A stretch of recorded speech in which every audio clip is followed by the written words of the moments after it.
fabulous timing. That is a really beautiful shot. It is elegance, just leaning on the ball, not trying to overhit it, and crashing it away to pick up 4 for extra cover. 39 without loss. Well, because she's so dominant behind square, South Africa's fielders have all gone squarer.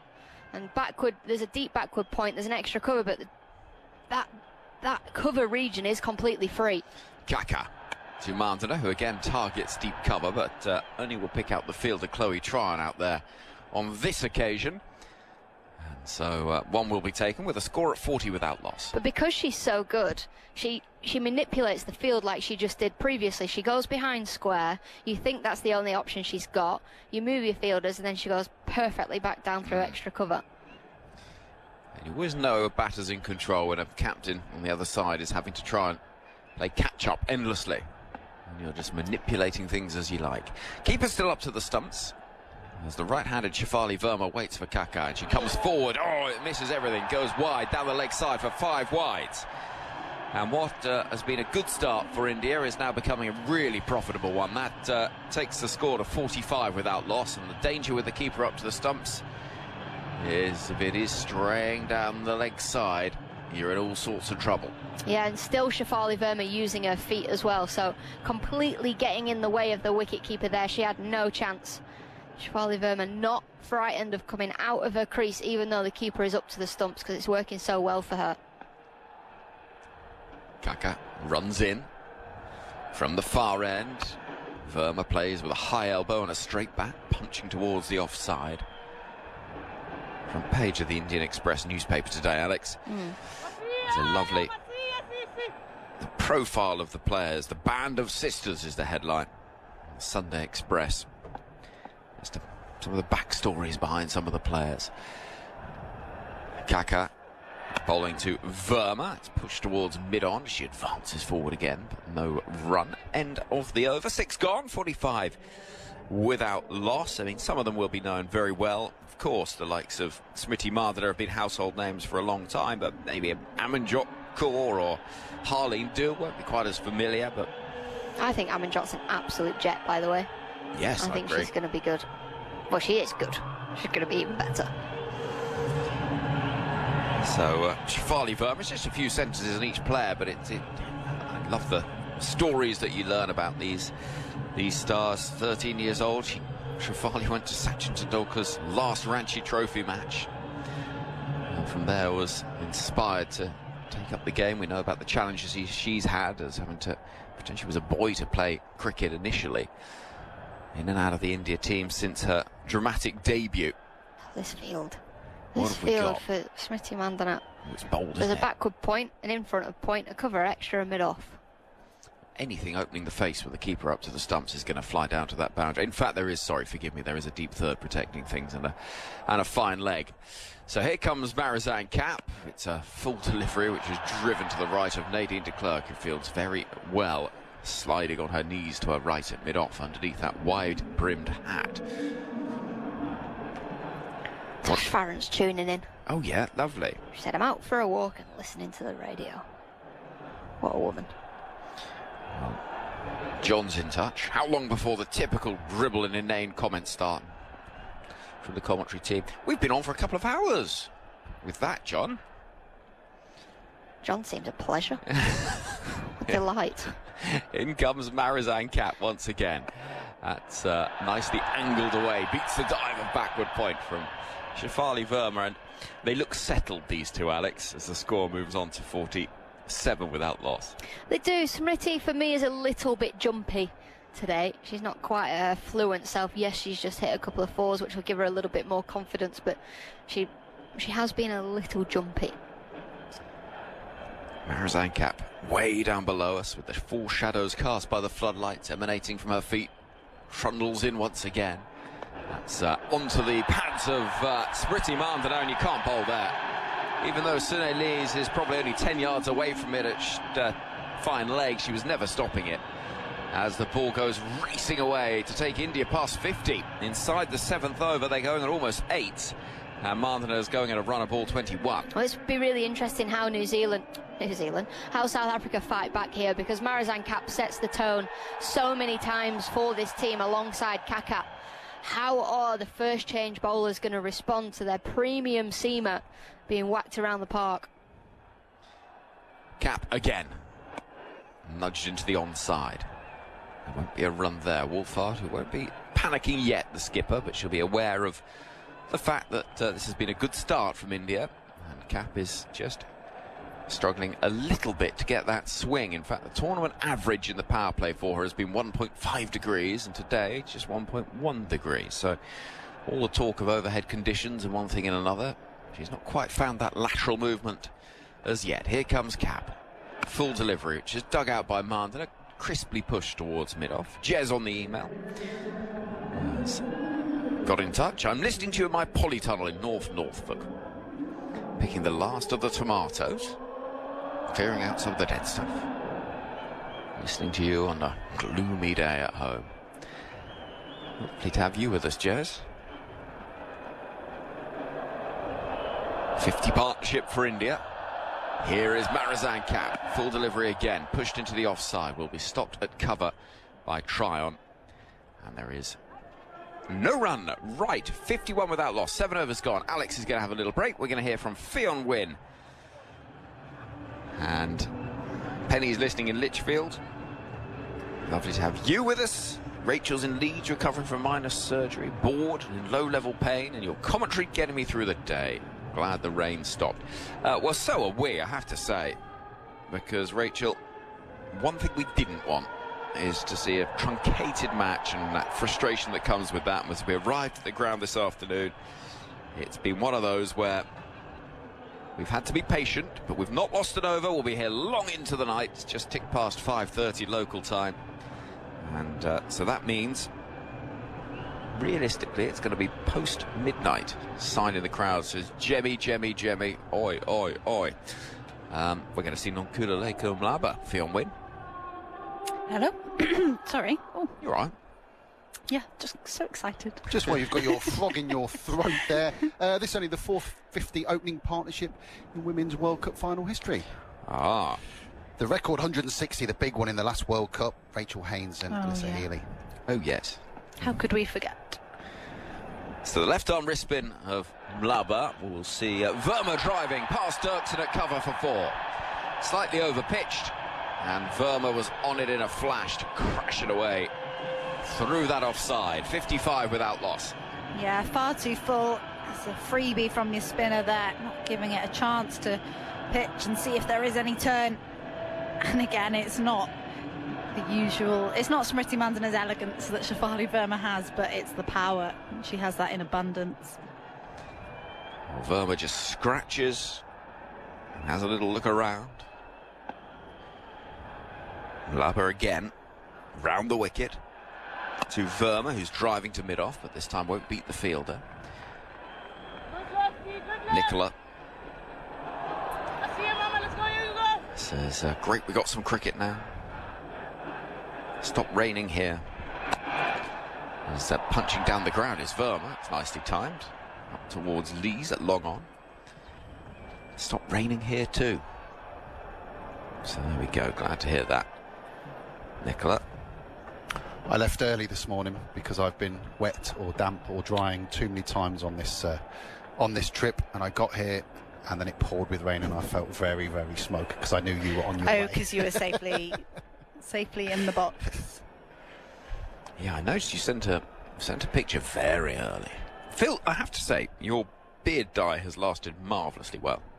Here comes Mlaba to Mandana, who plays a little uppishly, beats the dive of cover, testing the outfield, testing the hamstrings of Laura Wolfhart, who does very well just to tap the ball back. I'm not sure she's convinced she stopped it, though. Such is the delay and then tossing the ball back in. That tells me that probably she thinks it's gone for 4. And despite the efforts of the South African captain, who looks like she's going to have to play some serious knock if this run scoring is anything to go by. Well, I think that's going to be signalled as 4. Well, I don't know. Touch and go, I would have said. I don't think she had the ball in her hand. And it stops. Well, They will have a little look. 2. They've given it as 2.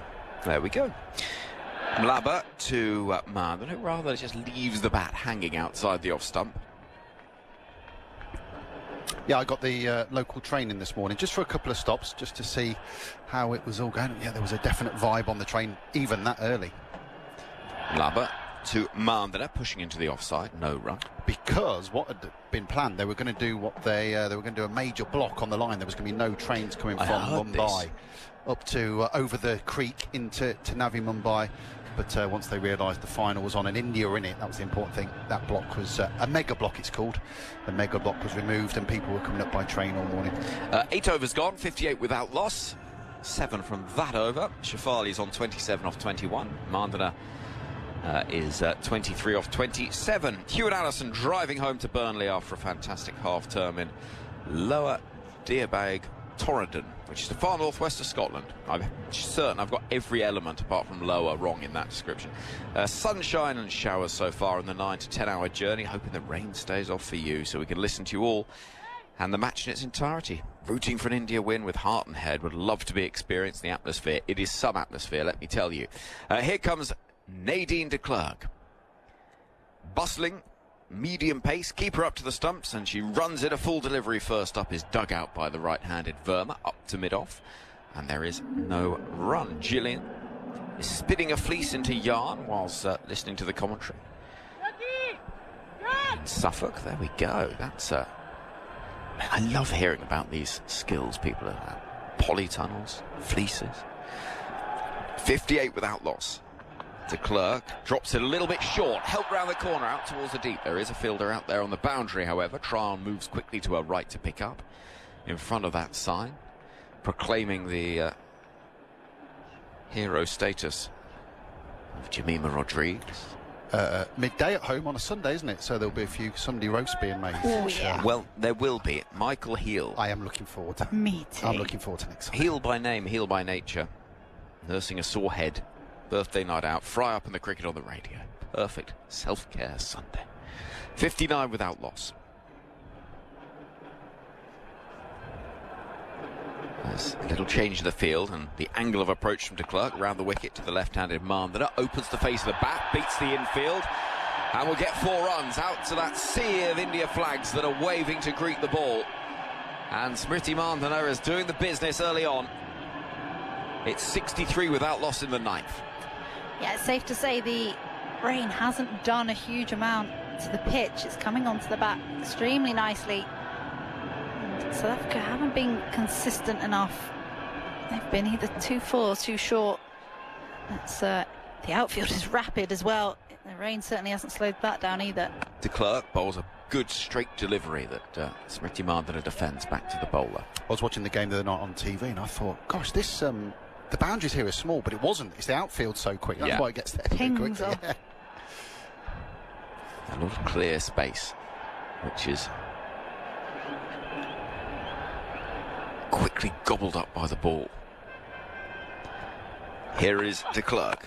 Bowls to Mandana, who with a jab pushes the ball off the back foot to mid-off. Speaking of empty space, well, Simon in Market Harborough is, it's your neck of the woods, isn't it, Phil? It is, yeah, the Shire. I have to say, good on you. Started listing on my way back home from a local Sunday litter pick. Our group took another 70 bags worth of road off the roads of South Leicestershire. Mandana driving into the offside as a good stop at cover, and there is I think I know. no That's run. the South Leicestershire Wombles, I think. Is that I right? think that's who that is, yeah. 9 overs gone, 63 without loss. Doing the ironing now with TMS for company. Simon, well, good for you. That is very community-minded and very impressive work. So we've had 9 overs and India are flying. 63 without loss. It is the perfect start on what they hope will be the perfect day for an India side who have yet to lift the World Cup trophy. 3rd time in the final. No side's ever gone 3 finals without at least winning one of them. So they'll be so desperate, of course they will, to get over the line today. Smriti Mandana up to 416 runs now in this World Cup. No Indian woman scored more in a World Cup. The previous record was Mitali Raj, 409 back in 2017. Forward is Verma, doesn't time it as she looks to try and open the face and work the ball through cover. Stopped by Wolfhard with the score 63 without loss.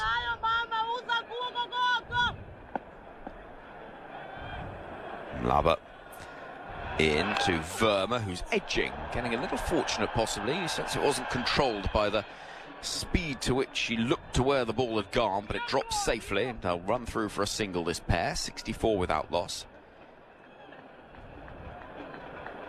Kneels and a cat sit. House sit with a very fetching looking orange cat in Waterlooville in Hampshire. Here is Mlaba, bowls to Mandana, looking to try and cut, misses, goes through to the keeper who drops it. 64 without loss, midway through the 10th over. Final over of the power play. In comes Mlaba with the left arm wrist spin, and Mandana will drive straight to cover. This has been a good over so far. 4 balls bowled, just the one off it.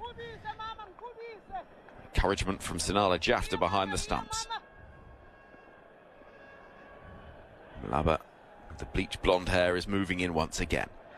And just tapping the ball towards mid-on is Mandana, who looks very calm out there in the middle, trying to remove any sense of doubt and pressure if she possibly can. Once again, clipping the ball into the onside. Brits Fields at mid-wicket. And there is no run. What off the over? 64 without loss. India's power play, no question. Huge, huge day for both of these sides. Prakash Wakankar is going to take us through the next phase of play with India, having made a brilliant start. Yeah, just one off that final over of the power play, as you mentioned, Henry. 64, though, without loss off those 10 overs of the power play. India's best power play of this World Cup. Yeah, they've made it look extremely easy, and we've spoken about whether the pressure would be, you know, who's the pressure on. We kind of said that, you know, it's all on India. Is it a free hit for South Africa to silence a crowd, as Pat Cummins in Australia did just a couple of years ago? But it's been quite the opposite. Shafali Verma and Smriti Mandana have ridden the pressure beautifully. They're in a very, very strong position. Indeed, it's a good start by India. Some changes in the field. There's a short third, backward point, sweeper cover, extra cover mid-off. That's the offside. Here's de Klerk to Shafali, who muscles it or tries to, but won't beat the fielder at mid-on. And therefore there is no run. It remains 64 without loss. And with the context of Smriti Mandana losing her opening partner as well, with, you know, the semi-final and the final to go, it is really admirable how they've put that behind them. Well, certainly at the moment it looks like that. Shafali now waits, that bat sort of tapping the air, as it were, close to the stumps she bowls, and it's defended back to the bowler. What is encouraging for me personally is just to see that unlike many times in the past, Shafali Verma is clearly playing a mixture of caution and aggression. Aggression being her normal game. We haven't seen anything reckless so far, which is commendable, given how she's been playing her cricket. Wolfhard, the skipper, is at mid-off, having a word with de Klerk. Now mid-on drops back to the long-on boundary, and fielder comes in to the 45 position at backward square. De Klerk in again, bowls, and this time it's firmly driven, but straight to extra cover. There will be no run.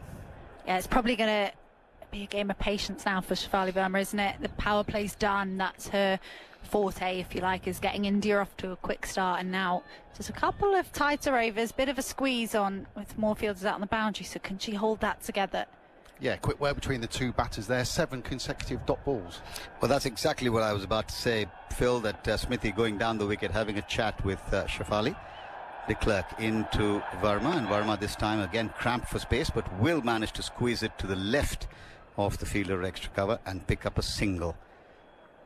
Sometimes the value of singles is forgotten even by the best at times, and as we learned in that epic semi-final, If memory serves me right, something like 92 singles is what Jemima Rodriguez ran, both for herself and for her batting partner through the innings.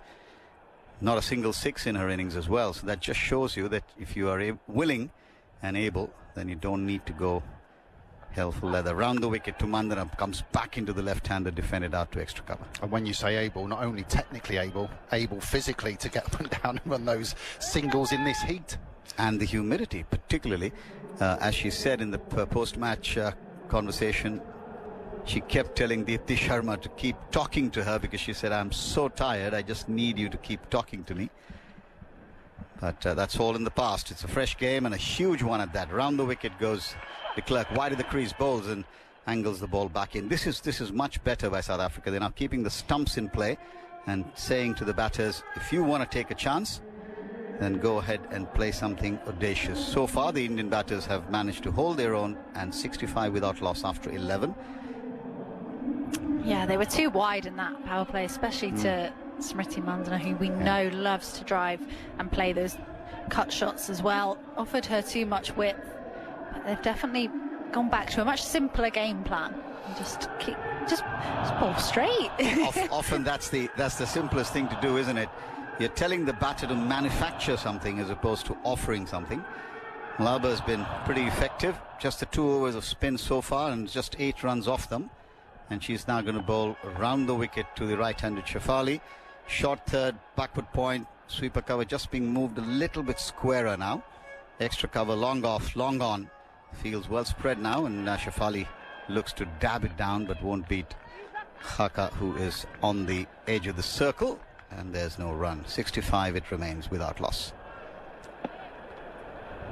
The crowd's gone just a little bit silent for the moment. Down the wicket she advances, drives but won't beat extra cover. Good fielding there. And she rushes back into the crease. There's good cricket all around. Good delivery down the wicket, looking to pierce the extra cover region, unable to do so. Laba in bowl, and this time she makes a little bit of room, will get a single down to the sweeper coming off the boundary, and there is a single comfortably taken. 66 without loss, having been put into bat by South Africa after a lot of rain. And it's remarkable how some of these grounds now drain and how quickly we can get back on the pitch. Yeah, the process was a lot quicker than I expected, considering how much rain had fallen and the puddles that were out there. Round the wicket changes to over now to the left-handed Mandana, who dabs it quietly into the offside. And the confidence they've got now in, they pulled the covers off. You were surprised, you saw it. The amount of water that came off the covers, they were happy for that to go on. Just leave it, yeah. Super soppers all to the rest. In goes Malaba bowls, and once again keeping the stumps in play. Nothing more than a defensive push to mid-off. This is good bowling. South Africa looking to pull it back. India were 64 at the end of the power play. So with one ball to come in the 12th, Malaba in bowls to Mandana, who this time gets a thick outside edge but won't get past de Klerk, I think it is, at short third, and that means 2 runs have come in the 2 overs after the power play. Yeah, the last 3 overs have gone for 1 apiece. I think it's just, you know, as we mentioned, that it's a game of patience. One day cricket goes like that. You have dips where, you know, you do have to contain yourself. Laura Wolfott was the master of that in her innings against England. In terms of riding the wave and, you know, knowing that it's all right to settle in for a bit because you can catch up if you give yourself the chance. So that's what they'll be thinking is, you know, they are allowed to bowl good overs. And Malaba and de Klerk have pulled things back quite nicely. It's just for them, for South Africa, it's not panicking if the run rate does start to creep up again. Quick drink coming out for the 2 Indian batters. Prakash, we've discussed throughout this tournament, those of us were lucky enough to be in 2013, the difference between the 2 competitions. Do you remember a game we did, England versus the West Indies at the Bandra Kurla complex during that competition? In a makeshift tent. In a tent, I think we had to get a decorating table to use it as the commentary. And you look around now in these blue shirts, it's incredible. Yes, and when you go for a little bit of a walk around, the sound and the atmosphere is just electric. It's a pity really that we're sort of locked in with 2 glass panels in front of us, which doesn't allow, in that sense, the atmosphere really to come through except through our headphones. Here's the start of a fresh over. De Klerk bowls nice and full. Doesn't quite time it, but she gets it away. She'll probably get a couple. It's fielded by the fielder running around from mid-wicket. And there's 2 more runs to the total. 68 now without loss. And Shefali moves up to a runner ball 33. Mandana is on 27. The more watchful one of 40 deliveries faced. Short third backward point, deep extra cover, mid-off on the offside, long on, along with 2 others on the deep on the onside. This one's driven firmly and sweetly timed down to sweeper for another run. 69 without loss. Yeah, Shefali on to 34 from 34. It's her highest score in ODIs for 13 innings going back to July 2022. Good time to do it. Yeah, no pressure. Just come in for the semi and the final. Help us just out. Drop in, will you? Yeah. I wonder what would be going through someone else who might have been a potential opener, but may not even have gotten into the squad in the Indian team because Shefali's been parachuted in. Here's De Klerk round the wicket to Mandana bowls, and Mandana pulls firmly, but will find the fielder down at the backward square, and they will just be content with a single. The 70 comes up for India in half the over gone. Try on there, completing the fielding on the boundary. Wolfart constantly talking to her bowlers. I heard Firdaus Monda talking to me in a program we did, a podcast we did, saying that between Harmanpreet and Laura Wolfart, it's just 2 such different personalities. The ice cold almost. De Klerk bowls nice and full, slower ball. Waited on it, did Shefali, and drive it up the ground for a single. 71. It amazes me how calm Laura Wolfart is. I know we do say it about some captains, but it's the calmness, but it's just still very steely, still very confident, and she's so in control of her game, but you would never think that there's any emotion going on underneath. Wide of the crease goes De Klerk, and Smriti looking to sort of make a little bit of room. It's cramped, and there's no chance for a run as the ball dabs out towards the offside.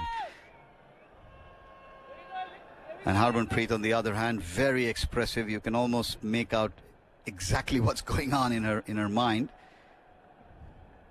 De Klerk again going away from us now, past Umpire Williams bowls, and good delivery, just back of a length, angled back into the left-hander, defended with the full face. Gets a nice round of applause from Marosin Cap, acknowledging a good over, even though 5 came off it, but certainly keeping Mandana quiet. Yeah, keeping Mandana quiet, just 1 off the last 15 balls she's faced. And that's where I think experience will come in. Same thing happens to Shefali. You're almost sure you're going to see a rash shot, at least one attempted, if not the wrong stroke. But Mandana, from an Indian perspective, would certainly do well to know that the loose balls will come along. Laba with a fresh over to Shefali, who punches it back to the bowler. There's no run. Very contrasting to Pratika Rawal, isn't she? Yes. And in terms of how Smriti Mandana has to manage her game as well, in how different they are. Laba in again, down the wicket she comes and drives beautifully. This time places it well, chase on, and a superb, absolutely magnificent stop, diving full length on the run at the extra cover boundary. And that means that that's Dirksen there, putting in the dive, saving 2 certain runs for a team. That's something that you love watching in all forms of cricket, particularly in the white ball game. Superb effort. Yeah, that was amazing. From down the leg side, wide signal, looking to whip it away off her pads was Shefali. She might actually be a bit disappointed to have missed out. That's the commitment that you want to be showing in a World Cup final. Every run is so important. Laba into Shefali, who's moving around in the crease this time, punches it up the ground. And what's again very, very encouraging to see is Shefali's happy to hit along the ground. She's often been guilty of looking to go up and over, and that's often been her failing. But today, so far, she's managed to keep things under control. 75 now. 14th over in progress to the left-handed Mandana. There's room, and she places it beautifully. She'll get 4 runs down to square third man here. Or square third, should I say, down to the fence. Very nicely placed, very nicely timed. Didn't try to overhit it. And 79 comes up, and Smriti Mandana goes up to 32. That's just classic Smriti Mandhana, isn't it? The way that she sits deep in her crease to the spinners, it wasn't particularly wide. It was on, you know, just outside the off stump, but she plays the ball so late. And that is the key, and she is what must make her so frustrating to bowl at. Harbour bowls, and this time thickish part of the bat on the outside, runs out towards where point might have been. Sweeper comes off the boundary, one more to the total. India up to 80 now. Yeah, other than that, the massive 160 opening partnership between Rachel Haynes and Alyssa Healy in the last World Cup final. This is now the second highest partnership in World Cup final history. Well, they want to go on, the Indians. This one's driven back to the bowler by Shafali, again advancing down the pitch. And that's the end of the over. 80 without loss, 33 to Bandana of 45. Shafali is 38 of 39. And I'm wondering here, I'm watching on our monitor here, says no maidens. Wasn't the first over a maiden? Or did I get that wrong? Yeah, it was, yeah. Well, someone's got to get their stats right in the system. Start of the 15th over now. And it's going to be de Klerk to continue. She's bowled 3 overs, none for 11 so far. The packed offside field, 5 fielders on the offside, 4 inside the ring saving the single, and the lone sweeper out on the offside. De Klerk bowls and Mandhana cuts, but straight to short third and will not get a run. Kaka does the fielding. 80 without loss. Current run rate just a shade over 5.6. Too early, I suppose, for India to start thinking of what kind of a total they'll want.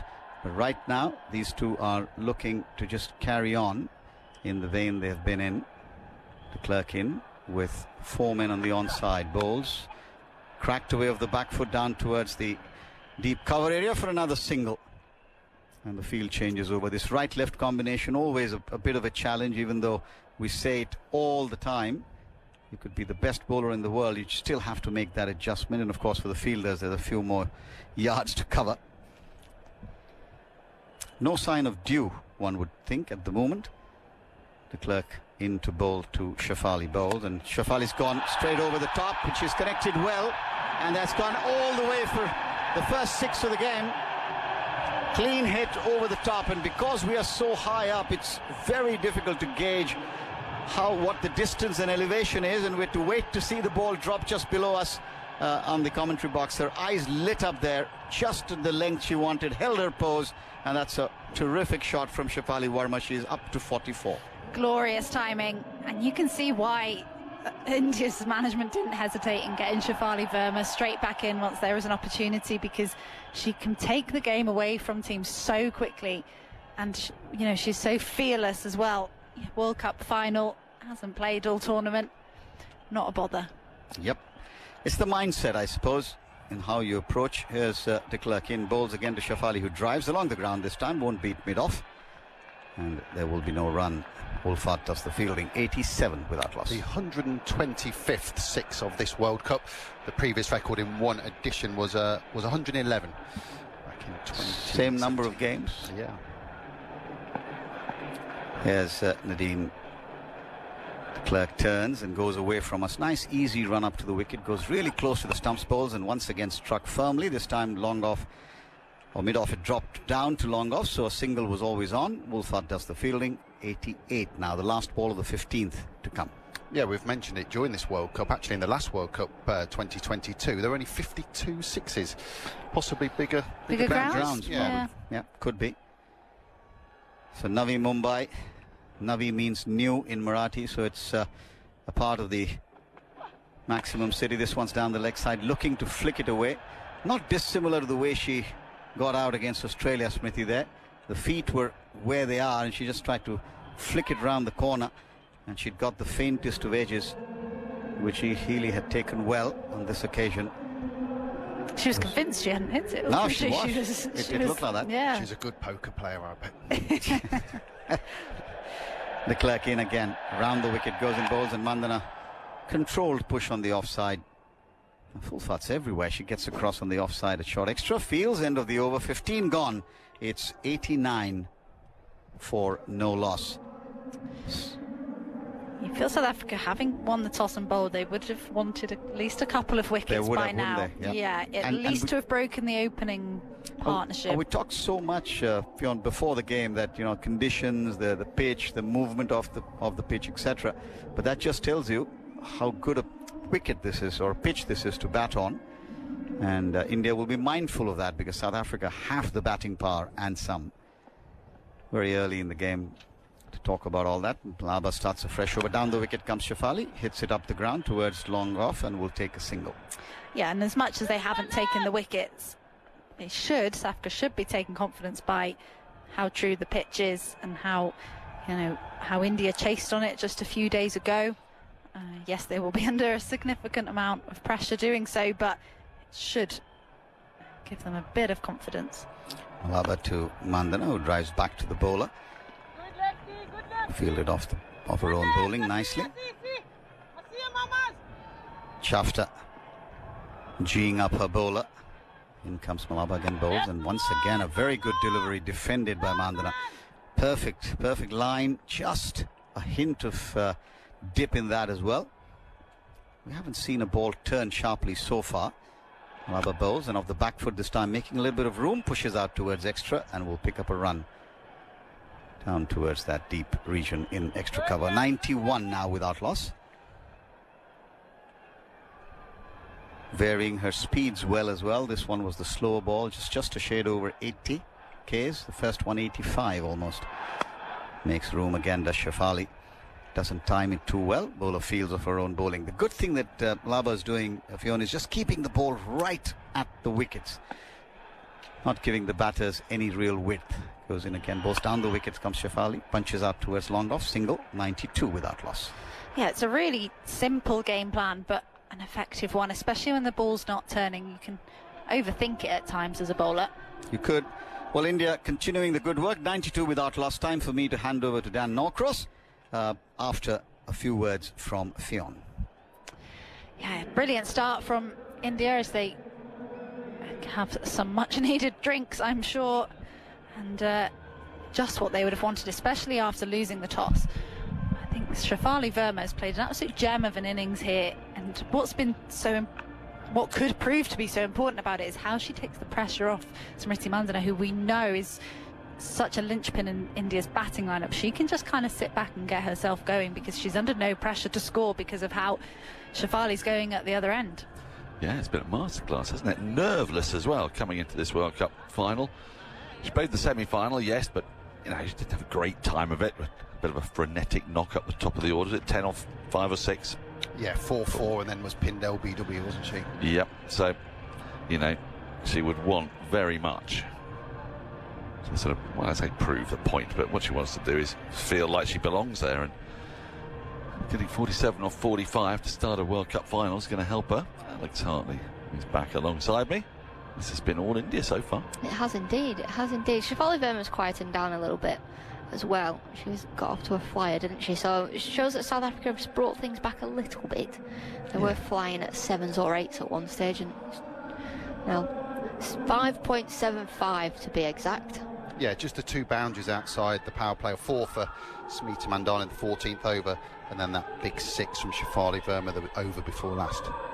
Right, they're having the drinks break at the moment, which is why there is we're not commentating on any balls or anything, and we have reached proper dusk now, and so whatever will be will be. We will gaze into the night sky and hope for the best. Prakash was very reticent to suggest what a good score might be from India. I don't think he wanted to jinx them too much. The first innings scores in the D.Y. Patel Stadium in this World Cup. Sri Lanka made 202, but then and Bangladesh 119 for 9 in a rain-shortened game. But the 2 big ones, India 340 for 3 against New Zealand, and Australia 338 against India. So not just 300 plus, then some. And then some, exactly. So, look, South Africa have elected to bowl first for a couple of reasons. One was, in case Rain comes back in and Duckworth Lewis comes into operation, but also because they feel, don't they, Al, that they've got the batters that can chase in the likes of Wolfart, Brits, and Bosch, and then down the order to Clerk at 9 as an option, so they'll have power. They'll just keep coming. Yeah, I think that's the beauty of this South African lineup, isn't it? They do bat all the way down till 9. Nadine de Klerk's had an amazing tournament with the bat and got South Africa over the line on a couple of occasions. So whatever they are chasing, they'll feel comfortable. But India, they're going to need around about 300. Yeah, you would think that that's going to be the sort of the minimum. But then you've got World Cup pressure as well, I guess. So it might not be they need 340. But well, there's no semi-final pressure for India, was there? No. This very ground. No. Right. Soon Elise is going to come into the attack, and I used to be able to tell you what she bowled, and then when it changed, I used to be able to tell you what she bowled after that. But the other day, it changed back again to what it used to be. Straight breaks. Yeah. Well, there was sort of with a leggy action, but off spin. But off spin. Yeah. Yes. Frog in a blender. It's a thing of wonder. It's a very long career, 142 matches, picked up 117 wickets in that time. Started as a very effective, but certainly an oft-used bowler, and become more of a fifth, sixth bowler for South Africa lately. But she was very effective against England in the semi-final, and she's into the attack now after the drinks break with Shafali Verma on strike. Clips her first ball straight to short, mid-wicket, and there is no run. Malaba in there at mid-wicket. We got a short extra cover in Britt's backward point. Fine short, fine leg. Chris square leg down the wicket. Oh, comes Verma, and she smashed this back past the bowler. They're going to get just the single. Might have had a second there. Really good diving stop on the boundary by Nadine de Klerk, and then helped out by Wolfhard. A bit of relay fielding. They only take the one, 93 without loss. That was probably one that the bowler should have stopped, really. It wasn't far away from her foot. Yeah. She kind of got out of jail a bit there by Nadine de Klerk's incredible commitment on the boundary. A bit of athleticism, wasn't it? She's box office to watch, isn't she? The Nadda. As in comes Elise. Cut away, but straight to point, and there is no run. Always plays with enormous enthusiasm whether she's batting, bowling or fielding. There's Elise. That's the ball thrown back to her, and then rather casually drops it. Has to go chasing after it. She's back in again now, round the wicket to the left-hand demand, and tossed up, driven into the offside, but can't beat Malaba. Sprawling away at short extra cover, and there's no run. The crowd's just gone a little bit quiet. It'll all change the moment a run or a 4, 6 is hit when this incredible din explodes. Now the sweep might bring that. There you go. 4 through deep backward square leg. A really lovely shot from Mandana, and had all the time in the world to play. Got down on one knee. It was in the air for a while, but there's nobody at short square leg, and it sped off the boundary for 497 without loss. She knew, didn't she? Square leg up. She just needs to manipulate the field now. Sune Lee's having a chat with the captain, Laura Wolfhard, about what to do. Mandana will know. The sweep shot is on like Donkey Kong. It's a bit strange that Wolfhard is all the way out here at long on. This ball is pushed into the offside field at short extra, no run. I wonder if that is maybe a function, end of the over, 97 without loss, of Brits' soreness from the semi-final, because often you would see Wolfhard, wouldn't you, in a ring close enough to the bowler, but Brits is fielding in there at short mid-wicket. Yeah, Brits would be on the boundary. She's got a jet of an arm, hasn't she? So she's normally on the boundary, so she's definitely carrying something. And we saw in the first over of the game that she didn't dive for one that I think she probably would have in previous games. Yeah. Might hamper her in the field, but I hope it won't hamper her with the bat, because if she can get going, it's quite the sight. Right, Chloe Tryon's in the attack, so we've got double change.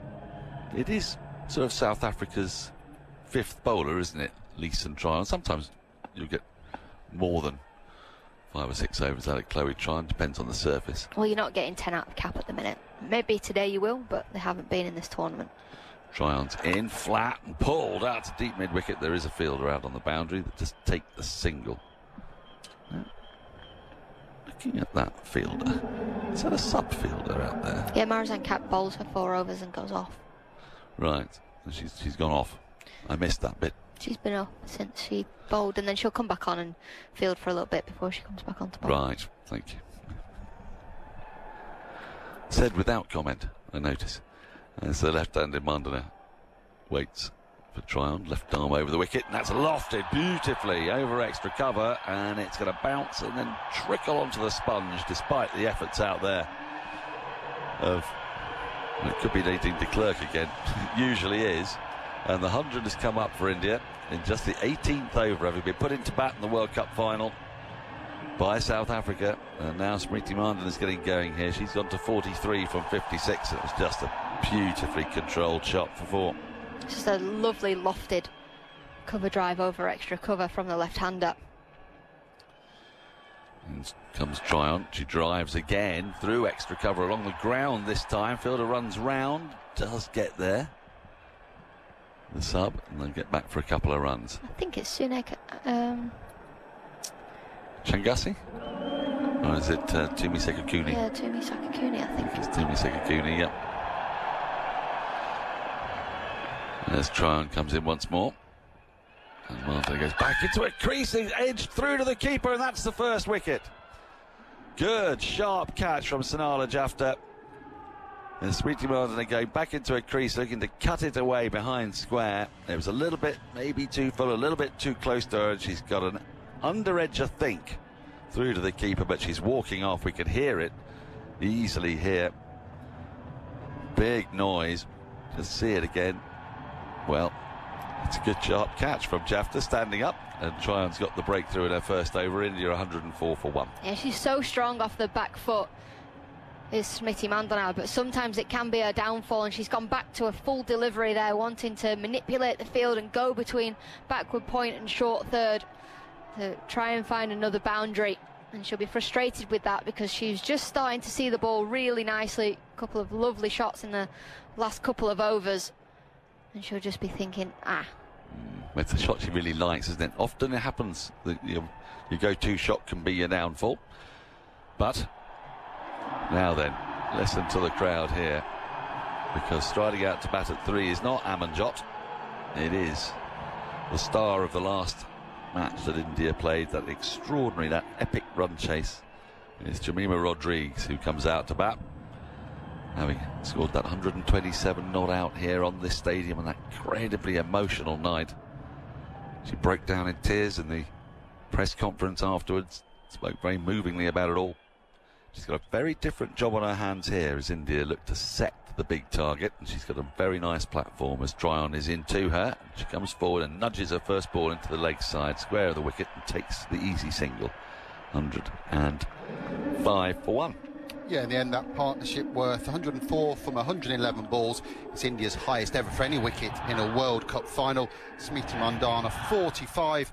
Means she finishes this World Cup on 434 runs, and in all World Cups, 993. Tryon in, down the wicket comes Shefali and cracks it along the ground, sort of straight pull up to long on for a single. 106 for 1. The crowd are going absolutely berserk because Shefali Verma has brought up her half century from 49 balls.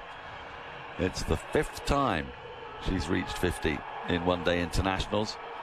On her return to the Indian side after being left out of this squad, only getting a chance because Pratika Rawal got injured. 50 in a World Cup final. Yeah, important knock from Shefali Verma, a huge smile on her face. She was motoring in the power play and slowed down after the field has been spread. But just talking about Mandana quickly, 7 runs away from 1,000. She'll be gutted. Well, actually, she won't care. She's got loads of World Cups, but you know what I mean. Yeah. As soon as he starts a new over, first ball is driven down the ground by Shefali Verma up to Wolfhart at long off and take the easy single. Yeah, it's just frustrating because you got the platform, hadn't she? It was all there, all ready and waiting. Massive crowd. She's been everywhere. When you watch the TV here, you're watching the cricket, or you see billboards or whatever, it's Smriti's face you see, isn't it? You don't see Dipti, you see a little bit of Jemmy, a little bit of Harmanpreet, but really Smriti is the poster girl. The poster girl indeed of this World Cup. So she's clipped into the onside in the air briefly, but to the right of short mid-wicket out towards deep mid-wicket. Dirksen does the fielding, they take 1. There's an advert that you get the advert, and it's the same advert between every over really, and you just have to suck it up. But Down the wicket comes Shefali and drives along the ground up to Wolfhard again at long off for a single, and it's a man who's sort of confused because he keeps seeing other men wearing shirts with the names of Indian players on the back, and this isn't computing. But forward in defence comes Jamima and defends back the bowler, no run, and it's Smriti whose shirt it is that he sees, and eventually he sees the light and he understands that Team India is both men and women. He doesn't have to just have his Kohli shirt, so he buys a Smriti shirt. Wholesome. And very wholesome indeed. It's driven down the ground to the onside of straight this time. And Nadine de Klerk with They take the single, and he goes into work, doesn't he? In the last scene, he goes into work, he takes off his jacket, he proudly sits in his office with his Smriti shirt. I've never seen that advert. Yeah, well, you always look down at your phone in between overs. It's driven along the ground up to long off for a single. 111 for one. Proper Nelson, that is. For those of you was gone. Don't look down at our phone between overs. We've also seen a lot more of a Jinka Rahane than I ever expected to see in this World Cup. Yes. There's a company that's making sure that liquefied petroleum gas is available in schools in various parts of India. You see a lot of Ajinkya Rahane. And there's another advert that Smriti does that involves being on the phone. But the Smriti is everywhere. She is. Yeah. It kind of works for them. We had this in the Men's World Cup, remember? Virat Kohli was absolutely everywhere. Yeah, he didn't say no to many advertising campaigns in that World Cup, did he? Well, who would? Drives in. It's flicked away. I'm not sure anything on it. Has it gone down the leg side for wide? It's going to be cut off. Malaba had to make a lot of ground from short fine, or is there a little bit of inside edge on that? Looks like it's been given as runs. So 2 more to Shefali Verma. It was flicked at down the leg side. I think that's hit pad in actual fact, but it's been given as runs. And I'm fine with that. You know my feelings. Try on in. This is played slightly off the back foot. Shefali Verma all the way up to long on for another single. We're in that stage of the innings. India may have just lost a wicket, but now there's going to be singles and rebuildings. It's a long old game, it's 50 over cricket. We've also got 4 balls till we've had an innings. Yes, that's right. And that's a very significant milestone in a World Cup final. Here's try on once more. Forward comes to Jamima, defensively on the side. Picked up at short mid-wicket, no run. Because what it does mean is if it starts to rain now, for example, then all they'd have to do is just get the next innings to last for 20 overs. So all these little milestones in the pursuit of a result. Forward comes Jamima, defensively onside, no run. 2 balls to go until you get to 20. I can already feel myself on the bird. Yeah, oh, can you? Was that a bit of rain I can see? No, it's not. Try on in, little flat, played off the back foot, but straight to short extra cover. There'll be no run. Wolfhart's fielding in there now. Short extra. Brits is at short mid-wicket. It's a mid-off, a backward point, the short fine. The field is inside the circle. This try-on comes in a slightly skippy approach. Oh, it's chipped in the air for thick leading edge, but it lands safely and rolls up to mid-off. End of the over. 20 overs gone. India 114 for 1. Have you been put into bat in the Women's World Cup final on Sports Extra, ICC app, the BBC Sport website and app? They've made a fine start. And we always speculate about what kind of score is required. Just suffice to say, it's a really good pitch. And we could be in for a bit of a run fest today. Yeah, I would like to think so. I would like to think we'll get a good viewer as a neutral. Well, it also sends the crowd berserk, which is fun. Yeah, I should always be a neutral, really, but I'm not, so. Are you not? Who'd have thought? Sinhalese. This is hit high in the air, out towards deep mid-wicket. Fielders underneath it, should take the catch and drops it. Annika Bosch has dropped, well, not exactly a sitter, but once she got there, she should have taken it. It was a slog sweep out towards deep mid-wicket by Shefali Verma. And Bosch made a fair bit of ground, got around to her right and in. It didn't quite have the distance, and she's underneath it. She should be taking that, and it's, oh dear, it has just bobbled out of those hands. And Shefali Verma has a life as the next ball is driven crisply to Annika Bosch. Short extra cover, and now Tasmin Brits is involved in some kind of an altercation here with Shafali Verma. She pretended that she's going to throw down the stumps. I think she's letting her know what she thought about the shot that she played the ball before. As Lise is in, and Rodrigues drives through the offside, out towards deep extra cover. Fielder's running around, not going to get there. That just kept going. My goodness. I think that is Marizanne Kapp out there. Maybe she's slightly hampered, but the ball just did keep on flying along the ground, and Jemima gets her first boundary. She goes to 719 for 1. That drop catch was a bit weird, wasn't it? It was awful. It was a bad drop, that, from Bosch. She's got to be taking that. But that might just switch Shafali Verma back on. It was a tired shot, wasn't it? It was. Yeah. Down the ground comes Rodrigues and punches the ball up to Annika Bosch at long on. They take the single, 120 for 1. It's almost like it's her easy option of going, okay, I know I can hit a long ball. I've been out here for a while. Wouldn't surprise me if she's tired, but I think that might just switch her back on. Lise is into her. Full toss, pulled out towards Bosch on the bounce. She fields, just takes a single. Shafali Verma moves to 58, so dropped on 56. We need to keep a little eye on that. It was a simple catch once she got there. She had some ground to make, but she was underneath it, and it just... Well, it went in. Went in. 2 hands, knee height. Back into a crease goes Jemima Rodrigues, and we'll get a single as it's pushed just in front of square on the offside. 122 for 1. 21 overs have gone. Jemima Rodrigues has 9. Shafali Verma has 58 and a life. And India are going along very nicely after 21 overs. 122 for 1. More from you, Alex Hartley, than it's going to be Henry Moran. Well, there's one thing that Jemima loves doing out in the middle, and it's talking. So she'll actually be really good for Shafali Verma, because she'll talk to her, tell her to switch on, tell her to keep playing the long game, take the easy option down the ground. And I think with that drop catch, Shafali Verma almost has a moment to just go, okay, that was unnecessary.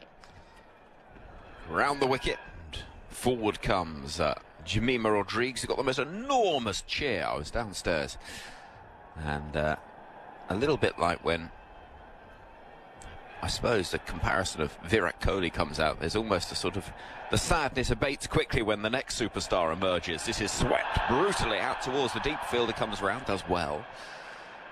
As Jemima moves on to 10 or 14. It's 123 for 1. Well, they're becoming the superstars in their own right. Well, that's the point that I was going to make. Is it's, yeah, let me look at this out there, Alex. 3 tiers full of spectators, not a seat spare.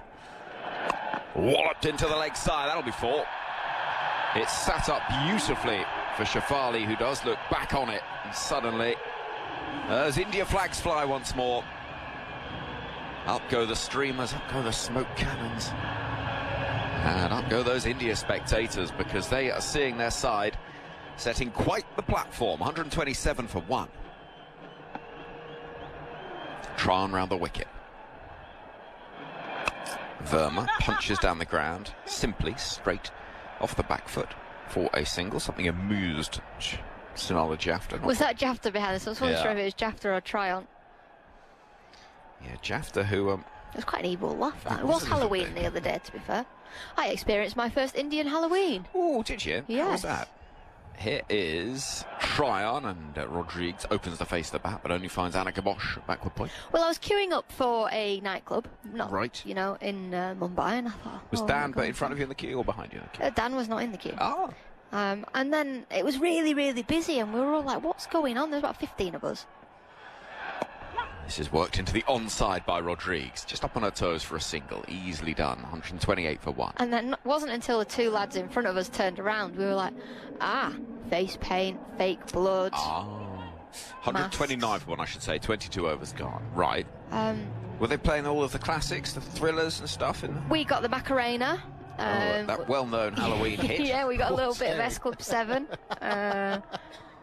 Yeah, I mean, we got this time for Africa. S Club 7 of Halloween. That's a bit of a reach, there wasn't many. There wasn't many scary songs played. Oh, right. But it was a great evening. Oh, I'm very glad. And morning. Here is Sunelise with her off spin, defended by Jemima Rodrigues. Phil. Was that in Mumbai or in Navi Mumbai? It was here in Navi Mumbai, yeah. It's been quite an eye-opener, Navi Mumbai, hasn't it? It's brilliant. I've loved it. Yeah. I'd love to come back. Here is Sunelise. And this is slashed away through the offside, out towards the deep. Deep backward point will be found. And a single is taken. 130 for 1. I wondered where the red on your face had come from. I hadn't got it off all day yesterday. But I'm pretty sure I've got it off now. Well done you. Sunelise in the long sleeves runs in, and this is driven into the offside as a good half stop. Yes, is the cry from Verma, who sees Brits fumble and enough time to get through for 1. 131 for 1. I obviously wasn't in any fancy dress, and I was dressed in this outfit actually, baggy t-shirt, baggy trousers, you know me. But that isn't fancy dress. Well, I went for the teenage boy look. Yeah, I thought you'd gone as Avril Lavigne. Yeah, well, you know, that's the one. And then just some random lady came up to me and just started putting fake blood all over my face. I was like, oh. Here is Sunelise, met on the full by Jemima Rodrigues, who's happily into her work at 13 from 19. It's 132 for 1. So I was really worried about my white trousers, so I was like sort of wiping it off my chin and it was dripping off. And the bouncer thought I'd actually hurt myself. And he came over and was like, dear. are you okay? I was like, yeah, it's fake. Again, punch down the ground. This is good batting. Good middle over batting from India. 133 for 1. As we're reminded on the big screen, some of those shots played by Jemima Rodrigues. In comes Sunelise.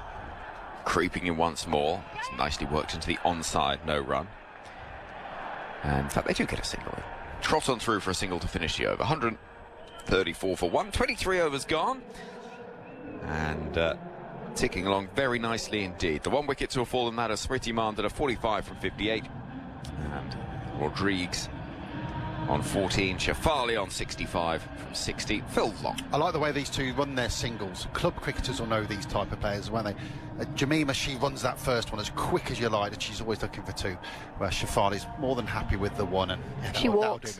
Yeah, she walks. But she will push for 2 if she thinks it's 2. But yeah, she's a walker. Clive's in sunny Edgbaston.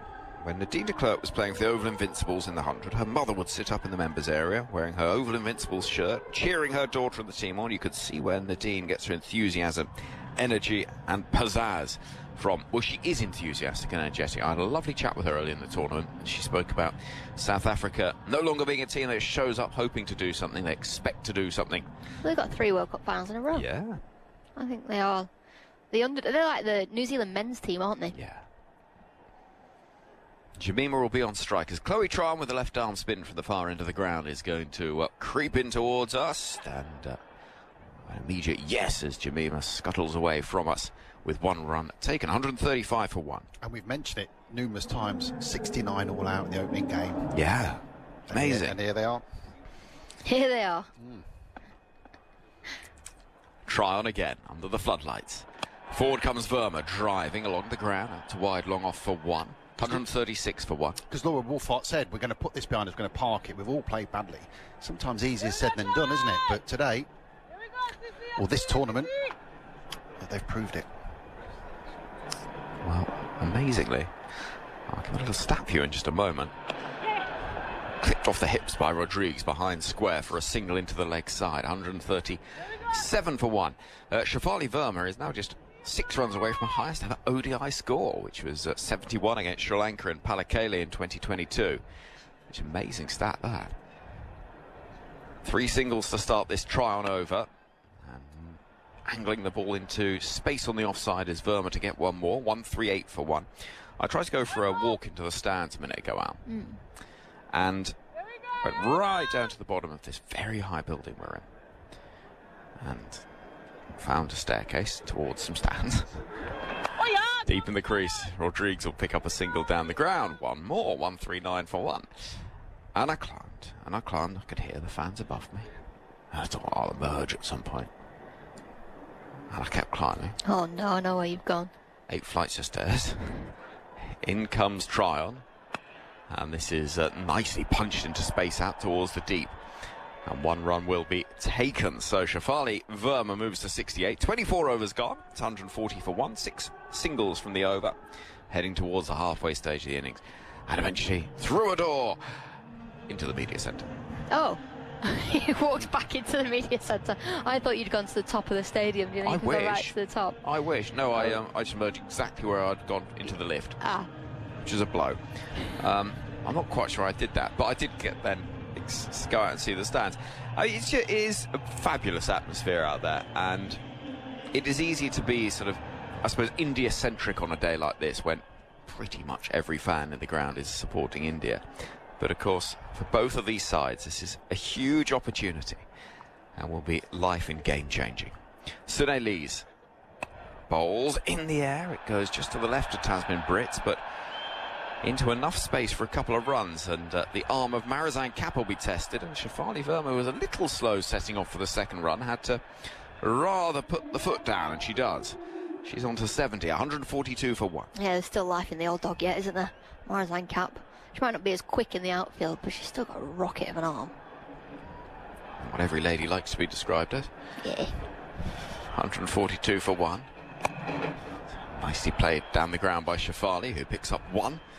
Down to de Klerk below us. She's on to her joint highest ODI score, therefore. Score predictor. Phil, what did it have it as? It was at 329, just slightly below the 338 and the 340 we've seen here early on in the tournament. So, Lees again. A little delay, I don't know what about. Is Verma okay here? Doing a shoelace possibly? Bit of cramp. Bit of cramp? It might be time for the pickle juice. Yeah, she's stretching out that left calf, and you can see how hot it is. She's taken off her helmet and absolutely drenched in sweat. 3 off the over so far. So let me give you a little reminder of a few things. Men's Ashes gets underway very soon. Our coverage from Perth from the 21st of November. Every ball of every game from the Men's Ashes available to listen to. So much build-up material as well for you to enjoy. You just need to go to BBC Sounds, hit the subscribe button on the Test Match Special podcast. You'll find fabulous interviews between Stefan Schemmelt with Michael Vaughan and Stuart Broad as they share their Ashes memories. We've got Noble's cricket podcast as well with you, Alex, chatting alongside Kate Cross and various stars from around the world's game. And if you head there as well, some history on the Women's World Cup too. So loads of things for you to enjoy. History being made here in Navi Mumbai too, with Shefali Verma getting some running repairs. Gives Alex a chance to have a little bit of a break. Phil Long, we're going to be joined by Fionn Wynne. There's no escape when the spider comes in town. We've not had it for a lot of games I've seen at the other grounds, but there we were in Shefali Verma's grill, literally, weren't we? Yeah. Fionn, what have you made of things? Oh, that drop. That dropped catch. I think we're going to be coming back to that at some point, aren't we? And Annika Bosch will be thinking, what have I done? And I would imagine I wouldn't say there's panic yet for South Africa. Still a long way to go, not at the halfway stage yet, but having chosen to bowl, they would have wanted more than one. I think that's the thing, isn't it? 1 down doesn't feel quite the return they would have been after, I think it's fair to say. Yeah, she was on 56 at the time, Shefali Verma, now on 71 from 65. Well, she's back on her feet, which is good news. I'm going to take a pew. We have to stand up when Alex is in, because she doesn't quite have the height of you, Fionn, so she can't really see over the bar in front of us. By bar, I mean metal, as opposed to where you can order a swift harp. But 143 for 1 is a very good platform for this India side. Sune Lees has got the ball in hand, and we're ready to go once again with Rodrigues on strike. And this is going to be thrashed away off the back foot through the offside for 1. 144 for 1. There was a lovely board outside the ground yesterday when we... Oh, the messages. Messages from across India for support for the side. Let's read you a couple of them that have been sent in as well. It's just a lovely little touch where handwritten notes could be put up for the players to have a look at. This is a full delivery, which is punched towards mid-off. The cheer goes around the ground. I'm hoping they weren't damaged in the rain. I think they might have been. Yeah. I'll give you at the end of the over a couple of those messages. Here is Sune leads, and smacking the ball down the ground is Shafali Verma, I think for 6. It's hit the boundary sponge, I'm pretty certain, on the full. And Verma, who may not quite fancy running many at the moment with that sore leg, well, has opted for the alternative, which is to find the boundary, and it is 6. It's 6 that brings up the 150 for India, 150 for 1 with a ball left of the 25th over. Yeah, saying we're going to be coming back to that dropped catch. It's already looking quite ominous. And she's given up on running, Shafali Verma, but we know she can deal in 6s too. Well, she will take a single there, down the ground. For 1 more, she's onto her highest ODI score, 78 now from 68. It's 151 for 1. So, midway point in the innings. And India very well set. So, yeah, a couple of these notes. Blue knows no gender in terms of the India team blue. Shattering boundaries, chasing dreams. Let's make history again. Smash it, Queens. The nation's with you. Well, they've fulfilled the brief so far, haven't they? There is a bit of a concern about Shafali Verma at the moment. He's just, I think, inquiring about something, whether it's just, it could be a bit of cramp. We've seen a lot of that, but she's, oh no, she needs some new gloves. Don't blame her. There must be some sweaty hands out there. So yeah, her highest score in ODIs. And 78 not out. She'll be eyeing up a World Cup final 100. This would be a bit of a thing, wouldn't it? Be quite the story. Only drafted in for the semi-finals and then make a match-winning, potentially, contribution on the biggest stage. Yeah, it'd be amazing, wouldn't it? D.Y. Patil Stadium. It's become a de facto home for women's cricket in this part of the world. And it certainly is delivering. Not necessarily with the weather initially, a 2-hour delay, but it is. With the atmosphere, the crowd, a number of people desperate to get in. Bonga Kaka runs in from the far end, and that's a well-directed Yorker, which is dug out by Verma. More cheers around the ground. As Kaka tosses the ball from one hand to the other. And will come running in again. Sprints towards us. This is flogged away out towards the deep for 1. And Harry Dirksen fields on the boundary at deep cover. Verma moves to 79 off 70. Jemima at the other end is 18 off 24, just keeping things ticking over. I wonder what South Africa will be thinking at this point, halfway through. Chose to bowl, probably didn't expect the pitch to play like this, maybe expected it to be a little slower. Yeah, certainly the outfield. The outfield has been almost as if there's been no rain at all. Kaka bowls to Rodrigues, driving back to the bowler, no run. Or are they just, you know, not that bothered? Are they knowing that the pitch is so good, having seen how India chased, you wouldn't say comfortably, but pretty. 9 balls to spare is, yeah, you probably would say that's quite comfortable, and they're just backing themselves. Kaka bowls to Rodrigues, who plays that beautifully. A late cut that goes down towards deep third for 1. It went very quickly down there as well, way down below us. There's just every so often you get the little flicker of a flashing phone light around the vast stands of this ground. Enormous, steepling, towering stands. Kaka runs in again, right arm over. Verma gives herself some space and tries to hammer the ball past Sune Lees at mid-off, can't do so. And this has been a parsimonious over so far, with just 2 from it and the ball left. Do you think something that they're going to have to think about, these two, is the running between the wickets? They're so different, Jemima and... Oh, it's a no ball. They are, but yeah, go on. In terms of, we were speaking about it earlier, the amount of singles that Jemima ran in that semi-final against Australia, something we don't speak about much. Similar with Laura Wolf, is the fitness required to play those kind of innings and then to field for 50 overs and all of the above. Shafali Verma, we can see that she's struggling with something, whether it's cramp, whether it's an injury. And she would have been staying fit when out of the side. Of course, I'm not saying she isn't, but they're just different. She's so totally powerful. Yeah. She relies on hitting boundaries. She wants to be striking at over 100 all the time.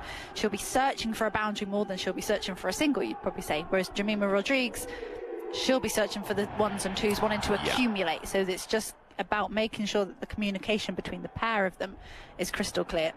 I wonder if that was for too many fielders outside the circle, because there's a long conversation taking place between the umpires and Laura Wolfhart, the captain. So I think that might be something that coach Mandla Mashimbi will be rather unimpressed by. A free hit, field can't change, mid-off is up, and Verma, I imagine, is going to try and target straight down the ground. No, that's going to be wide. Is it? No. What a good ball Just that inside. was. Right on the wide line. Well bowled, Ibonga Kaka. Shefali Verma's furious She's with absolutely herself. fuming, isn't she? Head to the sky. Oh, That's a great beautifully ball. bowled. Well and good bowled. take as well, actually, Yeah, for the very. keeper, because it was very full.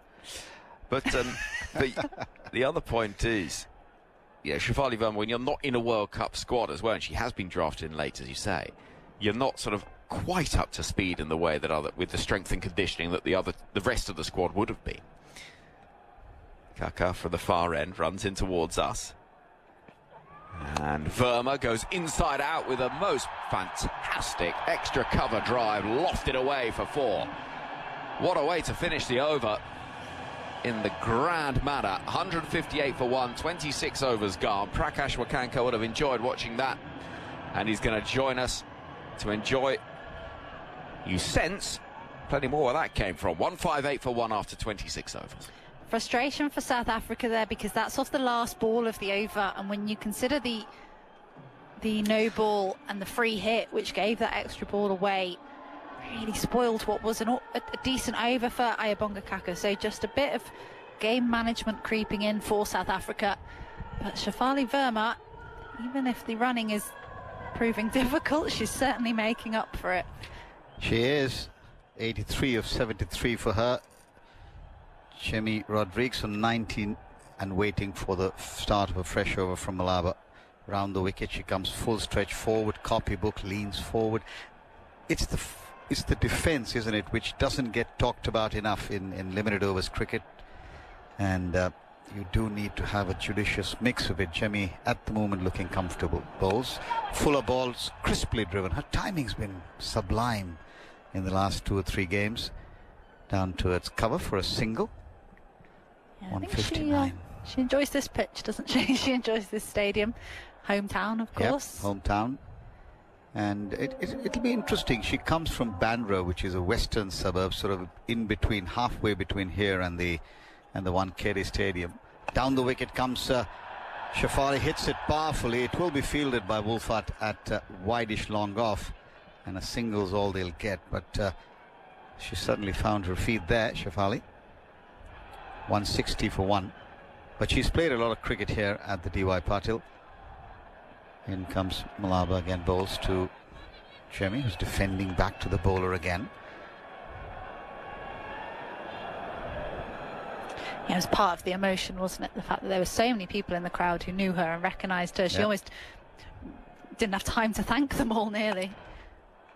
Opens the face of the bat, drives it out towards sweeper cover for another run, does Rodriguez, and the total moves up now to 161. The 27th over in progress. In fact, the 1 ball to come in her 6th over. Malaba, she bowled well, none for 24 at the moment. Down the wicket comes Shefali, striking it sweetly down towards Wolfhart again for another run. 162 for 1. 27 overs have now been bowled, and the current run rate is an even 6 and over. Run a ball. 162 for 1. 27 overs gone. Malaba now 6 overs, none for 25. The only bowler to take a wicket. Try on. The wicket of Smriti Mandana. Looking to cut. Too close to her. Taken nicely behind the wickets.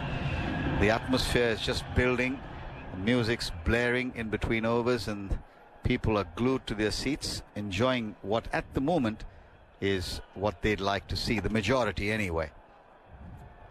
Ayabonga Kaka into her 5th over. Comes into bowl. First ball. Shefali makes a bit of room. Wristily flicks it away. 2 bounces down towards deep mid wicket for a single. Very evidently making room. Looking to play on the offside there, Shefali. And Ayabonga Kaka follows her. Make sure it doesn't give her the room. 59 runs of 58 balls is the 2nd wicket partnership. So they're carrying on the good work the openers did. Jemima Rodrigues takes her time, settles in her stance, waits over her bat, and Khaka is in bowls, and Jemima drives nicely wide of mid-off and calls Shefali through. It's a bit of a reluctant runner, but she does respond. It's remarkable, isn't it, that international players with so much of understanding of the game, and yet the best in the world at the non-strikers end, could often be caught ball gazing behind them. Khaka in, and Shefali drives this one a little bit in the air, just short, and they will run for that misfield and they'll get through. I think you made the point, didn't you, Fionn, a little while earlier, that communication for the quick run not exactly perfect at the moment. No, and they're just they are very different, aren't they? They're different styles, especially in how they start their innings. You know, Shefali Verma will try and find the boundary as soon as possible. Rodrigues much happier to rotate the strike. Khaka bowls, and it's a beautiful stroke. It'll probably be cut off. It is a brilliant stop again, diving away to her left, parried in the end by, I think it was de Klerk, saving a certain boundary. But beautifully timed again, and the result is just a single. Very good work. So that's South African fielders certainly giving it their all. For Shefali, short third, backward point, deep point, extra cover, long off, long on, deep mid wicket, deep backward square, and a fielder at 45 inside the ring. In comes Khaka again from the far end into bowl to Shefali. Once again makes a little bit of this, could be caught. It is on the edge of the circle, looking to go over the top was Shefali Verma, and a nice catch there. I think it's Dirksen. Wait for confirmation, but Shefali has to make the walk back to the pavilion. 87 of 78, and India lose their second at 166 for 2 in the 28th. Khaka strikes. Yeah, we were saying almost from the outset with Shefali Verma that it's just going to be about patience for her in this innings. She's played beautifully. She's set India up for a big total, but you can see the frustration in her, and whether it's come from the tiredness, whether it's come from, you know, the exhaustion that she's feeling, but she looks absolutely distraught because, you know, there is a sense that she has thrown that away. She was getting not bogged down, but she was, you could see she was searching for it a little bit more. But there is a standing ovation for her, which is really well deserved. And, you know, considering she was coming in so late into the side, she can be very proud of that knock. She'll have wanted the 3 figures, of course, but she's still done a fantastic job at the top of the order for India. She certainly has, and it was loose at mid-off, just timing her jump perfectly at the very edge of the wideish mid-off circle, and she took the catch clean and dropped on 56, Shefali, and the Indian skipper now walks in at number 4. Every time a wicket falls, the South African side will believe they can get a couple quickly, and we've seen that happen so often in all forms of the game. Harmanpreet Kaur, 161 matches, just under 4,400 runs in ODIs, waits for her first ball. Khaka in, and Harmanpreet defends on the offside. A bit surprised not to see a catcher in early on for the Indian skipper. Doesn't matter how many runs and what experience you have, it's always a nervy start for anyone. Yeah, especially, you know, the captain on the home World Cup final. I just want to make the first few overs for her as difficult as they possibly can. Just maybe plant a couple of seeds of doubt. Will they, you know, could they bring Marisan Kat back on, for example? There you go. Oh, there we go. They have. Just well said, Skipper Fionn. Well done. You'd seen that. You'd seen that. I can't see a thing. Anyway, all I'm saying is it might be a good idea to get Marisan Kat back on. And she is. She did it she did it against England, burst the game open with much needed wickets. So she's always the one who Laura Wolfart turns to. And the keeper standing up. Deep third, backward point inside the ring. Cap is in close to the stumps, bowls to Rodrigues, who works it away on the onside for a single. And there goes the thumbs up. This is the pair that really set India on the path to this final. Jemmy Rodrigues with her skipper Harmanpreet Kaur. Harmanpreet really didn't get too many runs in the early games, but the last couple of ones she's certainly gotten into a groove. Has a nice look around the field. Waits. Catching short extra now almost, right on one of the practice pitches, just in the eye line of the Indian captain. Now waits does Harmanpreet, and here's Cap in, bowls, and Harman defends right in front of her stumps, right on the money there. Marasin Cap into her 5th over. I tell you what, the celebration from Marasin Cap if she takes a wicket, we might have to take cover even up here. 3 fielders inside the ring on the offside, 2 on the on. 2 fielders apiece in the deep on the on and offside. Cap in, bowls, and Harman defense thinks of a run. It's not there. Good early call sends Rodriguez scurrying back into the safety of her crease. 167 for 2 in the 29th, India. Well, they've done their research, South Africa. Marasin Cap has dismissed Harmanpreet Kaur 4 times in ODIs. She averages just 17 against her. So it's a very clear plan from them here to get her on early. In goes Cap, bowls to Harman, who drives, won't get a run. Jamie wants one. The skipper turns her down, hit it just too well. Yeah, the score 167. You just mentioned the partnership between Kaur and Rodriguez. Prakash, it was 167 of 156 balls in the semi-final against Australia. It's amazing how you come up with these nuggets, Phil. Just keeps all of us intrigued. There's a Cap in again, passes and Pa Williams is close to the stumps, bowls, and this time looking to play the scoop. And Harman will get an edge which goes down straight behind her. Can't place a fielder there. And that's the first runs for the Indian captain. Not the most confident looking ones, but effective in the end. 171 for 2. Yeah, I'm not sure that's how we would have envisioned Harmanpreet Kaur getting off the mark, but perhaps wanting to get on top of Marasin Cap early. I don't think it's where she intends it. I think she wanted to get it over the right shoulder and over to fine leg. And Marasin Cap is furious. She can't believe that she's conceded 4. It was a decent ball on off stump. It was a perfectly good delivery, wasn't it? Yeah. Nothing wrong with it. As Harman now waits for Cap again. Cap bowls and Harman defends on the onside. Won't get a run. Fielder running in quickly on the onside. 171 for 2 after 29 overs.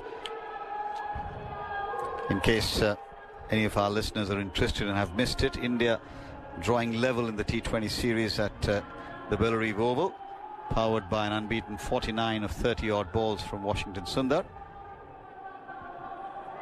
And India A versus, I think it's South Africa A. They're playing down in the NCA in Bangalore, also getting those runs, with the good news for Indian fans, of course, being the return of Rishabh Pant, getting a 90 to ensure that victory by 3 wickets. 171 for 2. 29 overs have been bowled here at the D.Y. Patil Stadium. And the deep fielders then, deep extra cover, or rather more like a deep point.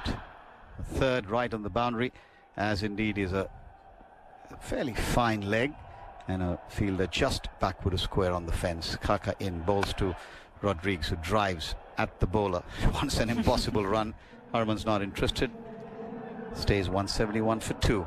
There's a lot of cricket going on in it. Well, there's always a lot of cricket going on in India. There's also a full round of Ranji Trophy games at the moment. Yes, and Karun Nair, remember him? Double 100 today against the reigning runners-up of the Ranji Trophy. Khaka in, bowls, driven. Was that in the air?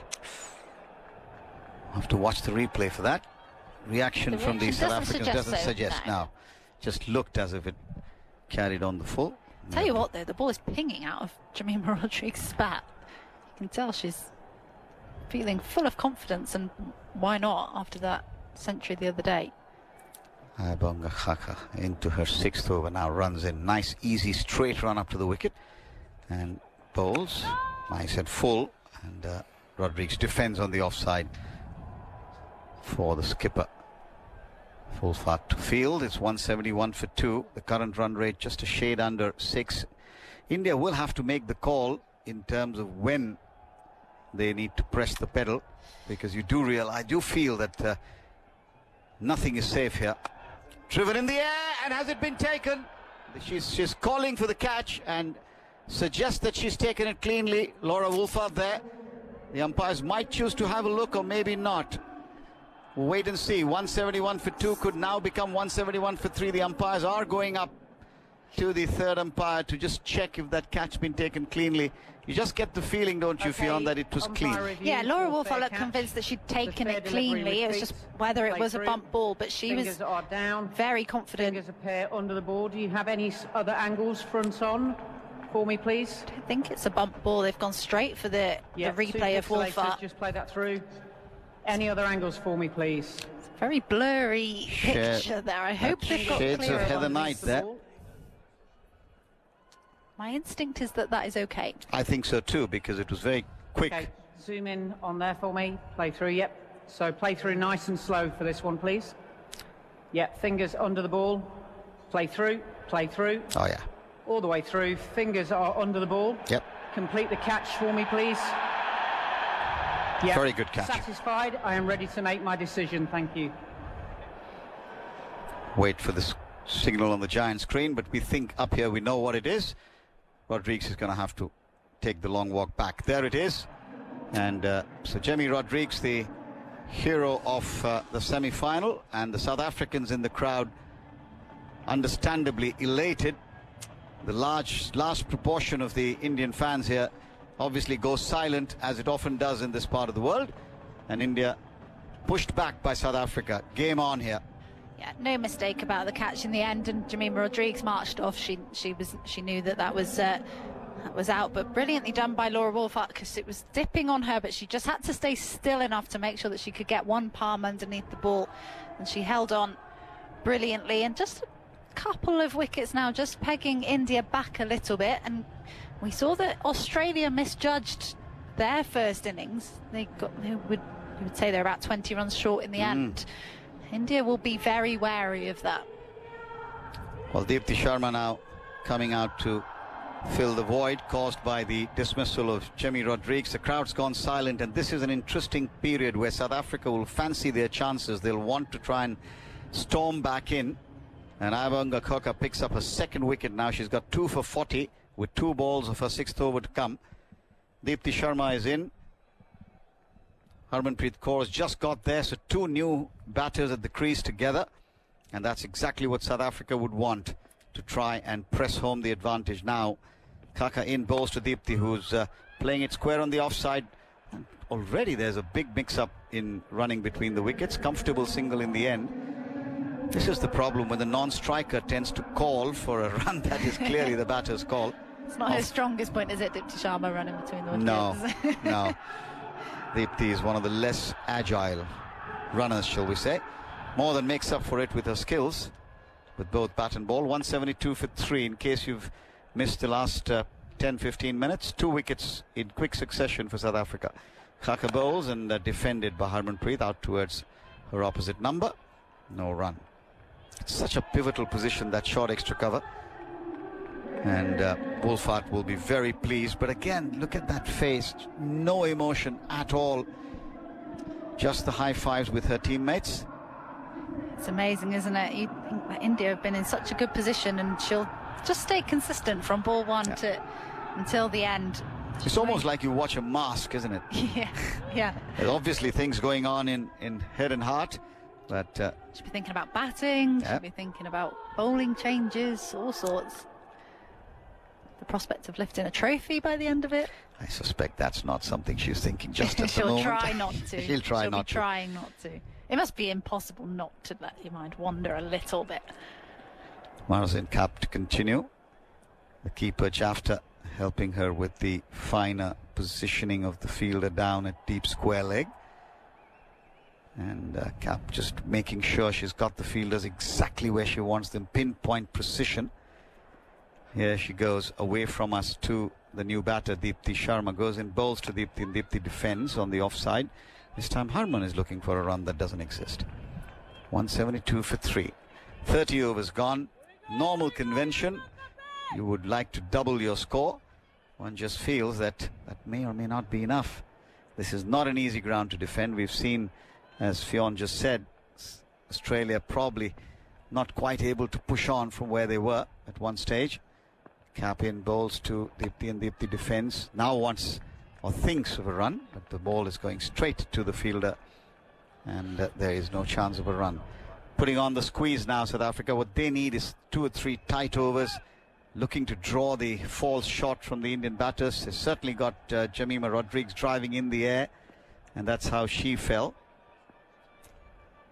The left-handed Deepti Sharma now waits for Marzin Cap in bowls, and once again nice and full, wristily flicked away. Once again it is the South African skipper. She seems to be everywhere, quickly moving to her left and making sure there's no run. 172 for 3. Lots of celebrities in the ground, as you would imagine. Mrs. Neeta Ambani, the owner of the Mumbai Indians in the WPL.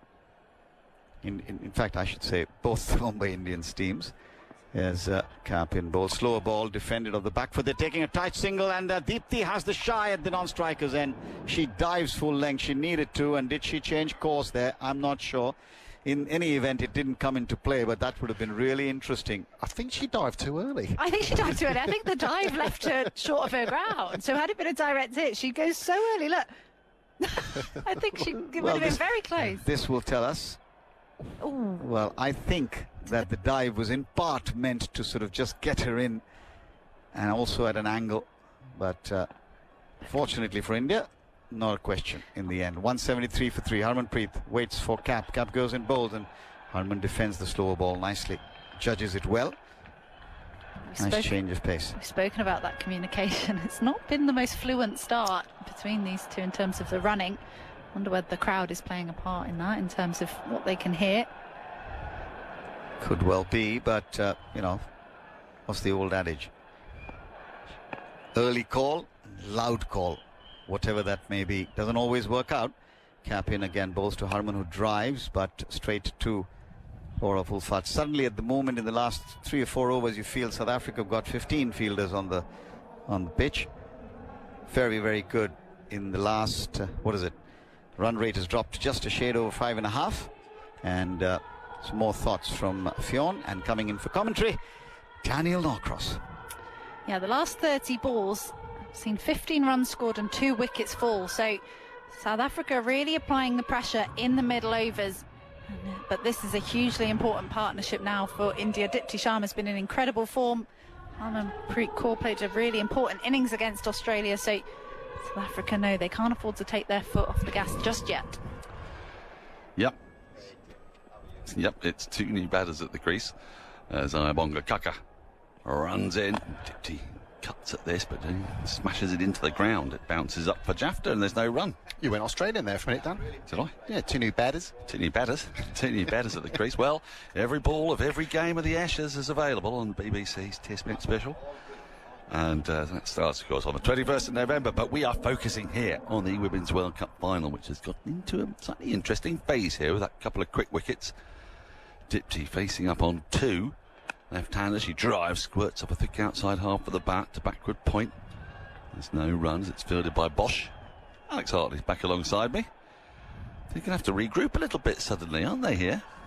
And it feels like they've been slowing down over the last few overs. Yeah, it's just all changed ever so slightly, losing 2 quick wickets for India. Here comes Kaka. Down the leg side, really well taken by Jafta, standing up. A wide will be signalled, though. Yeah, we were sort of, there was a moment when they were in the 6 and over territory, and you're thinking 320, 30, 340. That will be the sort of ambition. Well, to get to 340 now, they'd have to go 166 in 18.4 overs. And that is tricky, but of course, if a couple of batters get in, we've seen the power India have in their middle and lower middle order as Kakai is in once again. This is clipped in the air out towards deep mid-wicket. They've run 1, that'll be all it is. And we saw also how Deepti Sharma in that chase, she just came in against Australia and went hard and fast early, didn't she? Yep, she did indeed, but these two do need to regroup a little bit, and maybe that target of 340, India will just be thinking, let's try and get up to 300. That's 7 and over from here, which is doable on this surface. Very much so. And scoreboard pressure in a final, and this, the other as Kakai is in, tucked into the onside, wants to run, but Deepti does not. These are going to be awkward times when you run with Deepti Sharma. She is a truly brilliant cricketer, a fabulous bowler, fabulous batter. Not a great runner. not a great runner. No. And actually we saw her basically run herself out in the semi-final. As Guha is in. And, was that bowler? No. She went for the ramp then. Has that bounced off Chafter and back onto the stumps? I think that must be what's happened there. Forgive my hesitation, but I heard the death rattle. But yeah, that's exactly what's happened. She went for the ramp, missed it, and it's just rebounded off Chafter's gloves back onto the stumps. Saw somebody out in that fashion, didn't we, in this World Cup earlier? Guha is in once again. It's defended into the onside of ball, just back of a length. It's a fine over from Ayabonga Guha, just a 2 from it, a wide and a single. 175 for 3 from 32. Dipti has 3 off 8.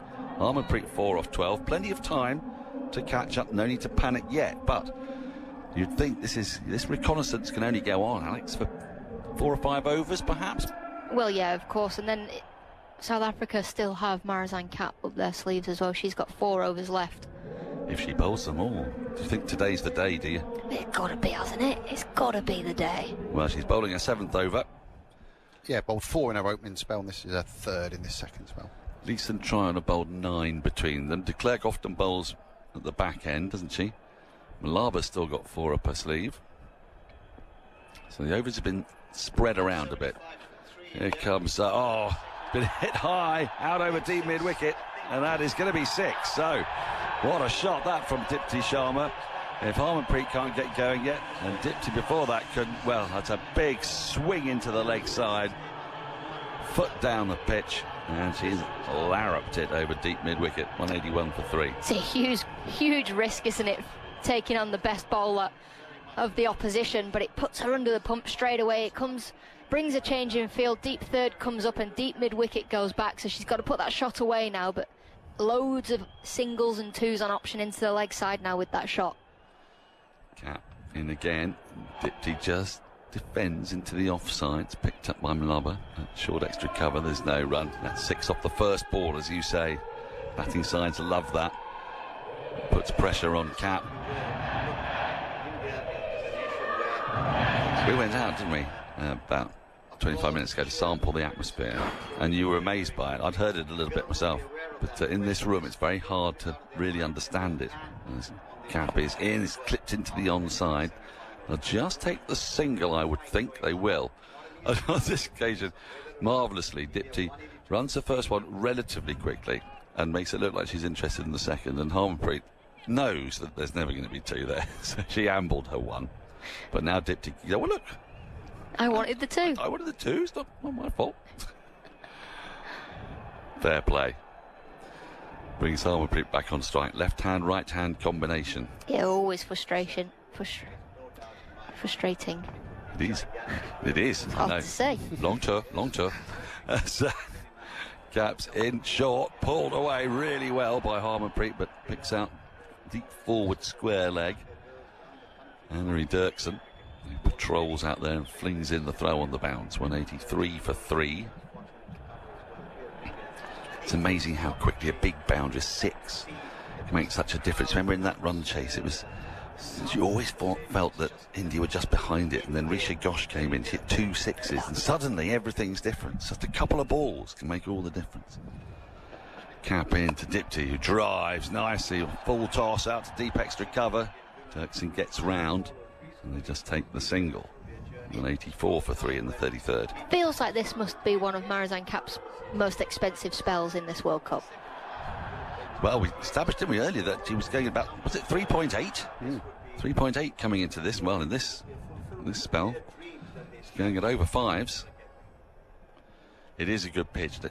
You didn't think she bowled particularly well, did you, in that first spell? A little bit too wide. No, I thought maybe just like the emotion of, just come back from singing the national, crying during the national anthem. Maybe that emotion just got to her a little bit. But it's not, her opening spell wasn't the best we've seen. Her opening spell against England was unreal. There was a bit of a difference there. It was. She comes in to complete the 33rd over. Harmanpreet on strike. Pushes into the offside. They're going through for a quick single. Cap runs round and then flings Sidearm, stumps, misses, and Dipty's home. That's a well-judged run, well taken. 10 off the over, 4 singles, that's 6 to start with, 185 for 3. Dipty on 11 off 12. Harmanpreet, though, still a little stuck, 6 off 14, and Drinks are now coming onto the field. Yeah, I'm just going to keep my eye on Marizanne Kapp here, whether or not she stays on the field or goes off. Yes, it looks like she's walking off to me at the moment. I think she's going to walk straight past the 2 girls that have brought the drinks out and go off, yeah. So do you think she'll be off for like 4 or 5 overs, then come back and then be available to bowl at the back end? I think so. Well, do you know what the niggle is? What the problem is? No. It's not really been explained to us, has it? No one's really questioned it. No. I mean, it's funny, these things can sometimes happen. It's like how Ravindra Jadeja managed to field for all those overs in the Men's World Cup in 2019, and indeed how Dennis Lilly came back from pneumonia, the great Australian fast bowler, in the 1981 series. And after he'd bowled a spell of 4 or 5 overs, he'd mysteriously disappear for about 3/4 of an hour to change his shirt, we were told. Does it take that long? Because, you know, pneumonia makes you notoriously requiring to change a shirt. But because once you've thrown the word pneumonia in there, everyone goes, oh, all right. Go on, pneumonia boy, go and change your shirt. We'll let it pass. It's starting to become moderately irritating through the remainder of that tour. Anyway, on the face of it, 185 for 3, 17 overs remain. You feel this is a good platform for India, but we've seen a few games in this stadium. Yeah, you lose a couple of quick ones now, and South Africa will very much feel like they're back in the game, so they'll be chatting here, will the South Africans, and just trying to break this partnership. Amanjot Kaur next, then Risha Ghosh, but they've got a longer tail with Radha Yadav coming in at 8. Yeah. So, look, we all know that wickets will depress the scoring rate. The question is, I suppose, where do you go to get them? We've seen very little spin today. 1.4 degree of turn, I think we saw, very little. Yeah, and I think actually the lack of pace from this from the South African attack when it comes to spin. So if it's not spinning and you're playing against England, you've got Lindsay Smith and Sophie Eccleston. They don't need the pitch to spin to aid them, whereas I feel with the South African spinners, they do need a little bit of aid. Especially Malaba, I feel. You know, she could be terrific on pitches that turn, but you can sort of play her off the pitch quite easily on something like this, can't you? And then Lisa and Tryon between them have bowled 9 overs, 1 for 59. So when do they come back in? If you're trying to get wickets, it's a balancing act for a skipper, isn't it? To try to get your best bowlers on, but at the same time, maybe after a drinks break, you think, oh, could I burgle a couple of quick ones from what you might see as your 5th bowler combined sort of thing, you know? Oh, I do believe I can hear the strains of Nick Kershaw's The Riddle. Very, very good, Dan. 1984, would you say? I think it probably was. Near a tree by a river, there's a hole in the ground where the old man of Arran went around and around. Never knew what it meant, but, you know, it was Nick Kershaw. He was very big for about 18 months. I think he did make a comeback. Don't at me. Were you a fan, Phil? Not massively, but I know that song. Yes. I'm always quite tickled by the songs that you don't expect to hear in an Indian cricket ground, and that was definitely one of them. Chloe Tryon is going to resume after the drinks break. Harmanpreet on strike with 3 in the ring on the offside, 2 on the leg side, left arm around the wicket. Back into a crease goes Harmanpreet, pushes for the single. Shy at the stumps, had it hit, had it been firmer and faster, that could have been problem for Dipty Sharma, but she is home. I think is it Tumi Sekakuni who's back out there? The sub. It was a bit of a limp throw, really, there, wasn't it? Yes. Had it been firm, like you said, Dan, I think Dipty Sharma would have been in a spot of bother. It's the 2nd time she's had to dive full length already in this innings. Well, it was the images of Jemmy Rodrigues with her dirty shirt from the semi-final. Is it going to be Deepty's dirty shirt in the final? Deepty's dirty shirt. Yeah. I can see that. We can play in the West End. Yep. They were big in the 80s as well. They really were, yeah. Try-ons into Dipty short, pulled round the corner, might be form. No, it's an amazing piece of fielding out on the boundary. That is terrific work from the sub, who has hairs round to her left and flung out her left hand and saved 2 runs there. Really brilliant work. 188 for 3. Yeah, brilliant. Brilliant from the subfielder, as we just try and figure out who it is out there on the boundary, but an excellent piece of fielding, applauded by Chloe Tryon. So they've tried this tactic of bringing on perhaps a slightly lesser bowler straight after drinks. The next ball's just pushed along the ground off the back foot up to wide-ish long on, 189 for 3. So it looks like this is an attempt to burgle a couple of quick overs in, rather than go for your gun bowler or go for Malaba maybe. Malaba's still got 4 up her sleeve. Let's try on his in to Harmanpreet. Goes back into a crease and then plays a delicious late cut and guides the ball down to the boundary for 4. There's not a lot of pace on, but there was enough. And that's really well played by Harmanpreet. Takes her to 11 with that 4, and India 193 for 3. And it is Tumi Sekakuni who is the sub-fielder down there. Yeah, there's not much she could have done with that one either after a brilliant bit of fielding previously. Open the face of the bat, gloriously played by the skipper. Yep, too short. Well, it wasn't a lot of width, to be fair, but she made the width. Yeah, made the width by going wide outside the leg stump. And now I think Spider Cam might be. No, Harman's saying, you wait till I'm ready, please, Chloe. Well, she's successfully managed to do that. And Tryon is in. Flatter, straighter, and played back past her along the ground up towards long on. A single we see so many times where the non-striker is perfectly entitled to stay where they are, and then they act as a kind of barrier to the bowler attempting to field off their own bowling. 9 off the over so far. It's been profitable, this one. There's Dipti. It's on strike and she just works the ball expertly along the ground up to long on. 10 off the over, 195 for 3. That first over after drinks. The rate is climbing.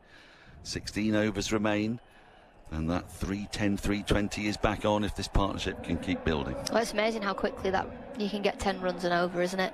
It's just one boundary, rotate the strike, gets you your 9s, and if you get a bad ball, put it away, then you're up into your 10s and your 12s for the rest of the over. And India will be very aware of that, so they'll be looking for a boundary and over if it's there. Yep. Sounds so obvious. Yeah. But you know, sometimes the obvious is worth pointing out. Nadine de Klerk is coming on, which may not be obvious.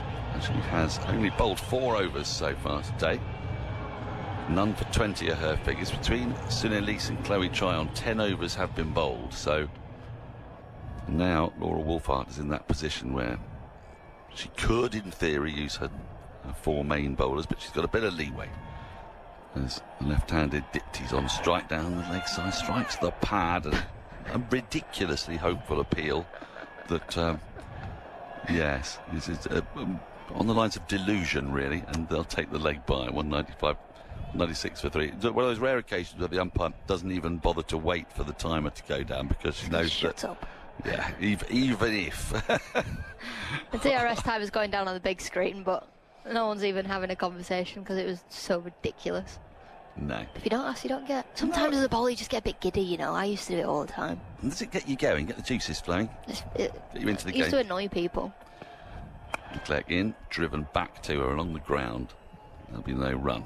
Full ball, and about off stump. Yeah, it can, well, constant appealing does tend to annoy, but that's partly good reason for doing it. Not all here to. Can you get told friends. off for appealing too much? Yes, I was hearing a tale about that the other day. Who was telling us that? About somebody, the umpire saying, just stop it. This is a short ball. It's pulled away down to deep backwards square, well fielded out the boundary by Anne-Marie Dirksen, who's got a fair bit of ground to make. And it's a tall woman, fair bit of ground to get down to, but she keeps it to 1. The South African outfielding has been absolutely top class, hasn't it? You took the words out of my mouth there, Phil. They've been, apart from that drop catch by Bosch early on in the game when Shafali Verma was on 50. 56. Yes. As this is cracked away. Oh, and nearly a brilliant. Well, it's a half stop anyway that could well have saved a couple of runs, but they get a single. 198 for 3. Really good work diving at point. Yeah, they've been exceptional stopping the balls that have gone along the floor of South Africa. Full length dive.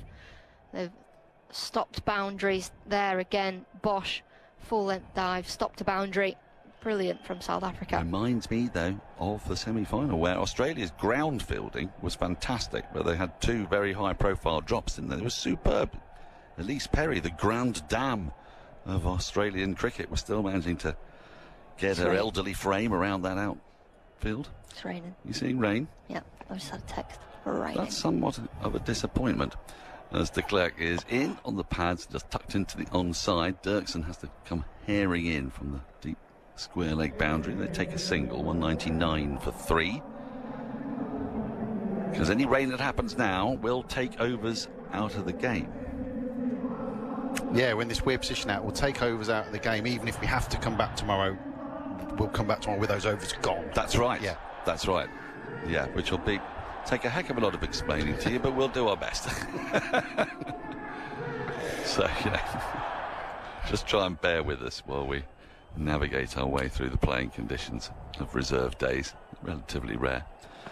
De Klerk in, pulled away, down to deep backward square leg, but there's a fielder out there, Chloe Tryon. They just take the single. It brings up the 200 from 35 overs. Dipty 17, Harmanpreet has 14. The rain is not obviously sufficiently heavy for anybody really to be moving around. I can't see any ground staff near covers, so that's positive. I think someone who knows you've got a flight tomorrow just winding you up. No, it's pouring. It's drizzling. No, I was about to say, Dan, Yes. Henry would have made a little quip there, wouldn't he, on navigating Navi Mumbai. Yeah, Well, he does like a quip. he does. Yes. Yes. If they could do degrees in quip, I think he'd be up there for it. Get on first. We've reached that point which I should really attempt to do the handover, but because they're so near the top of the mark, I'm going to do a ball and then I'm going to do the handover. If that's okay, as Dipty is on strike. Start of a new over, her first ball just works into the onside, but again good fielding at short mid-wicket. 200 for 3. Dipty 17, Harmanpreet has 14. They're getting through the over too quickly. I might have to do this ball as well. They'll take a single in a minute and all will be well. Tryon's in, swept away, fine to fine leg. There is no run. I'm going to get out of the way, and then Henry Moran's going to take over. Yeah, Deepti Sharma just looking for that sweep shot there. Doesn't quite get it away. Looking for that boundary ball. 200 up, 200 for 3. Deepti clips down the ground with one hand off the bat. It goes trickling up towards a long on. It's quite hard to tell when it is raining here for us because we've got these two sets of, these two panes of glass to look through, and neither of which are, I would say, possibly quite as clean as they might be. No, well, they've plonked a commentary box. They've plonked a building on top of a building. This used to be a balcony. Here is, deep in the crease, Harmanpreet Kaur opening the face of the bat, angling into the offside, and there is a single taken, 202 for 3. But at least we're not steaming up. Well, there is that, Yeah. Phil, you're right. But you're right, they could have maybe just done with just a little bit of a polished pre-final. But, it's something. We've had worse. We have had worse. Nicely angled with a little flick of the wrist out towards the deep bite. Sharma, 203 for 3. It's an amazing scene in front of us again. We'll mention it time and time again, but these stands absolutely jam-packed full. And spectators everywhere you look. Tickets virtually impossible to come by. And it is some occasion here in Navi Mumbai. Fourth wicket partnerships worth 32 of 38. 13 balls since we've seen a boundary. And you have to say, the game is at a fascinating point. 14 overs to come after this ball. Defended back to Chloe Tryon, who's done a good job here. 6 overs, 1 for 38. And India's run rate, 5.64. What do you think will be a total they'd feel comfortable with at halfway? 280? India? Yeah.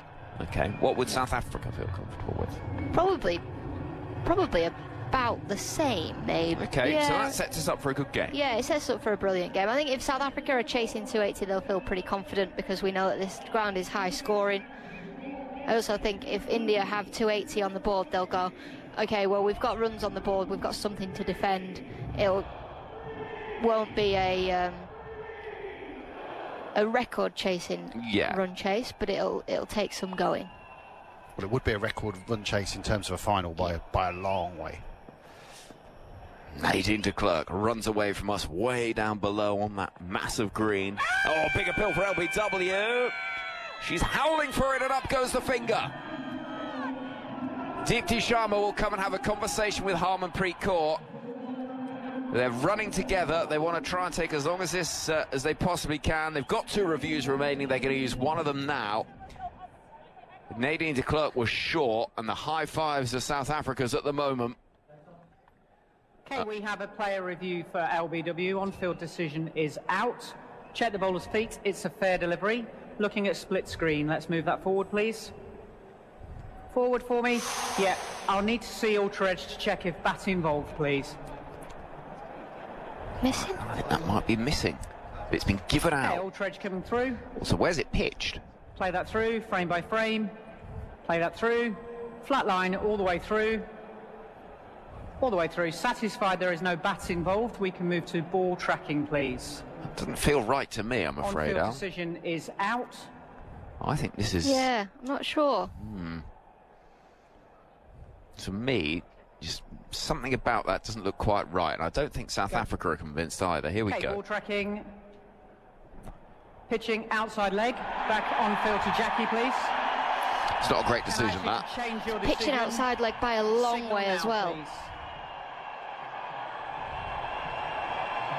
And so the decision will be overturned. 203 for 3.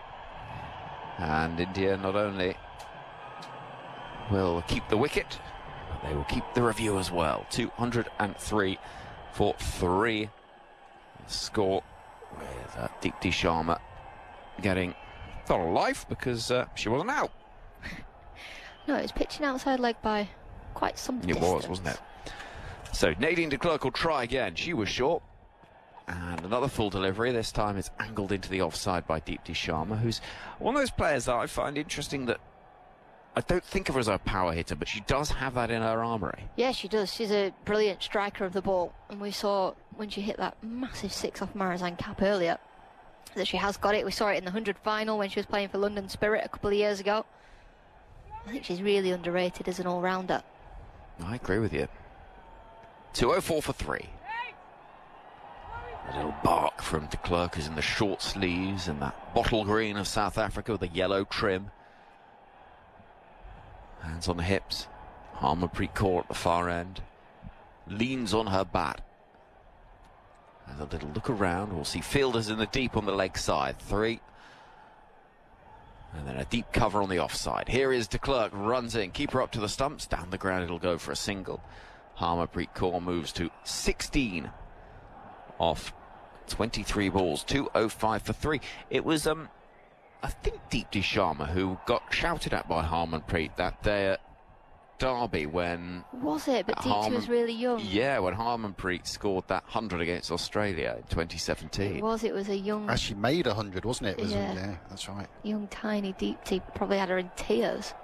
It was quite scary. This is de Klerk.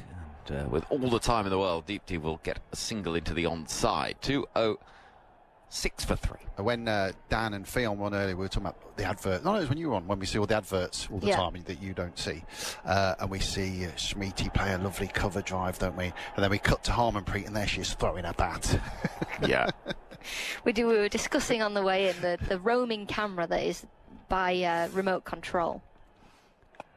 Deep in the crease, Harmanpreet will pick up 1 run. Down the ground it goes. It's used to film players as they walk off. And we were saying, if there's any player that's going to whack it, it'd be Harmanpreet Kaur. Although this tournament, she's sort of been a bit more mellow, hasn't she? She's had a bit more of a laugh. Yeah. It's been a little bit more, I don't know, zen. Yeah. Would be the word I'd use. It's felt like it's needed to be, perhaps. So... the projected score, if they continue at this rate, is 280. This is swept hard. Behind square, it'll go down to the boundary for 4. And Deepti Sharma, almost as if she could hear me in her ears, says, well, forget this projected rate. I'm going to try and accelerate a little bit. 8 from the over. As she sweeps and sweeps well. It's 211 for 3. 37 overs gone. If they could go at 9s, that would take them to 328. sevens over 300. That feels in a final a lot of runs. It does, and it feels doable as well for India. They've built a decent partnership now, these two. It's 40 runs between the two of them. The 300 is very much on the cards. This is a great shot from Deepti Sharma, that. This is a no-look sweep. You know, talk about teaching the sweep shot to kids and keeping your head still. That's exactly what Deepti Sharma did there. 211 for 3. Chloe Tryon into bowl to Harmanpreet Kaur, the India captain, who nicely drives to the right of Annery Dirksen at deep cover, runs round and will pick up with just one run taken. 212 for 3. We talk about the zen of Harmanpreet Kaur, remarkable record in World Cup knockout games. She's 18 not out here, made 89 in the semi-final, 51 in the final, and of course that 171 not out in the semi-final in 2017. So what, she got 51? I thought she got 80 odd. I got her out. Tryon bowls to Deepti, who goes hard at that, clears the fielder at mid-wicket and gets 4 runs as well. This is a clear moment of acceleration from India, and it could be significant. 216 for 3. Deepti Sharma has been given a little bit of license here. She moves to 29 from 27. Well, you always have conversations as a batting pair. Who's going to be the busy batter and who do you want to stick around? Deepti Sharma, as you say, has been given that freedom to play a few shots here. She's one of those cricketers that once she gets going, it's almost like, okay, carry on going. A little bit like Shafali Verma, just carry on. Don't try and go up and down the gears, just keep on accelerating. Tryon. The left arm spin over the wicket, and Deepti is rather hurried there. That's nicely bowled. 216 for 3. I should say, by the way, in comes Tryon, more on that in a moment. Swept again from well outside the off stump by Sharma, reaching for it for 1 out towards the leg side. 217 for 3. I asked the ICC if anyone was available to chat to. There's a few issues around the tournament and one thing and another, and they say at the moment we're not putting anyone up, and things like scheduling Sri Lanka, one thing and another. I'll tell you, that throw from Dirksen nearly took out her teammate, by the way. Took out the captain. So we have asked that question, but no one is available on this occasion. So just to keep you abreast of that. So here comes Tryon round the wicket. Forward comes Harmanpreet, doesn't time it. 1 taken into the onside. And the score 218 for 3. Yeah, as it stands, the only 2 players to have got Harmanpreet Kaur out in World Cup knockout games, yes, are Annabelle Sutherland and the ex-player, the World Cup winner sat between us, Henry. It wasn't you or I. Now that's a sexy stat. It was Hartley. Oh, God, that was good. Deepti will get 1 down the ground off the back foot. And, I'm just going to go stroke my ego. I'm off. 219 for 3, as I recall, caught in the deep. Tammy Beaumont. She tried to wallop you out of the ground for the second ball running. So 219 for 3. As Fionn Wynne comes to join us once more. Fionn, BBC Sport cricket writer, whose thoughts on the World Cup you'll be able to enjoy and explore once this tournament comes to an end. India 219 for 3, 38 overs gone. They feel well set to me here, Fionn. Yeah, and you can see the shift in acceleration. We were saying earlier they didn't want to be caught short, as Australia were. We've been saying the whole time that possibly the only way to beat Australia is to get them to bat first, although they chose to bat first, and kind of hope that they misread things because perhaps it's something that they're not quite used to. So India, can sense they probably will have that in the back of their minds, and they've started that attack now. Start of a new over, sees a sweep nicely timed by Deepti, but fielded by Kakar, short fine leg. It's Nonkululeko Mlaba who's into a 7th over, none for 25 so far. She's been economical, replaces Nadine de Klerk. And bowls to the left-handed Deepti Sharma, sweeping out towards a little bit of space on the leg side, but not enough space for 2. This sort of platform, Richard Gosh, could be very dangerous indeed. I agree with you. With 10 overs left or something like that, 7 or 8 more. Tasty. Woof. Could be a real carnival atmosphere towards the back end of the innings. I mean, the other thing that India should be just considering, and I know these things are taken into account when they do DLS calculations. Here is Mlaba with the left arm wrist spin round the wicket. Clipped down the ground on the full by Kaur to move to 2-2-1 for 3 India. Is you don't want to be in a position where you've banked on accelerating and then if rain were to come... Oh, are we expecting more? Well, we just don't know. hypothetically. But hypothetically, and you've not accelerated early enough. Do you see what I mean? Yeah. Mlaba bowls to Dipti, who'll get one down the ground, up towards long on, 222 for 3. Yeah, 50 partnership came off that previous ball. 50 partnership off 54 balls. Thank you, Phil. I had an email earlier, Phil, saying that you want you a documentary made on your travels around India. Oh, there'd have been some low moments on this trip. we had a mini documentary made about us in Guwahati. We did, yeah. This is down the leg side. That'll be signalled wide. 223 for 3. Yes, our very lovely commentary box attendant, Anil, interviewed us, and each of us really in turn asking what we thought of the commentary box, good and bad. Nicely pushed towards backward point, but straight to Annika Bosch, who will field no run. 1 ball left at the 39th over, and he sent us through the video in full production. Somehow got a close-up photo of all of our accreditations as well. I don't notice you doing that. Yeah, well, that's why I asked you. I said, do you remember that happening? No. I have to say I don't. Mlaba bowls and bowls her! The India captain's out. Harmanpreet Kaur goes for 20 off 29 balls. And Mlaba strikes in the final. Protea power, that flag says down to my right. And just when India were looking to try and move through the gears towards the back end of the innings, they've lost one of the players that really can take the game away. It's a fine piece of bowling, the ball skidding on and smacking into the top of off stump. Roars of delight as the 50 partnership is broken and that 4th wicket falls. 223 for 4. Harmanpreet Kaur is out, 20 off 29. That's a lovely bit of bowling from Mlaba, and well deserved as well. She was bowling very economically, just keeping the stumps in play, nothing too complicated, and she's finally got the reward for that. You could just see Harmanpreet just misreading the length, trying to give herself a bit of room. Not too dissimilar from what Smriti Mandhana was doing earlier. And a really important time for South Africa to take a wicket, because as we were saying, India bat very, very deep, and with this kind of platform, with 11 overs to go, they were just getting themselves set up. But now, with Dipti Sharma is well set, but Amanjot Kaur has got to start her innings again. They can try and keep her on strike as much as they can. So Amanjot comes to the middle. Marizan Cap is back in the attack. Shuffling the bowlers is Laura Wolfart, who'll have to get her batting thinking cap on at some point. But 11 big overs of tactical nous to be negotiated between now and that point. As Cap, who's got 3 overs in theory left to bowl, we'll see Dipti Sharma work the ball into the onside for a single. 224 for 4 now. Surely Marizan Cap isn't going to leave overs unbowled in a World Cup final. Of all people. Of all people. On all days.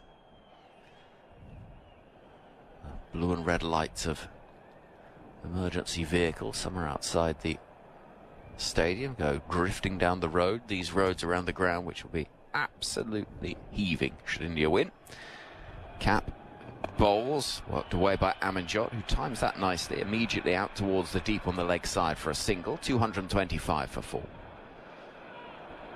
Might have to walk down the road a little bit if we're going to get back. Yes, I sense so. I think cars are going to be getting through. I don't think the cars will be getting through. If India do get over the line, could be some night. Cap from the far end. Running towards us with Dipti Sharma on strike. That's down the leg side. That's not well bowled. It'll be wide. 226 for 4, signalled by umpire Eloise Sheridan of Australia. The only Australian representative in the final, which you wouldn't have... Oh, you went there. I did. Well, you wouldn't have called that. Nope.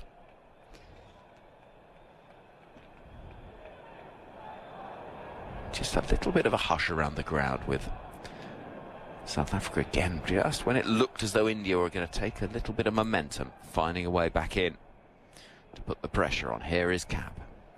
Far into the ground, runs towards us, and Deepti will push towards mid-off, but that fielder is up inside the circle, so it won't be certainly a boundary. Indeed, it won't be a run. Deepti is 34 off 35. Does up and undoes a glove and has a look around, sees fielders in the deep on the leg side. There's a deep cover as well. And running in towards us is Marizanne Cap. It's worked out towards one of those fielders in the deep, who will pick up Anna Dirksen and throw the ball in like she means it.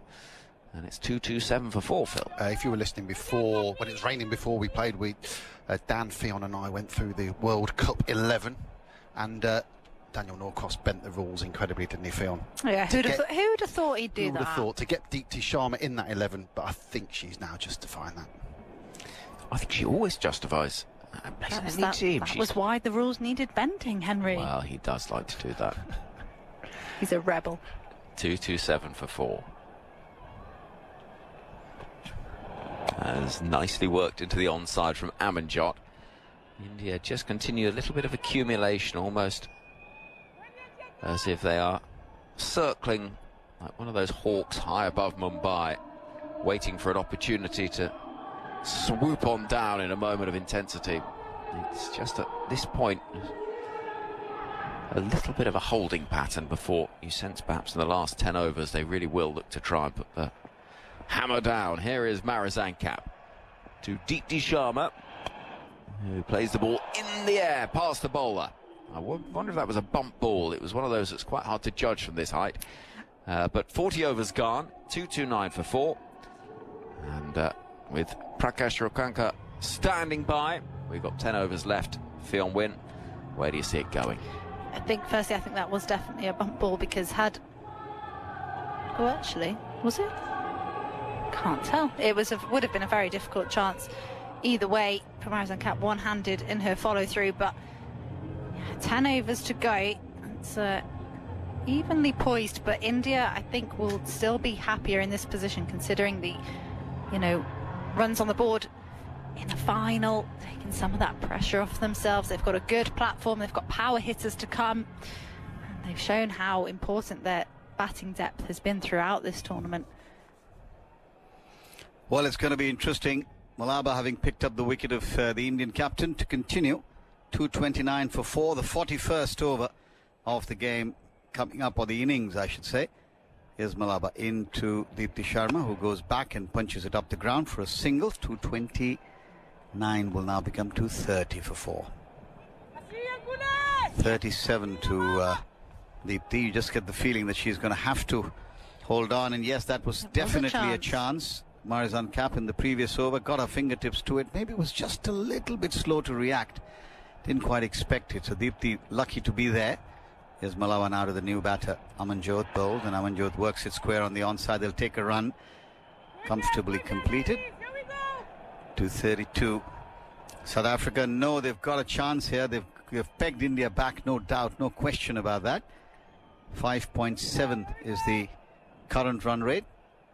And India will have to find a way to get to a total that they believe they can defend here. Malaba into the left-handed Deepti. He plays it in the air, but comfortably in the gap, down towards long on for a single. How much longer, Fiona, are they going to do this single, rotate, strike? Because South Africa won't really mind it. No, South Africa won't mind in the slightest, and they're probably thinking. Malaba in bowls, and Amanjot once again works it on the onside. Another single. 4 singles off the first 4 balls. It'll be whether they tell Deepti Sharma to bat through, and then the likes of Amanjot and Richa bat around her and keep that tempo going to make sure they've got a set batter at the end. But we saw how important those cameos can be in that chase against Australia. Even a contribution of 20 or 30 can be so important at this stage. Down the wicket comes Deepti this time. She's gone aerial, and she's just been put down. It was a tough chance, and this time it was the South African captain, Wolfart. She made the ground, just probably couldn't judge it quite to a nicety. There was time, so 2 half chances, I'd reckon. going down for South Africa. Yeah, you could see Dipti Sharma Given up. She'd given up. She'd assumed that she'd miscued it.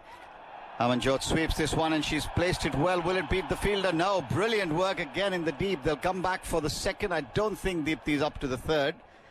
Ayabonga Kaka completing the fielding with the throw into the keeper. And after 41 overs, it's 436 for 4. 7 coming off this over. Could easily have been 230 odd for 5 had the South African captain somehow managed to get her fingers under it. She was coming forward, mind you. The ball was dipping. You're kind of choosing between the catch and your teeth, aren't you, in a way? It's one of those really horrible ones. But as we said, Dipti Sharma hit her bat to her helmet. She thought she was gone. It would have been a fantastic catch, just fingertips for Laura Wolfart. But you can see, again, just that in terms of what makes her such a good captain. No reaction whatsoever. And she'll be furious inside, of course she will. But is it going to help her team if she's ranting and raving and getting furious? It's not. So she's just, you know, just keeps herself calm. She'll make sure she takes the next one. All the 4 fielders in the ring on the offside. Cap bowls. Dipti Sharma works it square on the onside. She's taken off purposefully for the first, but will not have a chance to come back for the second. As the return comes in, 2 bounces into the keeper. Certainly no sign of dew. It's reasonably pleasant out there, so the humidity is low. And clearly no dew at the moment, at least, as India move on to 237 for 4. They got 340 in that game where they almost batted New Zealand out. Remember, South Africa will be cognizant that Australia got 330 odd, and that wasn't enough. Slower ball played back to the bowler by Amanjot Kaur. Run a ball 6 for her, 237 for 4. Something's got to give. You just get the feeling. Well, we mentioned when India will go for it, but South Africa themselves 117 off the last 10 overs against England, so they know how many you can score off the back 10. Yeah, in that game against New Zealand, from memory, I think India got something like 80 odd runs in the last 6 or 7 overs. Driven on the offside, won't be a run. Fielder on the edge of the circle at mid-off. 237 for 4. So India have, in the final 10 overs, have scored at 8.4 runs per over throughout the competition. Only one team have scored higher in the final 10 overs. South Africa, 9.5. There we are. So this game very much in the balance. In fact, maybe just beginning to tilt a little towards the challengers. Cut away nicely, Amanjot Kaur this time, just opening the face, holding her timing for that shot to perfection and bisecting the 2 fielders behind the wicket in the offside to get 4 runs. Important boundary, 241 for 4. I don't think Amanjot Kaur knows what pressure is, does she? I just think of some of the knocks that she's played.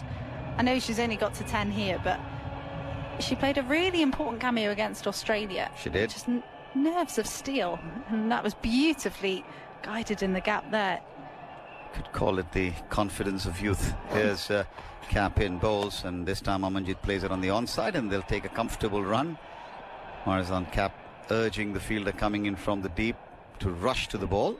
Limits the scoring. Amanjot Kaur was sprinting for the second there. Dipti Sharma was having absolutely none of it. No, absolutely not. She's already had, 2 or 3 dives early on. And Cap, the last ball of her 9th over. She's gone wicketless so far, 49 runs off her bowling.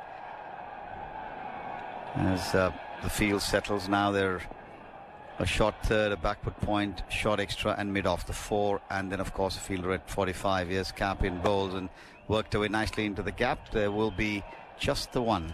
The fielder coming off the boundary is Wolfart, quickly up to the ball on the bounce into the keeper. 42 gone now, 243 for 4. 8 overs to be bowled, 48 balls to come, 48 legal deliveries in this India innings. What was Amanjot Kaur's quote early on in the series? It was I knew we weren't in trouble because I still had to come into bat, or something along those lines, wasn't it? Amazing. I say the confidence of youth here. But she played a really important innings in that first game against Sri Lanka, where India were in a little bit of trouble, and her and Dipti Sharma got them out of trouble there. She played brilliantly in that series against England over the summer as well. She did. And bowling is probably still the area of her game that she needs to work on, but in terms of the promise. Malaba, left arm spin to Dipti Sharma, who pulls it or heaves it, but controlled down to deep mid-wicket for a single. 244 for 4. 43rd over in progress. The India innings heading towards its culmination. South Africa would dearly like a couple of wickets here to really peg India back. Amanjot and Deepti will have opposite ideas. Malaba bowls and Amanjot pushes back along the track. She's bowled really well, I think, Malaba. 8.2 overs, 1 for 37. Controlled, stump to stump, and really hasn't given anything away. Comes in, bowls again. Amanjot comes down the wicket, plays it to short mid-wicket. No run. This is good. 2 dots on the trot. At this stage in the innings, this is gold dust. 11 not out. Run a ball, Amanjot. And Malaba wanting a change in the field. She's bringing up the sweeper from cover, pushing mid-off back to the long-off area. There's a deep mid-wicket, a deep square as well. Bowls and looking to sort of guide that again on the offside. Amanjot cramped for space. That arm ball that got the wicket of the Indian captain Harmanpreet was an absolute beauty from Malaba. Shafter wants the fielders to be in exactly the right spot. All is set now. Malaba in again. Bowls to Amanjot, who goes back and pushes it out towards the deep field on the onside. There'll just be a single. 254 becomes 245 for 4. Getting my 4s and 5s mixed up here. In the 43rd over, to have given away just 2 runs of her first 5 deliveries. She'll want to get out of this over tight. And Deepti Sharma on strike. Eyes the onside field and settles over a bat now, and Malaba goes in bowls, and Deepti does have a heave. He struck her on the pad unless it's outside the off stump. Umpire Williams is unmoved. Probably impact outside the off stump, or maybe height as well, from what one could see live. There was a lot going on. There's a lot going on. I don't know whether it bounced off the glove as well. Oh, they've reviewed it. Well, there you go. Laura Wolford doesn't they think. They have got 2 left, yeah. And the review, the first one taken, I think. We have a player review for LBW. By South On-field Africa. decision is not out. Check the bowler's feet. It's a fair delivery. I can see split screen. Play that forward for me, please. There we go. Play that forward. Keep going. Yep. Appears to be no bats. I'd like to check with ultra edge all the way through. Keep playing through. Keep playing through. Can we check with ultra edge, please? Has it struck her in the stomach? Yeah. Okay, some noise on the line. There is a clear gap between bat and ball. Still a clear gap between bat and ball. Play through. Play through, please. Clear gap. Still a gap. All the way through, please, to impact. All the way through. Yep. Satisfied there's no bat or glove involved. We can move to ball tracking, please. Could be umpire's Original call. decision is not out.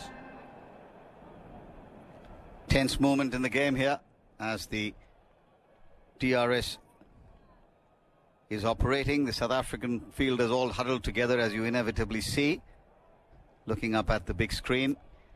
Bit of a hold up. 245 for 4. Okay, ball tracking. Original Found neither of decision them are is not certain out. because nobody's moving yet. Here we have it, Pitching Dion. is outside off. Impact is outside off. So we'll go back to Jackie on field, please, to stay with your not out. Stand by, signal not out now, please. So Jackie Williams getting this one right. There was an earlier LBW appeal where she did judge Deepti Sharma LBW, overturned on review. 245 for 4. South Africa lose 1 review. 7 overs left. 42 balls. What can India get here? Come on, Fionn, give us a prediction. 45, 245 for 4. They've got to be, well, they're going at 5.7s now. You think they'd want to get that up to at least 7 or 8 and over from here with 6 wickets in hand. Just feel like Deepti Sharma has got to be the one to take the initiative. It's the left-hand, right-hand combination has caused a few problems for South Africa, particularly at the top of the innings. They'll be, 300 on the board in a final. You'd certainly be delighted with that. Change in bowling, holding back 1 over from Cap. Wolford brings in de Klerk. She's in to bowl now to Amanjot. She's in and she bowls, and Amanjot plays it in the air and it's taken beautifully. Brilliantly taken. Deepti was in the way, but de Klerk did well. Slower ball, I think, and just not quite getting the timing as South Africa pick up the wicket they needed and keep pegging India back. This is now becoming a really even contest. 245 for 5. Amanjot is gone. Cotton bowled de Klerk. Yeah, brilliant bit of work from Nadine de Klerk. A slower ball, I think she just rolled her fingers over it. And you can see Dipti Sharma cowering out the way, but she doesn't move, which is well within her right to do. So there's a lot for Nadine de Klerk to think about. She had to go one-handed. Had Dipti Sharma not been there, she probably would have been able to get there quite comfortably. It was a really, really good effort to hold on. We've seen a couple of drop chances. Marizanne Kapp put a difficult one down. Laura Wolfart put a difficult one down. So I'll be very relieved to have one stick. But now, 5 wickets in hand. This is a really crucial stage with Richa Ghosh, she is the power hitter. She's the death overs specialist, you would say, for India. So South Africa will be very wary of her threat. Yes, they'll want to see the back of her as quickly as they can. And here's a question again. We just watched that replay. Dipti Sharma bending down, thinking the ball was coming at her faster. If she just stayed up with her head where it was, I'm not sure what would have happened. Would that have been obstructing the fielder? I don't know, because she hadn't really moved anywhere. But it's one of those things that I guess when this game is done and dusted, people might just choose to talk about. But Richa Ghosh now into bat, and this is probably one of the most important knocks of this tournament for her. She's played some blinders. She can hit the ball long, but the pressure of a World Cup final, how is she going to handle it? De Klerk with a wicket under her belt now. India 245 for 5. The crowd's gone silent.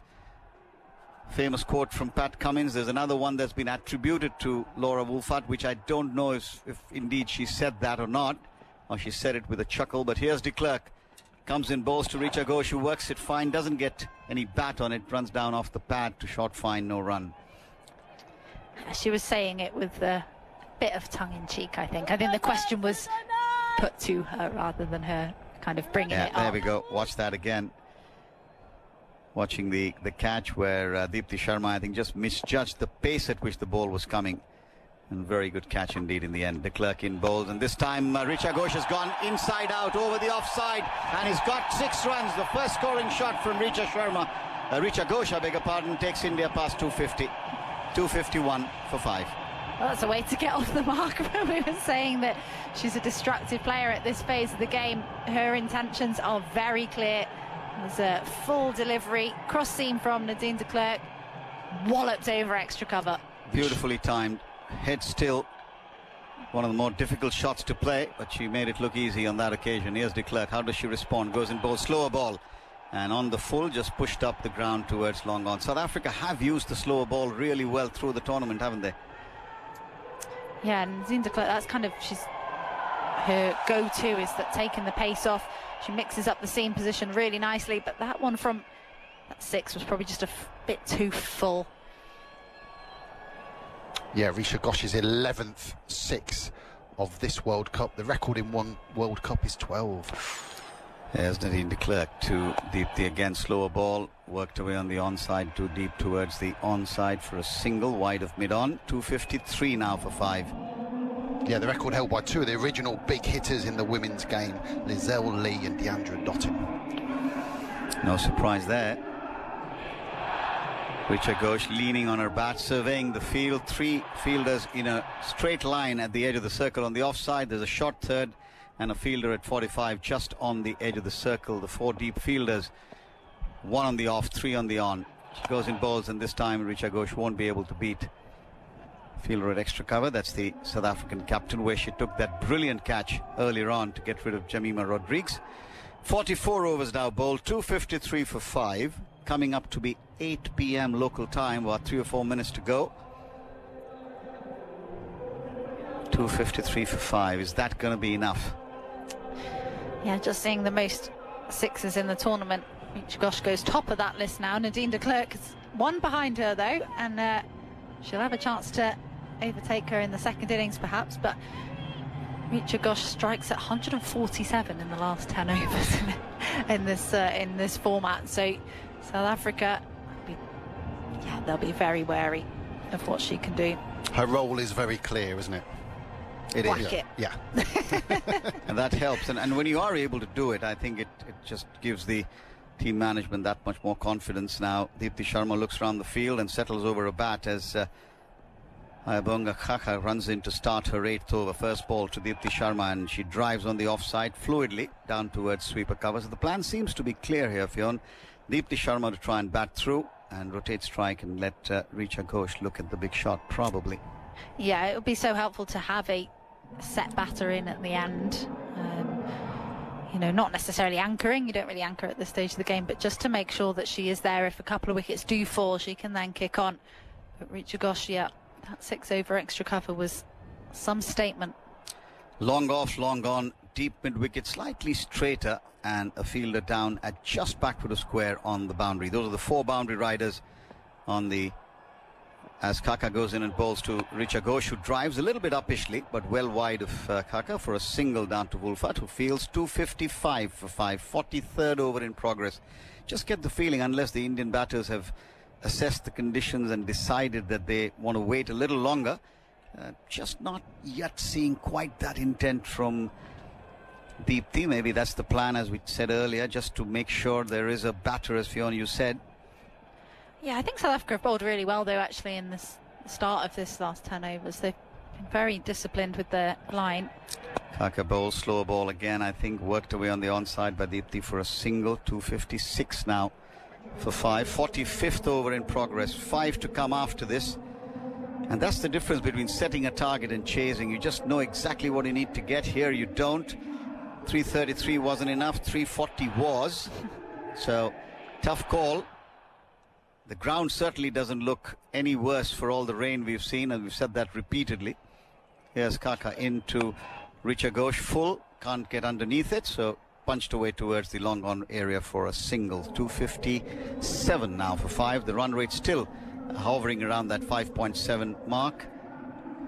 Fiona, you mentioned they want to get it to 7. That'll be a monumental achievement. Yeah, it would. I've been really impressed with South Africa, though, in these past 4.4 overs. Let's see if Kaka can close it out. She goes in balls to Deepthi, and Deepthi drives on the offside again, just the one. So 5 singles of the first 5 balls. Not going to be good enough, one reckons. Now the last ball of the 45th over coming up. The last 5 overs to come after this.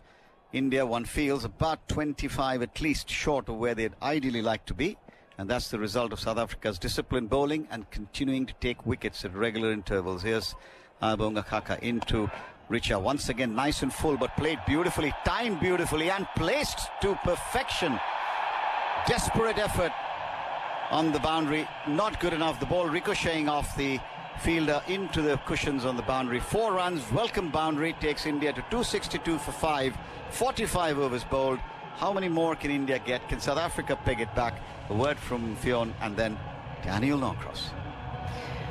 Yeah, it's frustration for Abonga Kaka there, who started the innings, the over so well. They did well, actually, Annika Bosch and Nadine de Klerk, to avoid injury there, because they almost skidded into each other.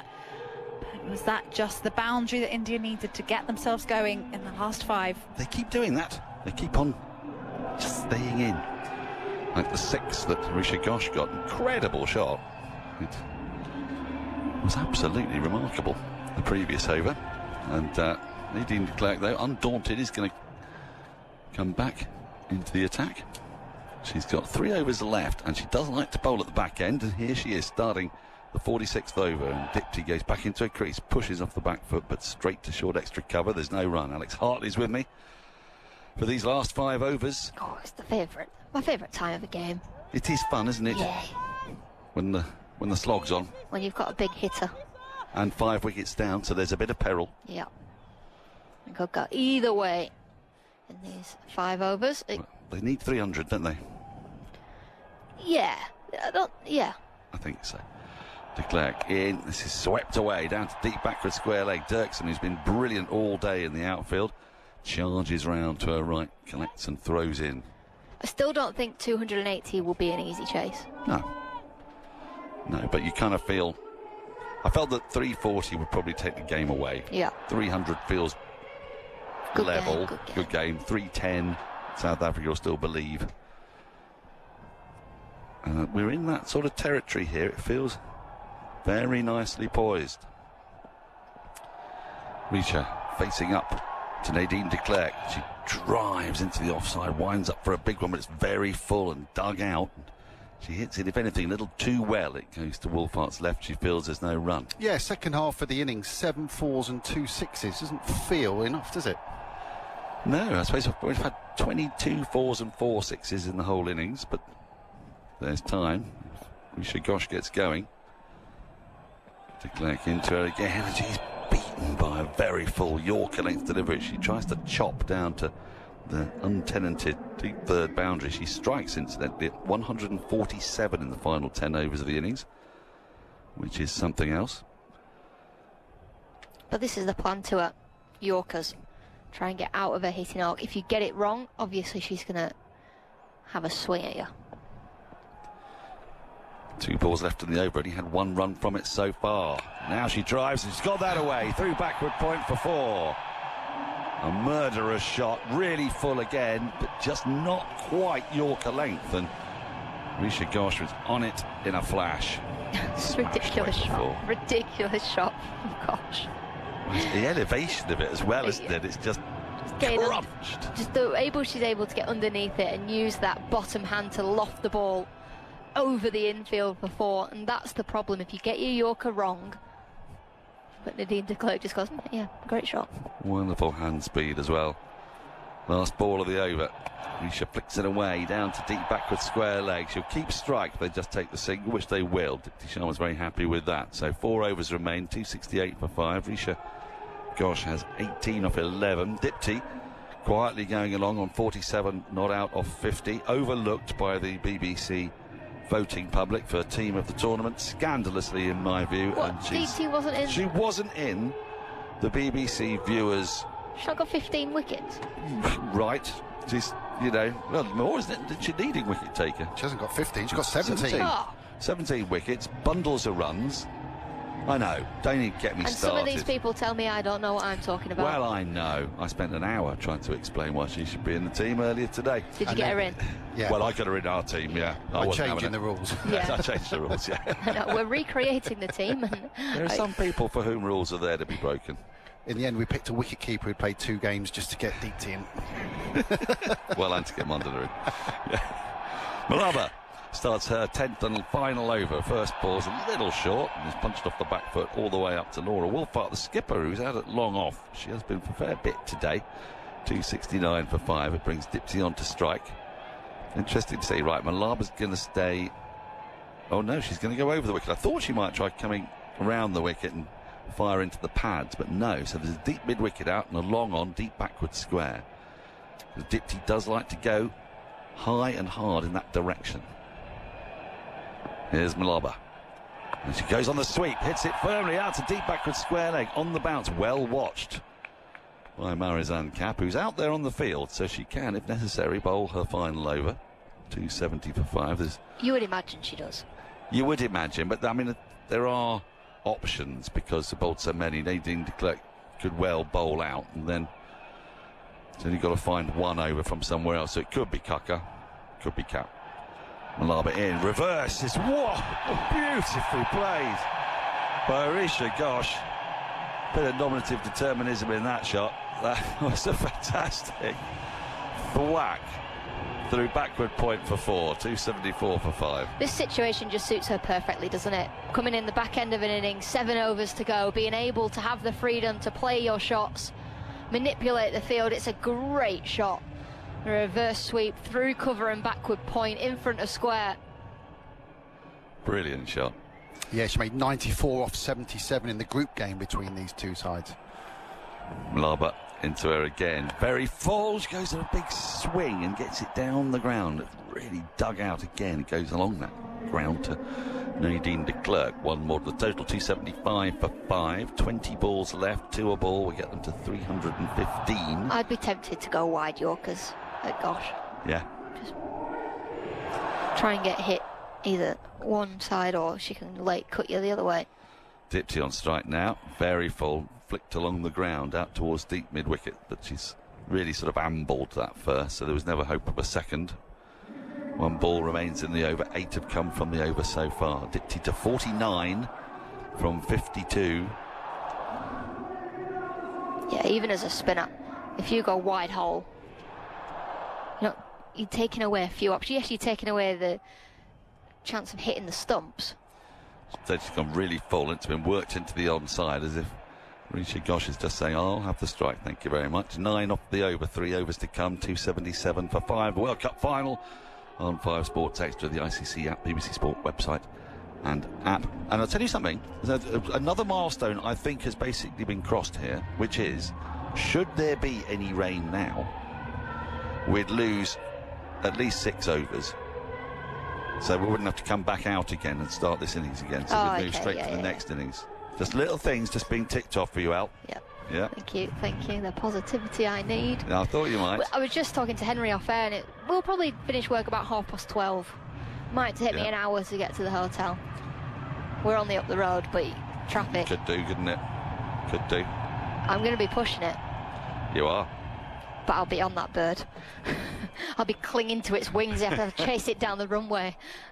Yeah, well, okay, yes, that I would like to see. A little bit like the film The Wild Geese, eh, Phil? Remember that, when Richard Burton's trying to get onto the... Well, it's not Richard Burton. Richard Harris is trying to get onto the plane, isn't he, at the end? Does he get shot? Escape? Does he get shot? He does, I'm afraid. Let's not hope. Sorry. Let's hope that isn't Alex's fate. Let's not go down that path to blind, ugly violence. Disappointing end to the tour. Would be disappointing. But at least you'd have made it through the end of the final. At least I'd be happy. Yeah. Marizanne Kapp is going to bowl her 10th and final over. She runs in towards us. Risha Ghosh digs out a Yorker length ball.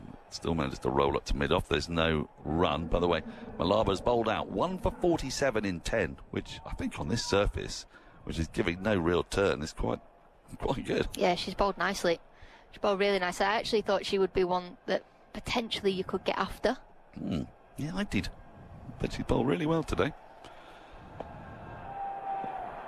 Kapp comes in once more. Down the wicket comes Risha Ghosh and drives, but along the ground and straight to mid-off. Once again, there's no run. You can see what she's trying to do there. She's using her feet, trying to create that Yorker into a full toss. It's good bowling this from Kapp at the moment. Of course, if she misses that Yorker, as we saw last over from Nadine de Klerk, it can go flying off that bat. Yeah, the first time that Marizanne Kapp will bowl her full complement in this World Cup. Thank you. Yeah. It's been a day of unusuals. I'll give you another one in a moment. This Kapp is in once again. Oh, there we go. It's been smashed out towards deep extra cover for 6. What a shot that is. How, I know, where all of us go, what on earth just happened there? Yeah, it was a bit full.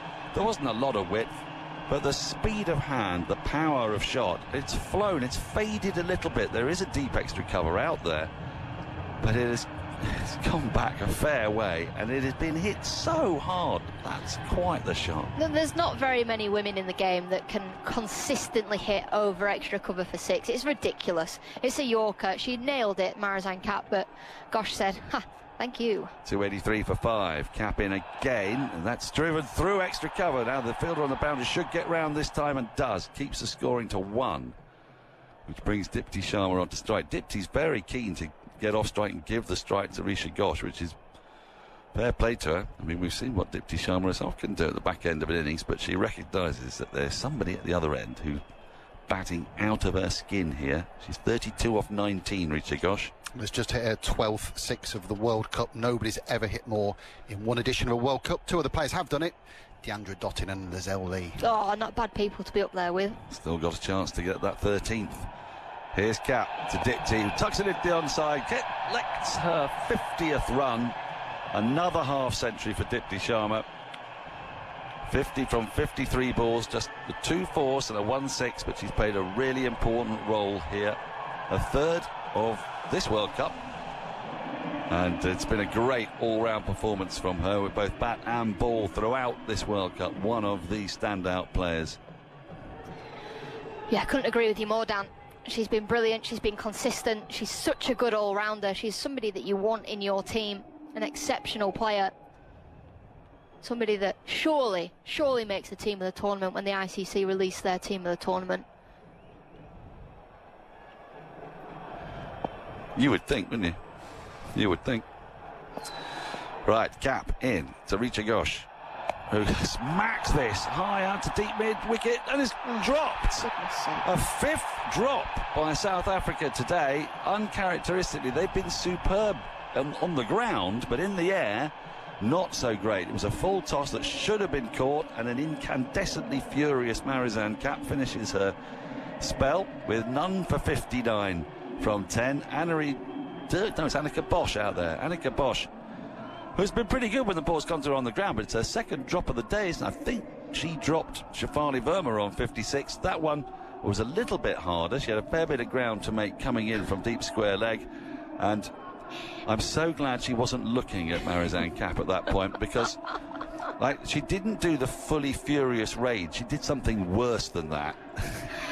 She looked like she was plotting a kind of torture and revenge that you just would not want to wish on anyone. It's frustrating, isn't it? Because South Africa have done so well with their ground fielding. They've probably saved 20 runs today out there in the field. They've been amazing, but their catching has been abysmal. Okay, we have a player review for waist-high full toss. All right, I've set the feet, it's a fair delivery. Can we play through, please? A player review for toss. waist-high full toss. I'm going to need ball tracking, please. Batter is Gosh. Batter is Gosh. Yes. It's a nice little surprise here in Sue there, wasn't it? Well, so what they do now is they've got the height of Risha Ghosh. They measure everybody's waists. Everybody's waists, it's exactly. Risha Ghosh. So what they're going to do now is go into the archive, find the distance between Risha Ghosh's waist and the ground, presumably while she's wearing boots with studs on. All of these things must be taken into account. And you know what my moan will be in a minute, Dan? Why is it always the last ball of the over? Oh, no, sorry for you. Oh, no. Coming up. Well, just watch one caught. I'll get your rubber ready. Here we go. Play through. Right, Ball now tracking says fair delivery. Right. Back on field, please, to an umpire. it's 20 centimetres So Signal below fair waist height. delivery. So it's great that on a game that's going to finish later than any other match in World Cup history, we've managed to eke it out for another couple of minutes there. Perfect. A player review for a ball that was going to be 20 centimetres below her waist anyway. 286 for 5. Sigh of relief from Phil Long. And in comes Ayabonga Kaka to start the penultimate over, and bowls a wonderful full ball into the pads of Risha Ghosh, who's able to do nothing more than tap it into the offside. There's no run. That's the perfect ball to bowl at this stage. yeah, it's a brilliant delivery, isn't it? The Yorker. Yeah. There's nothing Gosh can do with that. Nope. Now then, what's Nadine de Klerk? Oh, she's going to go and collect the ball, which has been thrown errantly towards Ayabonga. They'd have rolled it along the floor, she'd have stopped it just fine. Yeah, I'm going to come back on those drops a little bit in a moment, though, as Kakai is in, he's driven back, and there's no run along the ground. I reckon they'll count the Marizanne Kapp one, which basically brushed her fingertips as a chance, and it wasn't really. And they'll count the Laura Wolfhart one running in from the boundary, which she couldn't quite get her fingers underneath it, which is barely a chance. But we have seen a couple of goobers, at least. And 5 overall, which has been very uncharacteristic of South Africa. Have been very good in the field. Kaka. In, down the wicket comes Gosh, and she flicks the ball along the ground up to de Klerk at long on and take the single. 287 for 5. 9 balls remain. India will really want at least those 13 extra runs to get them up to 300. We saw Australia here surprisingly drop a few catches, didn't we? I wonder if people will say the lights or something, or the seating, or there's always. Well, they fielded again really well, didn't they? I mean, they saved dozens of runs. Yeah. But the catching, not so much. Right, Dipti Sharma on strike. 4 in the ring on the offside and a short fine leg. She runs away from us. Into Dipti, who gets a full toss, which she hammers out over deep extra cover and will get 4. Not a great ball from Kaka. Good use of the feet, but it's just a bit too full. And with the field up on the offside, Dipti was always going to look to go in that area, and she's elevated over the infield. Moves to 54, 291 for 5. It's still a sexy shot, though, isn't it? Even if you know it's there to be hit, and you've still got to be able to do it. It was brilliant from Dipti Sharma. And I think I was just thinking about how South Africa have gone to their Yorker plan and how England just didn't do that against South Africa. Yeah, good point. Yeah. Wasn't one, was there, No. to speak of? How will Kaka respond here? Haven't changed the field particularly. She's in, it's flicked away down a deep backward square. It'll only be a single. Again, going really full into the pads. 292 for 5. 7 balls remain in the innings. It's been an all-round team performance, this, from India. They've had players stand up throughout the competition, score hundreds. Obviously, Shafali Verma back into the side with her 87. But all-round performance from the team so far. Last ball of the over. Rishi Ghosh moving around the crease and flicks this away out to deep square leg and finally is taken. Annery Dirksen with the catch. Rishi Ghosh has to go. She departs for a splendid 34 from 24. India lose their 6 wickets, 292 for 6. Well, I think she timed that a little bit too well, actually, because it was, if she strikes it, she hits a big ball and it's probably going into the first tier, but she just flicks it into the leg side, almost like just flicking it off her pads, trying to get it towards short fine and run a couple. But she's nailed it straight to Dirksen, who doesn't have butterfingers. No, I don't think she's been responsible for a drop today. She's also been brilliant in the outfield. I mean, so incredible stops. So 292 for 6. They're still 8 runs shy of that 300 mark. And Kaka is going to finish this World Cup final with 3 for 58. So disappointed not to make the final in 2017 when they were knocked out in Bristol by England, and then knocked out by England the next edition. I nearly disagreed with you then, but you were right. I was like, no. You were We playing didn't beat the South game. Africa, yeah. Yes, no, it's a really brilliant game. Do you remember? Anya Shrubsole got you over the line. Yeah, and I burst into tears because I don't have to bat. I was pounding my fists on the commentary box floor. Radha Yadav has come out to bat, but she's not on strike because that was the last ball of the over. And Nadine de Klerk is going to bowl the last over. She's in to Dipti Sharma, comes down the wicket, slaps this in the air just past the diving extra cover, and they take the single, which will bring the new batter on strike. 293 for 6. I presume we've got a half-time show, have we, because it's the final, because a huge amount of people Oh, blimey, yeah. Oh, You're we absolutely got- right. Look at this. Whoa. You love. Do you remember the half-time show in the opener? Was it? Oh, yes. Oh, yeah. Well, that feels like a long time ago. Well, it was a long time Which ago. World Cup was that? The one in 23, yeah, I remember that one well. 30th of September. Yeah. Yeah, very loud. I've In aged Guwahati. since then. My Botox has completely worn off. De Klerk into Radha. He flicks this out to deep mid-wicket, all along the ground. Just another single. 294 for 6 as this platoon of young people dressed in pearly white. I think they're young from this distance, so they could just be so far away they look small. There's a lot of them. There's hundreds of them. There's so many people. I'm so intrigued on this half-time show. But India will want 300 on the board going into half-time. Dipti on strike. Oh, well, they might pick up a couple here. She came advancing. I think she might have got a bit of under edge, and it's gone underneath Sonala Jafta. I think there was a bit of bat on that. Yep, umpire has not signalled anything, so they've just taken the single. 295 for 6, Dipti to 57. 3 balls remain. She came advancing down the wicket, and then it went a proper under edge. There was no chance for Jafta, and diverted it past her right hand as she was moving to her left into the ground and up. Right, Radha Yadav on strike. She drives, digs out a really full ball. Hold it, they say, as it goes to short extra cover. Don't need overthrows at this stage. Hold up. 296 for 6. 2 balls to go. That magical 300 number, which can't really be that much more significant than 299. No, but it feels bigger. It feels more significant. It feels tougher. It does. Just get to 300. Yep. You want them to start needing a runner ball, don't you? Yeah. And then get a dot ball. Aha. Now you need 2 off the next. Exactly. 2 balls to go. Dipti Sharma on strike on 57. Nadine de Klerk into her. Dipti advances and smashes this high down the ground. Fielder runs in, decides not to dive for the catch. They're going to come back for a second. Run out could be on here. They decide, well, what do they decide? To go back. Dipti Sharma didn't want to run back to the keeper's end, the striker's end, when perhaps she should have done. The ball was in the air for a very long time. It bounced just in front of the advancing long on. Dipti had sort of resigned herself to being out. Meanwhile, Radha Yadav had run halfway down the wicket and then was sent back. Then the throw came back to the wicket keeper and she was just in. So 5 singles. Now Dipti's run to the other end to talk to Radha Yadav. What's she going to say to us? 1 ball left. Have a swing. Have a swing. I'd love the little ramp to come out. from the tail ender. 4. Get Well, over why 300. not? As you say, you've got a short fine and a short third. De Klerk is bowling slower balls and cutters, so pace off is hard to get that down to the boundary. But her line and her lengths have been superb in these last few overs. Here she is, last ball. That's skewed away off a thick outside edge out towards deep cover. They're surely going to run a second. They do, and Dipti Sharma's going to be run out because of a dropped bat and miscommunication.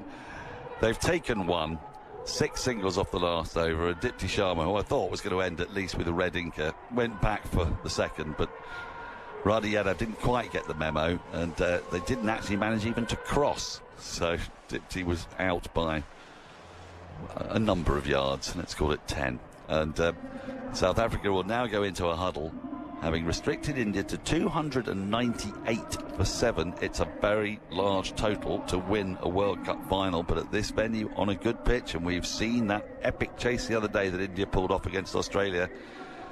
And with South Africa possessing the likes of Wolfhart, Brits, Marizanne, Cap, this game feels to me, Alex Hartley, like it's deliciously poised. Yep, couldn't agree more, Dan. I think those 3 for South Africa are going to be absolutely key. Wolfhart with a brilliant knock against England. And you can just see the India coach coming out and checking the due. But runs on the board are so important in finals, and to get 298 of them gives India a really good chance going into the second innings. And all eyes will be on the openers for South Africa, because Brits either gets 150 or none. Right, well, we can give you a break. I'm going to run you very quickly through the scorecard. The first wicket put on 104, Smriti Mandana and Shefali Verma, 104 in just 17.4 overs. They were looking very comfortable indeed until Mandana was caught by Jafta off the bowling, trying to cut the ball, getting a little edge through, well taken by the keeper standing up. Next to go was Shefali Verma, who had sort of blown hot and cold in the various parts of her innings, but top scored with 87 off 78, 7 4s and 2 6s. She was given a life out on the boundary by Annika Bosch when she was on 56, but was eventually caught by Sunelise off the bowling of Ayabonga Kaka. That was 166 for 2, and then Jemima Rodrigues fell very soon after, the hero of the semi-final, caught by Wolfhart off Kaka for 24 off 37 balls, just 1-4 for her today. Then a partnership of 52 developed before Harmanpreet Kaur was out, bowled by Malaba. A lovely bit of bowling just came on with the arm. Let's just hear from Nonkule Malaba. Conditions for tonight. I think earlier on, obviously, it was easier for batters, and I feel like as a bowlers, we didn't start off well, but then we brought it back nicely. In terms of bringing it back, we've been keeping an eye on your release point. It looked like tonight you were getting a bit closer to the stumps. Is there a reason for that?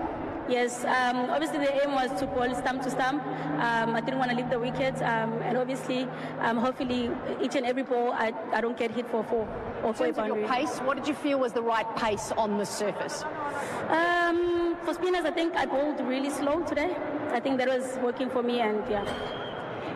Your thoughts on the target that you have to chase? That's a good score to chase. Obviously, it's a high scoring ground, and yeah, I'm going to do this. Good luck. Enjoy the chase. Well, Nonkule Malaba is pretty confident, and she should be at this stage. Just to finish off on that innings, so Rodrigues was out, then Harmanpreet Kaur departed with a score on 223, bowled by Malaba. A lovely ball that just kept coming on with the arm, clipping the top off the stump. Amanjot Kaur came and went for 12 off 14. Well caught and bowled by Nadine de Klerk, one-handed away to her right as she collided with Dipti Sharma at the non-striker's end. Then Risha Ghosh with a fabulous cameo, 34 off 24, 3 4s, 2 6s. The 2 6s were just ridiculous shots. If you get the chance to have a look at them on the highlights, make sure you do. Extra cover drives over extra cover, hit with such power. It was fabulous to see, and a brilliant reverse sweep as well amidst all of that. But when she departed at 292 for 6, there was only 1 over left. It was an over that yielded 6 singles and ended with the run out of Dipti Sharma, who had kind of anchored the slog, if you like, with a runnable 58 run out in the end with that mix-up. 3 4s and a 6 in that. Radha Yadav ended up unbeaten on 3. As the lights go out, we're about to have our spectacular. The bowling figures, Marizanne Kapp in what must surely be her last World Cup match. Leading wicket taker in the history of World Cups. Not today. Catch dropped off her that would have given her a wicket, but none for 59 off 10. Ayabonga Kaka who was the star of the show with 3 for 58. Nonkululeko Mlaba, 1 for 47 off 10, was really parsimonious. Nadine de Klerk bowled superbly at the death, 9 overs, 1 for 52.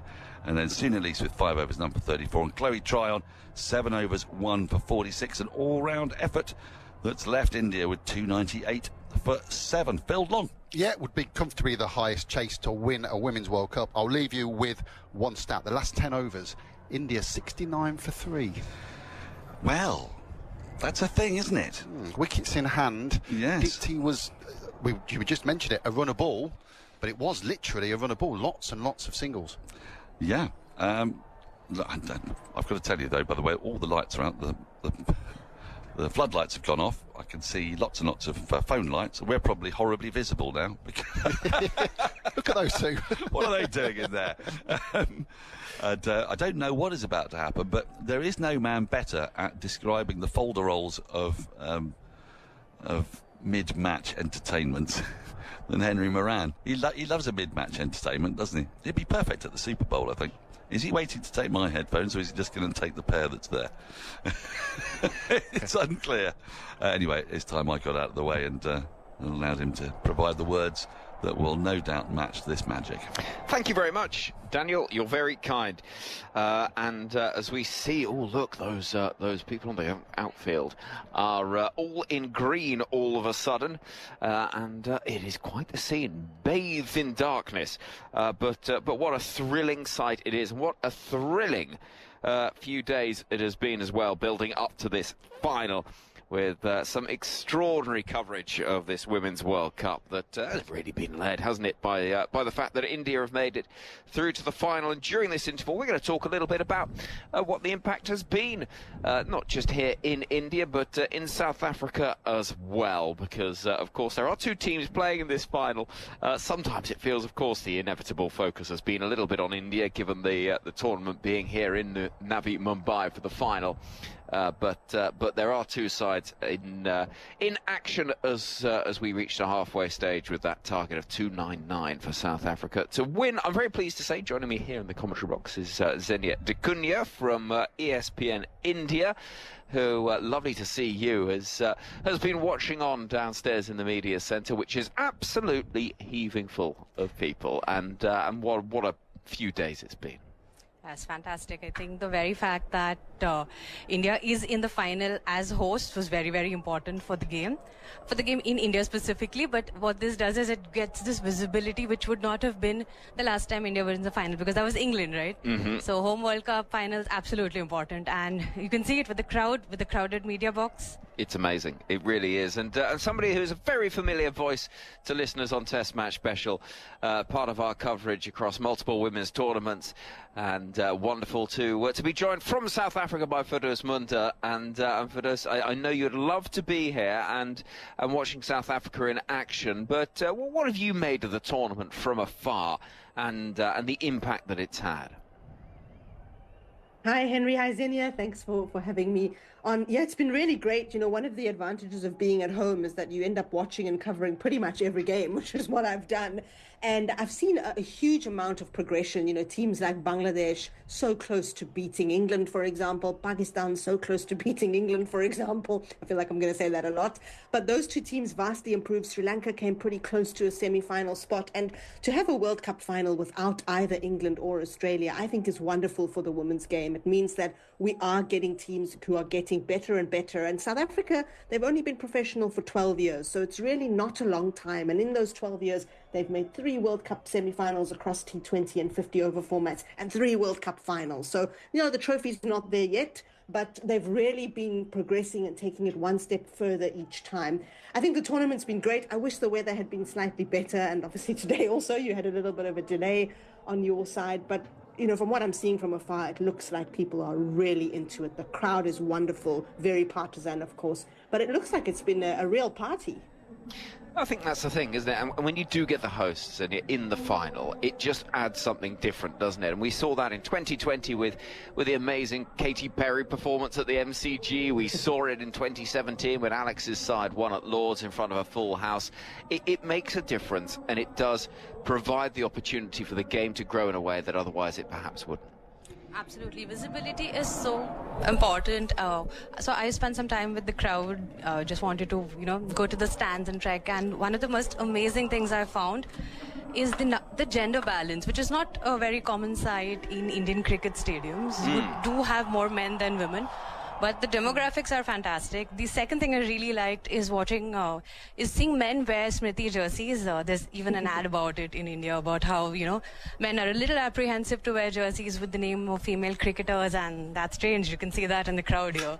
So that sort of visibility by just reaching the final and in the manner with which they got there, I think that's fantastic, and that crowd is proof. And that's the thing as well, isn't it, Firdous? That it does sort of extend in ways that perhaps you wouldn't necessarily realise, and it's just kind of attitudinal changes as much as anything. Are we seeing that in South Africa with the success of this side? Yeah, definitely. Look, I think South Africa, it's various things that are bringing young girls to sport where, maybe 10 years ago, 15 years ago, that wasn't the case. And that's that across the sporting codes, you've got South African women's teams doing amazing things. The football team are former continental champions. The rugby team reached the knockouts of the World Cup, and that was the first time that they'd done that. So we've generally, South Africa is a country with the tradition of sports-loving people and generally punching above their weight when it comes to World Cups or Olympic Games or things like that. I think for me what's also been interesting is I've chatted to some of the subcontinental captains, Fatima Sana and Nigar Sultana Jati, who say that obviously in their cultures it can be very difficult for girls to get the support of their parents or to get the support of their communities to go and play. But Fatima Sana is one example where both parents were very, very supportive of her cricketing journey. And I think we're starting to see that happen. It's a viable career option. Somebody like South African left-arm spinner Nonkululeko Mlaba, who's out there with you in Navi Mumbai, she's earning a living and also helping to support her family. Her family who are living in a township in South Africa, which is a high-density area for previously disadvantaged South Africans. And it's a viable career option now, which I think is also drawing women and girls to it. What I've enjoyed seeing is, as Zinia was saying, not just the men in Smriti Mandana shirts, but the young boys in the crowd with their banners. And it just shows that excellence can be role modeled no matter the gender, and that a young boy can look at a Laura Wolfhard and think, wow, I want to drive the ball like that. So it's so wonderful to see the game grow in this way. And I think, having it in India, whatever the outcome, is really going to change things. Would you agree with that? Do you think that's a sort of thing that could have a really significant impact, regardless of who wins this final? It's just the acceptance that it's a viable career option for young girls as chasing their dreams to be athletes, and not just cricketers, but athletes more generally. Absolutely. I think the 2017 World Cup final, even that, in the manner with which India reached the final, made a difference. You could see there's more coverage, there's more interest, and with this happening at home and with a couple more finals since then, these things all add up. And career-wise, I mean, there are always entry-level barriers for women in sport. But again, and what are those? As Firdous was talking about, right, parents are not always supportive because it can, it's not a very secure career option, isn't it? And also academics, and the academic pressure always comes in. Smriti Mandana once had to choose between her 10th board exams and or her 12th board exams and playing cricket, and we're all very glad she chose cricket. I think she made the right call. Yeah, possibly. Absolutely. But yeah, so there are a lot of things which would stop them, but that's also changing. There are lots of men and women who want their children to play sport, but usually it was want their sons to play sport. Now they're okay with their daughters playing sport because the system is building. There's visibility, there's information, there's awareness. These things change, and the fact that something like a WPL makes it gives you a backup option. It's just not the national team and the system that you come through your state teams. You have WPL, you have leagues across, and there are a lot of state leagues coming through where both men and women can now play T20. So these kind of things, they build an ecosystem where financial viability and a future security is part of it now. Firdous, how much credit do you think someone like Jay Shah, who has been head of the BCCI and is now head of the ICC, deserves for this growth of the women's game? Because inevitably people in high administrative roles get a lot of criticism when things don't go well, but the growth of the women's game in India in the last few years has been dramatic. Yeah, I think, Henry, if we're looking at where credit should be given, it's in the increased economic opportunities, which I think only comes from somebody in power going and negotiating with the people that need negotiating with. So huge prize money, for example, at this World Cup, I think it's double what it was previously. And we've also seen big money at something like the WPL auction. But I think in general, it's boards around the world who are also buying into the idea of professionalism. So South Africa, as an example, which is a developing economy, we pay equal match fees, men and women. So the contract values are not the same, but match fees are the same. And our women also play 2-3 test matches a year, unlike New Zealand's women who don't play tests at all. So it's interesting to see boards getting on board, sponsors getting on board. South Africa were only able to contract players for the first time when they had sponsorship from a financial services company. And I think it's also about understanding that women make up 50% or there and thereabouts of most populations. And if you're going to grow the sport, you've got to go in the direction of everybody, right? It's almost similar to me to when we talk about transformation in South Africa. And for a long time, the argument was, oh, but people of color don't have a history of cricket, which is incorrect. But it's 80% of our population. If you want to grow the sport, you've got to be reaching out there. The same with growing women's sport, I think. And so I think as in terms of getting visibility of cricket out there, you know, I remember 2017 World Cup was the first time the South African women had played on television. Now all their games are televised. So that is coming from, I guess, ICC level and the people in charge. But I think the boards around the world also deserve some credit for the way that they are trying to step in. Yeah, and that's, you know, a huge shift, isn't it, in terms of where boards are looking at the opportunities. And let's be perfectly honest, it's not always entirely selfless, because they'll be seeing the financial opportunities for commercial deals, because women's sport is commercially incredibly viable, full of potential, and there could be an awful lot of money to be made. I mean, look at this scene in front of us where we've got a packed stadium, fireworks everywhere you look, and one of India's biggest stars performing the halftime show. You know, it's the potential is vast. Absolutely. So to bring you back a few years when women's games were happening around, there's usually free ticketing. You know, you can enter, you can just register and enter. There's no cost. So you're trying to bring people, you're trying to attract more people. Then comes things like WPL, there comes television deals, media rights. IPL teams come in, there's merchandising, there's sponsorship, there are so many things that are happening. And while the World Cup has nominal fees, I'm sure that free ticket barrier is also going to go away very soon in Indian women's cricket. I think we're going to be able to fill in stands in various cities. I think this World Cup has proven that people are interested. It's not just a free event anymore. People want to watch the women's game, and that economic opportunity is always key. Otherwise, nothing, whether it's cricket, whether it's any aspect of life, you need to be able to make money, and women's cricket is making money now. Yeah, and the more that is invested into it is such a, in so many ways, a fail-safe investment, because you know that high-level, good quality sport is going to see a return on the investment, because it's going to look good on television, people are going to want to watch it, and it is ultimately going to be something that boards can make money from. For those going back to 2023 and the World Cup in South Africa that had that amazing final, not least because of the moment, I suppose, in the final and ahead of the final and everything else in Cape Town. What's been the impact in terms of the recognition of the South African women's side since then? Yeah, it's been pretty good. I think probably the best thing that came after that 2023 World Cup was the professionalization of our women's domestic competition. So we have 6 provincial teams, which we could have more, but I think they've done well to limit it to those 6 teams.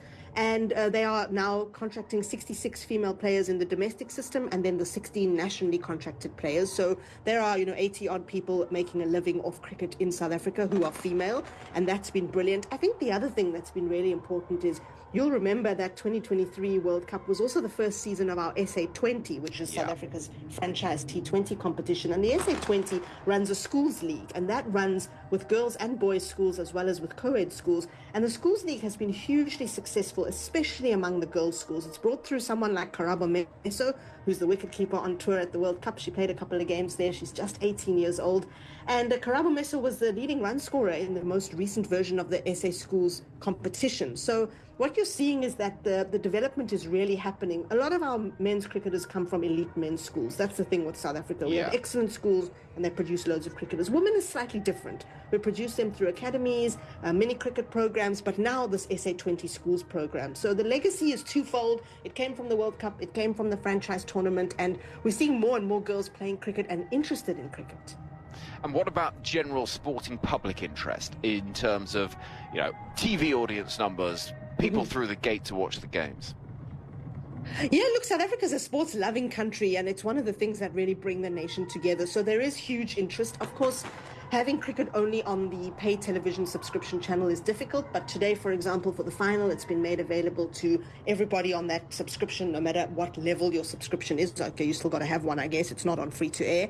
But we are seeing good crowds come in when the women play, and we're a hype nation, right? We've had a great year in sport, a great probably 2.5 years, and we've managed to hype the country up spectacularly for this. So there's a couple of watch parties going on today. It's a Sunday afternoon. It's a beautiful summer Sunday afternoon here in South Africa, and people are really, really into it. Very importantly, the people who are into cricket, women's cricket in South Africa, it's diverse. We've got all the race groups, we've got gender, age, and that to me is really wonderful because our women's team has always been so representative. They represent the full socio-economic spectrum of South Africa, and that's who you're seeing supporting them. Yeah, and that is really interesting, isn't it? The fact that it isn't just your typical sporting audience. What about the scene around India this evening? What will your typical cricket-loving public be doing? Will they be crowding around the televisions in the way that the way they would do for a big IPL match? I'm 100% sure they are. You know, you get these broadcast numbers when the match is live on the streaming service, and you can see the counter go up. I think against Australia, the semi-final, it was a huge number. It was I was watching from here, but I know there were like crores of people tuned in, and I got reports from home saying that suddenly there are firecrackers, and it's post-Diwali. Why are the firecrackers? And I had to be like, India are in the final of the World Cup. So I think those firecrackers are very indicative of Indian cricket fans' happiness. Every big victory, there are firecrackers, irrespective of the time of year. And it's a very cultural thing. But you know, if Mumbai is bursting firecrackers for the women's team reaching the final, you know that there is a level of fandom that the team has reached now. Well, this is the sort of the key point in all of this is what will the impact be for the respective sides, whoever wins it. I mean, for those, what would the effect be if South Africa, were to win this World Cup? Yeah, it'd be great. I mean, South Africa have had such a wonderful 2.5 years in cricket and also in probably 5 or 6 years in all sports. So we've had all our codes doing so well. And I think this will just be a validation of everything that has gone before. This is a newish coach. We've got a slightly newish team in that there are a lot of younger members. There are a couple of older members bowing out. So yeah, I do think it will be significant. I don't think it will be nearly as significant as if India wins. And, you know, in saying that, I also think if South Africa don't win, I don't think the sky will fall. So sometimes, you know, we get very emotional and really, really tied and invested to something. This time, I don't really think people thought they'd reach the final. It's been such a pleasant surprise watching them. So I think we'll be okay. It will be significant, but if not, we go again. Yeah, okay, so that, it's not quite necessarily the difference maker it could be in this country. And absolutely. We've seen the amount of money that's available as prize money for these individuals. The last edition of the tournament, prize money, the champions received was, in terms of US dollars, 1.32 million. This time, 4.48 million. And I don't sense that Smriti Mandhana is short of a dollar or two, but yeah, when you are talking those sort of sums of money, it is game-changing. Absolutely. Firstly, again, as I said, it makes it viable. You know that there is this kind of prize pot available, even if you choose sports as a career, which can be very erratic, right? It depends on your fitness, it depends on selection, it depends on so many things. Like Jemima was dropped at the last World Cup. She was the semi-final star this World Cup. So there's so much uncertainty. What it would also do is it will make women's cricket a bit more than a charity project for certain people. In the sense, a lot of people think that, okay, this is also a thing to do. It's kind of an obligation that you have to do. I think that will change. Yeah. If the South Africa women's team were to win a World Cup before, you know, if they were the first to get a World Cup, that kind of so many things would change. I'm sure, right? I mean, for those who would agree. Well, India, it's the other thing. We have men's World Cup, but a women's World Cup will change a lot in terms of perspective. It won't be like, oh, you're always short. There's a lot of mentality changes, you know. There are a lot of these intangible things that will change. I can't really say tangibly how much the money would change, but I know that the mindsets would change. What would be the effect, and I don't wish to be negative, if India didn't win this? Oh no, do not ask me about that. It will not be good because, and while social media is a very small subset of people, the comments on it can be very indicative of what people think about the team, and there has been a lot of negative comments just during this World Cup when you couldn't get past the line against South Africa in the group game against Australia and England. While walking in today, a couple of people were discussing how India has not beaten us and our country. There was a stat. I mean, of course, that changed in the last game, but people were talking about, there was analysis around that thing, and it matters. Maybe the players are not checking social media, but this kind of language out there matters. So I think a loss in a third final in the last 8 years, or if you count the Commonwealth Games, a fourth final, that is not going to be a good look for this team. Yeah, and that'll be the worry, won't it? And it's interesting, isn't it, when you look at the wider context of it, on the pressure on these players as well. And home World Cups do that. We saw it in 2023 for those. But what do you think at the halfway stage? You know, you've seen enough cricket, you've seen enough of these sides in action. I mean, what's your instinctive feeling? I don't know, I've gone a bit numb, to be honest, Henry. I've spent like 2.5 years crying at finals, so I don't know if I want to do that to myself anymore. Look, I think when I was watching at some stage, I thought India are going to get to 350 and that'll be game over. Then I thought if they can keep them to 280, they're probably in there. So I'm somewhere in between now. I think we know it's flat-ish. I mean, the ball does seem to be stopping and gripping a little bit, and India have an excellent bowling attack. You need Tasman Brits, you need Laura Wolfart to come off. Sunelise looks really up for it. I haven't seen that look in her eye probably ever. Been watching her in the field. There's something about her that, you know, I could be completely wrong, but she looks like she really wants it. So I think we're going to get close. I think we're going to have a few ups and downs in the next 3.5 hours, and it might not be very good for my health or your health. But yeah, I think they've got a chance, you know, but maybe India have a bigger chance. Would you agree with that, Sonia? Well, is this a reverse drinks going on? No, I want you to be entirely honest, and I want you to speak with your head, not your heart. I think 350 would have been the ideal target, as we saw in the game against Australia. Of course, this is a different strip, but 300 also has a psychological advantage, so I would have liked that. 299, well, a lot is going to depend on South Africa's top order. Right? Yeah, I think that is the key, isn't it? It's how Laura Wolfart goes. It's whether Tasman Brits can have one of those days where she scores 100 rather than just one, or whatever. And so there is going to be an awful lot riding on that opening partnership when play does get underway in about 3 or 4 minutes from now, not long to go. And generally, just as a final thought for those, do you think it's been a good Women's World Cup? I think largely, yes. It would have been nice to see fewer games affected by the weather, and I would have liked to see Pakistan in with, you know, obviously there were limitations to where they could travel, but in with a little bit more of a chance, because I don't think we saw the best of them. But I've enjoyed the World Cup. I think we've seen some records broken, which is great, and some new names being made and some old names coming good. So I have enjoyed it, and I think it bodes well for the future.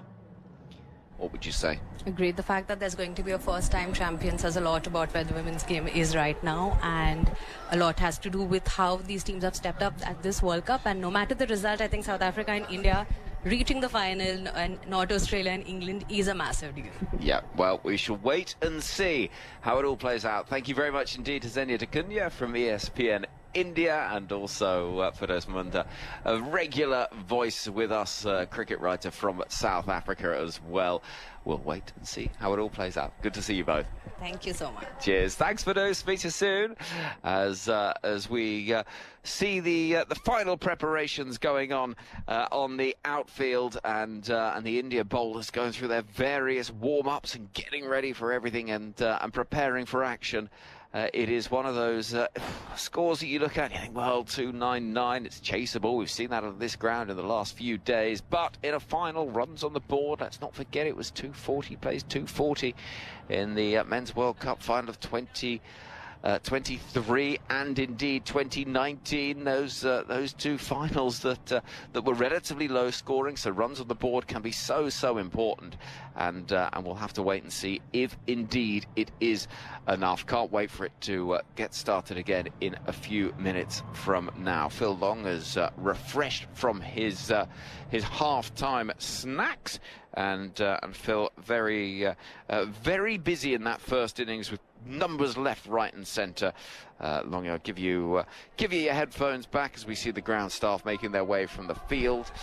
You've crunched some numbers. What have you got for us? Oh, well, the big number, of course, is 298 for 7 made by India in that innings. It means that South Africa will not only need the biggest successful chase in a Women's World Cup final, they will need their biggest chase themselves that they've ever made in women's ODI cricket.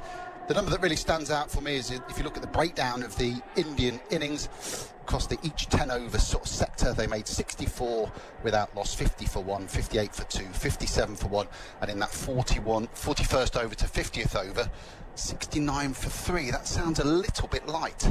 Yeah, well, we'll wait and see whether or not they didn't quite go hard enough towards the back end of the innings, as we see some of the key India fielders heading over to that boundary edge in the distance. Harmanpreet Kaur, I can see. Smriti Mandle going through the conversations. Risha Ghosh is grabbing the big keeper's gauntlet. She had quite a key part to play at the back end of that knock. If we do see, Phil, the early loss of wickets, Wolfhard and Britt, I mean, that will have a significant impact for this South African lineup. Well, we've seen it with South Africa. We've seen it twice in this tournament, haven't we? Bundled out for 69 against England when they lost their top 3 for next to nothing. Bundled out for less than 100 against Australia. So the wounds are there for South Africa in this tournament. The other thing I've just noticed is they've just gone around with the rope and with the sort of big sopper. So there might be a bit of dew about, might make a difference, might not. It's also a final. South Africa need the best part of 300 runs. It's a lot in a final. It is a lot in a final, and goodness knows how it's going to play out mentally as much as anything, I think. Right, Prakash Wakankar is a man who I think it is fair to say his analysis of cricket when it doesn't involve India is absolutely impeccable, and he never misjudges a thing. When India are involved, all logic and reason goes out of the window. So I would ask you what you think is going to happen, Prakash. You're going to say they're 50 runs short, and we might as well start etching South Africa's name on the trophy? Well, I'm not going to say quite that, Henry. You're going to be joined by Phil on win. For the simple reason that if I do that, you will have more ammunition to pull my leg later, irrespective of what happens. The reality is, India themselves will agree. I think what Phil just said, 69 was it, Phil, off the last 8 or 9 overs, something like that. And that just does seem light, particularly when they had that platform. But as you've all been saying, and we all accept and agree that in a big final, runs on the board matter. South Africa will have to pull off a performance that will justify them crowning themselves as the Women's World Cup ODI champions. They're entirely capable. India will want to believe that they can do it as well. But we'll wait and watch.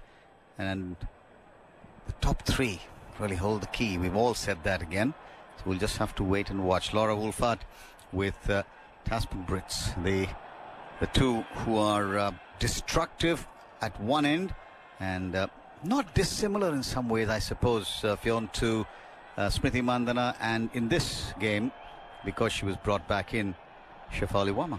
Yeah, you've got the elegance contrasted with the power, but what Laura Wolfhard showed in her innings that she is against England is that she is also capable of that power hitting when she gets herself settled. So yeah, it's an interesting contrast. Well, here we go. First ball of the second innings of this final. Renuka Singh Thakur into Wolfhard, drives. What a sound of the bat that was. Lovely timing, not able to beat mid-off, and it remains not for naught at the moment. The first ball has just been bowled. The atmosphere, you can sense in the crowd, Fionn. I was downstairs just walking around. You could sense the apprehension as much as the excitement. Yeah, it wasn't quite the boundary first ball against England, but it was a lovely sound off the bat, wasn't it? Good signs. Renuka Singh Thakur in, and a swish and a miss outside the off stump. Renuka does have this ability to bring the ball back in sharply, and that is how she's often managed to get the early breakthrough for India. But This is the final. And Phil will tell us, no doubt, what winning scores in the finals have been. I understand the chasing hasn't been big totals. I don't think anyone's scored more than 220 or 30 is what Phil mentioned off air. This one's coming into the right-hander, played out to mid-on by Wolfart, no run. Remember the first over that Marzin Kapp bowled in India's innings was a maiden. So they'll know South Africa will want to start off cautiously. They know they've not done well at all when they've lost early wickets. So they'll be cognizant of that. Slip a short third, backward point, extra cover, mid-off. The fielders inside the ring on the offside, backed up by a sweeper cover. And a mid-on, a straightish mid-wicket and a long leg. Thakur bowls cut away firmly on the offside, but there will be just a single as Sri Charni gets the ball and sends it back into the gloves of Richa Ghosh. Yeah, the 4 winning scores to win a World Cup batting second, so 4 teams have won batting second. Yeah, minute really in today's terms, 129, 152, 165 the most. England 167 for 6 against New Zealand in North Sydney in 2009. So not even 200 is what you're saying. Well, statistics are meant only to give historic perspective. Driven on the offside, gets a body behind it, does Jimmy Rodrigues at short extra and makes sure there is no run. Firmly hit again by Brits. Fulvat, one just feels, is the key for South Africa. And I can see a familiar face just putting her headphones on. Isha Guha. I was about to say Isha Ghosh, believe it or not. Here's Renuka Singh Thakur pushed away on the onside. They think about a run, change their mind. It's 1 without loss. Good evening. I've just been speaking to a Ghosh. She's a journalist, and she said that Ghoshes and Guhas come from the same area in Bengal. Is that right? Mm. Well, there you go. You want to take some credit for those lofted extra cover sixes? Oh yes, please. But they were ridiculous. I did wonder why she didn't come in earlier, have to be honest. At 40 overs, they had 10 overs to play with there, but look, she did have an impact. I don't think this is coming on as much as it was in the semi-final, so I actually think 300 is a good score. I think they would have felt safer with 320, especially with this South African lineup who can battle the way through, and they've put on some incredible run chases this tournament. They certainly have. Kranti Gaur, who's been one of the young stars coming through, and she is going to start things off at this end, the broadcast end. Laura Wolfart on strike. There's a slip in place, and here's Kranti Gaur in to bowl to Wolfart. Passes umpire Williams close to the stumps, bowls, and Wolfart defends a good ball right on the money, defended to extra cover. Very different challenges that will be posed for Wolfart early on here. I thought England were a little bit ill-disciplined outside the line of the off stump in the channel, and she was able to get her hands through it. It's a little bit more distance to the boundary square of the wicket than in the semi-final. Kranti Gaur again into bowl, is up bowled, and this one's driven firmly, but once again well fielded at mid-off, well backed up rather. Jamie once again just throwing herself around. She'll be a live wire, as she always is. 1 without loss in the second over, South Africa. Remember, 299 is what they need to get to etch their name on the trophy for the first time, as in any case will be this one's wide and not quite getting into that position where she could have made the most of it. Poor delivery, lucky to get away with it. Yeah, she was, but it is a wide, so she'll get another crack at it. Very rarely see her bowl that wide. Generally everything is targeted towards the stumps. Good line, straight bowler. Isha, you know what big game cricket and temperament is all about. Here's Kranti Gaur in, bowls again and driven on the offside. They will take a run. Good stop by Jamie Rodrigues. Won't be able to prevent the single. 2 without loss, South Africa. And Brits now on strike. The pressure. How do elite sports people handle it in these kind of situations? What do they do? I think you've got to accept that it is going to feel different. It is going to make you feel anxious, and you've got to embrace that. You've got to embrace that and say, that's okay, I'm feeling this way and I'm expected to feel this way in a final. Kranti Gaur into bowl to Brits as she's in bowls, and Brits gets one that's coming back in, defended solidly. The advice I always hated was, it's just another game. Doesn't work, does it? Because it's not. It really isn't. It's a final. There's so much pressure on it. There's so much expectation. You've got 40,000 people here and 1 billion people elsewhere willing you to win this game of cricket and expecting you to win. So it really is just about trying to refocus your mind on the process. Kranti bowls full ball, driven firmly past the bowler. It was in the air for a while, but it races away right below us for the first boundary. Terrific shot.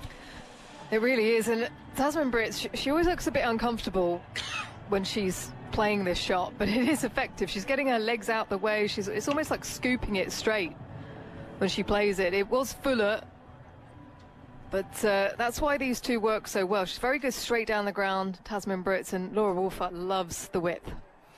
Indeed.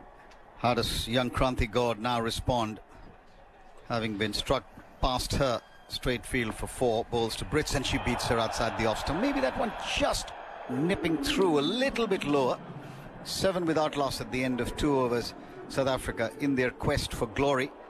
299, remember, is what they need. It was a bit of a weird shot, really. Good length delivery in the channel. I think it might have been... Was that a cross seam delivery? Definitely scrambled seam. And it was almost like it skidded on quicker than she anticipated, getting herself into position there, Brits. I don't think there's a lot of dew out there. So, and it has been a bit of a tacky wicket. So not easy to get in on. But if you like always happens, if you're there long enough, then I think it'll get easier. Here's Renuka Singh Thakur down the leg side. Good effort by Richa Ghosh, diving away to her left, prevents additional runs, but a single nevertheless, wide signalled. Yeah, it just does too much, and I think the humidity out there, I think that's just allowing that swing. We saw with Ayabonga Kaka, she was getting quite a bit of swing in the first innings, more so than Marizan Kapp. Yeah, compared to the semi-final, though, I think it's a lot less humid at the moment. There's a gentle breeze which helped to clear away all the smoke after the mid-inning show in terms of the fireworks, and I don't mean the cricketing kind. 9 without loss, and already India have bowled 2 wides. Here's Renuka Singh Thakur in bowls and played away on the onside by Brits, not for runs. But that'll make her feel good. Renuka Singh Thakur, she really attacked the crease there. Sometimes you can really overthink it. She does have that ability to bring the ball back in sharply, isn't it? So often she's provided that early breakthrough. Like we've said before, and as you mentioned a moment ago, how you deal with that pressure will often be the key determinant. One strikes her on the pad. There's a muted appeal. I think there was some bat in that, probably. Yeah, and I think she's locked into her role here. She knows the ball is shaping, so that is a good sign. She knows that if she starts it outside the line of off, it'll keep going back in. And so I think she's settled into a nice rhythm here. My problem was I didn't know which way it was going, Prakash, so very much feeling my way into it early on. I don't think I bowled that well in the World Cup final we had. In comes Renuka Singh Thakur again. Slip in place, comes in bowls. And that struck her on the pad. Again, there's a vociferous appeal from Richa Ghosh behind the stumps. Probably impact outside the line. There's interest here from the captain. I thought it looked pretty good, actually. Was it just doing a bit too much, though? Well, someone in the back of the commentary box suggests that it is out, but of course that doesn't matter. Harman has decided to take it up very early in the innings, taking the review. What do you think, Isha? I thought it was coming in quite I think the impact was in the line of the stumps. Okay, we have a player review for LBW. On-field decision is not out. I've checked the bowler's feet. It's a fair delivery. Looking at split screen, just play that through for me, please. TV umpire Sue Redfern. All the way through. All the way through. Yeah. No bats involved. We can move straight to ball tracking, please. Off stumps visible. Okay, ball tracking coming up. Original decision is not out. Impact in line. Pitching outside off, wickets are missing. Eloise, stay with your not out decision, please. Stand by. Signal not out now, thank you. So India lose their review. She's getting that much movement. The impact was on pretty much middle and off on the front pad knee roll. It wasn't height, it was just doing too much. Well, India now have only one review left in this innings or in this game. But I suspect that knowing the importance of an early wicket, Harmanpreet Kaur, I think she almost led the review. Yes, she did speak to her teammates. Thakur comes in bowls, and this one's played nicely off the back foot, not for runs. Yeah, they've done well to contain so far in this over. Just wonder if she's getting a bit itchy. Greedy. Tasmin Brits. 2 balls left. Yes, the wide and a single of the first 2 balls, and then 4 dots. Very much the way she sets up is staying leg side of the ball, so that's why the ball coming in is a little bit trickier for her. As Thakur in again, bowls and played away inside part of the bat, runs out to short mid wicket, no run. 9 without loss. So 290 more runs is what separates South Africa from history. It's a wonderfully set up game, really. One just gets the feeling. Not an easy ground to defend this one. We've seen teams chase down big totals in all formats here. Lightning outfield in spite of all the rain we've had. Here's Thakur in for the last ball of this over into Brits, and Brits places it nicely into the covers, gently not overhitting it for a single. Double figures, 10 without loss, South Africa at the end of 3. Yes, it's been such a nicely poised match all the way throughout. India with the platform that they laid in the first 10, they got off to a brilliant start. Shafali Verma and Smriti Mandana. Then South Africa brought themselves back with Imlaba, the left-arm spinner, Chloe Tryon, Sunay Lees actually bowled pretty well. They picked up a couple of wickets. They brought the rate down. They could have quite easily have boosted their run rate at that stage, India, and they held them back, got the control, and then every time they got a partnership together, there was a wicket that fell. Kept chipping away, and I just get the feeling that Harmanpreet's wicket might have been one of the turning points around that 40 over mark. Here's Kranti Gaur, bowls down the wicket, she comes, doesn't quite get it inside part of the bat, squirts away towards backward a square for a single, but the first visible intent of playing an aggressive shot. Ishago, I've got a bone to pick with you. I saw you before the game. We discussed what we were both wearing. You didn't mention you were going to stroll out with Sachin about 20 minutes later. Well, I didn't know either. Kranti Gaur, in she goes to bowl to Laura Fulfat. She drives, she'll play it square of the wicket. They'll take one. Will they be thinking about a second now? Change their mind. The return comes in nice and full. So that shot was going for 4 the other night in the semi-final. The boundaries are a bit longer, squarer here. So that's just a single. Yeah, special moment. The great Sachin Tendulkar. I was on commentary talking about it, and here's Kranti Gaur in to bowl to Brits, and Brits drives, not for runs. I said, yeah, it was great to be there with the God of Cricket. Don't know why I was there, to be honest. And Mel at the back of the box shouted, "What about Sachin?" Well, that question that you just mentioned doesn't really apply. I mean, Melanie Jones and you both in your own rights, right up there. Here's Kranti Gaur, ball short and wide, and Brits lets it go. Both fortunate to be part of World Cup winning teams, which I think is why we got the nod. But yeah, it was pretty special to be flanking Sachin Tendulkar. So how did the delay pan out for you? Because we started 2 hours late, didn't we? So were you ready for the whole 2 hours? Yeah, ready I was, for the start, yeah. right? Yeah, I was. It was raining for the bulk of the time, so obviously it wasn't going to happen that time. Here's Kranti Gaur in. Bowls defended on the offside. This is good bowling. This is good bowling. They're keeping it tight. Tasmin Brits has been trying to get it away. You can see that she's the aggressor. She wants to try and pick up a boundary here. 12 without loss. 1 ball of the 4th over to come. The slip is still in place. Deepti Sharma there. Sri Charni at short third. Here's Gord in. And this one's pulled, but smartly fielded at shot mid-wicket. And there will be no run. So Shefali Verma there doing the fielding. Fielding is not her strongest suit, but she did well to get her body behind it. 12 without loss after 4. Yeah, they'll be delighted with that start, India. She got away with one that last ball, though. It was short, it should have been put away for 4. So sometimes that can just get into your mind as a batter. You know, it's how you're feeling out in the middle. Couple of shots you haven't been able to put away. It feels like you're hitting the fielders all the time, and that can kind of get you into a weird mindset. Try something different. I mean, that first ball that Laura Wolfart drove, the sound of the bat was just absolute magic. Yeah, no, we were down on ground, and then Sachin went off to speak to the Indian team.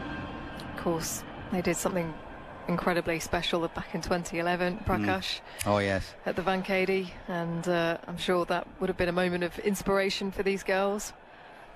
Well, just as these two teams making it to the final, one hopes will be loads of inspiration, not just for South African and Indian women and girls, but around the world, to show that the unbeatables can be beaten. Here's Thakur in again, starting her third over down the leg side. Good take, but wide signalled. You've got to watch this. This has always been a bit of a problem with Renuka Singh Thakur because of that exaggerated movement. She has to almost be able to decide where she wants to start it off, isn't it? I think she feels more comfortable against Tasman Brits. She's so worried about Laura Wolfart and that threat outside off stump that she's starting it a bit too straight. Quick word from Harmanpreet to Thakur, who now runs in again from the far end. Under the lights here, into bowl to Wolfart. Wolfart plays it on the onside. Again, not quite timing it on this occasion. No run. But it is, the occasion was just so incredible. I think back to 2017 when at the start of the tournament many MCC members said that the ground couldn't be sold out for the final, and then of course it was a special day, incredible match. And then the 2020 World Cup final at the MCG in front of 86,000 people.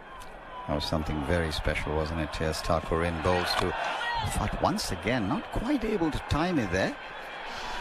And when you've been involved in the game for such a long time and you know where it's come from, you think back to Rachel Hayhoe-Flint in 1973, who campaigns to make that first World Cup happen. The number of times, even but certainly those in the past have been told that, you know, women's cricket wasn't good enough to cover and broadcast. Yeah, I mean, right here, in 2013, the games at the CCI, right here in Mumbai. Ball coming back in, driven to mid-on. This is good tight bowling by India at the moment.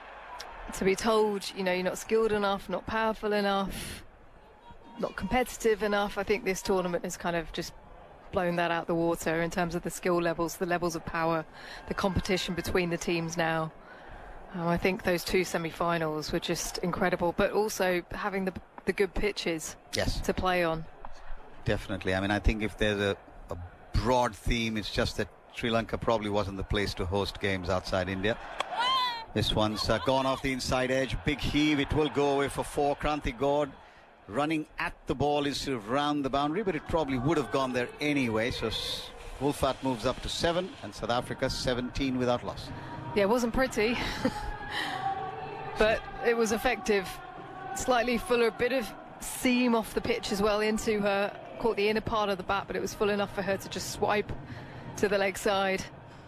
And in the power play, if you can get it sufficiently away from the 2 deep fielders, there's 4 runs or more, depending on whether you choose to go aerial or around the ground. Yes, Thakur bowls to Wolfart. She drives through the covers nicely, but will only get a single. 18 without loss.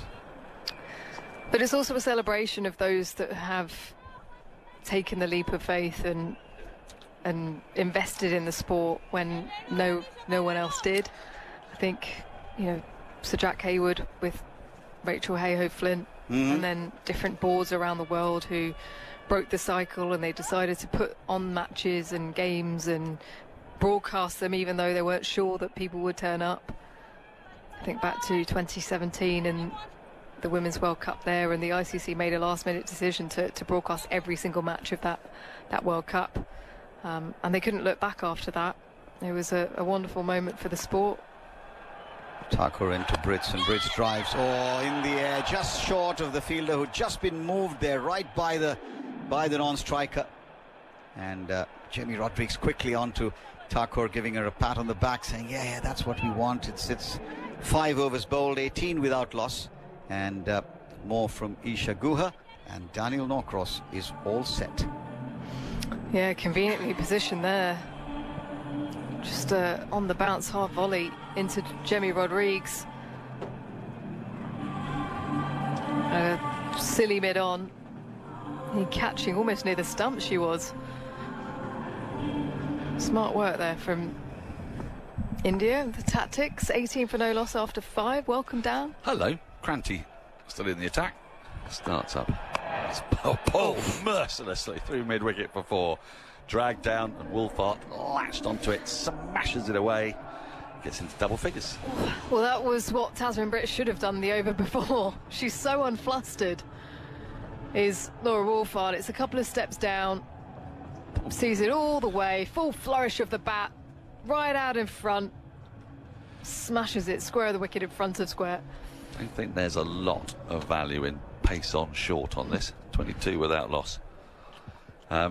Meanwhile, Tasmin Britt is struggling with her technique at the moment. And I say that in a very loosest way. I don't think technique's really her thing, which might explain why she gets out quite cheaply. But when she's in, it's sort of less important than her eye and her power, isn't it?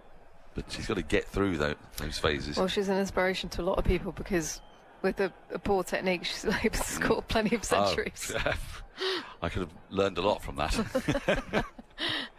She does score a lot of centuries, but she also gets out quite early on quite a bit. And defence can sometimes be a little bit suspect as Anti-Gold's in again. This is clipped into the onside, out towards deep square leg. They'll just be the single, 23 without loss. What did you make of South Africa in the field?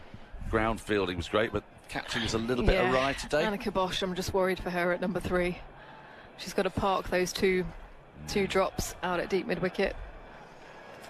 It's a weird one. I mean, we saw it with Australia the other day, that their ground fielding was impeccable, but their catching suddenly went to pieces, and I suppose it can just happen that way. Sometimes you're in a different ground, different surroundings. You're not, the lights are there. You've got the crowd. Anti's in. This is driven firmly into the offside, but can't beat point. There's no run. Crowd cheering for the opposition, and it just, you might feel good underneath it, but it just somehow just slips out. You're not quite sure how it happens. And then she gets another one to redeem herself. And that's when you go, oh, I feel for you. Yeah. I know, heart in mouth, really, when watching that.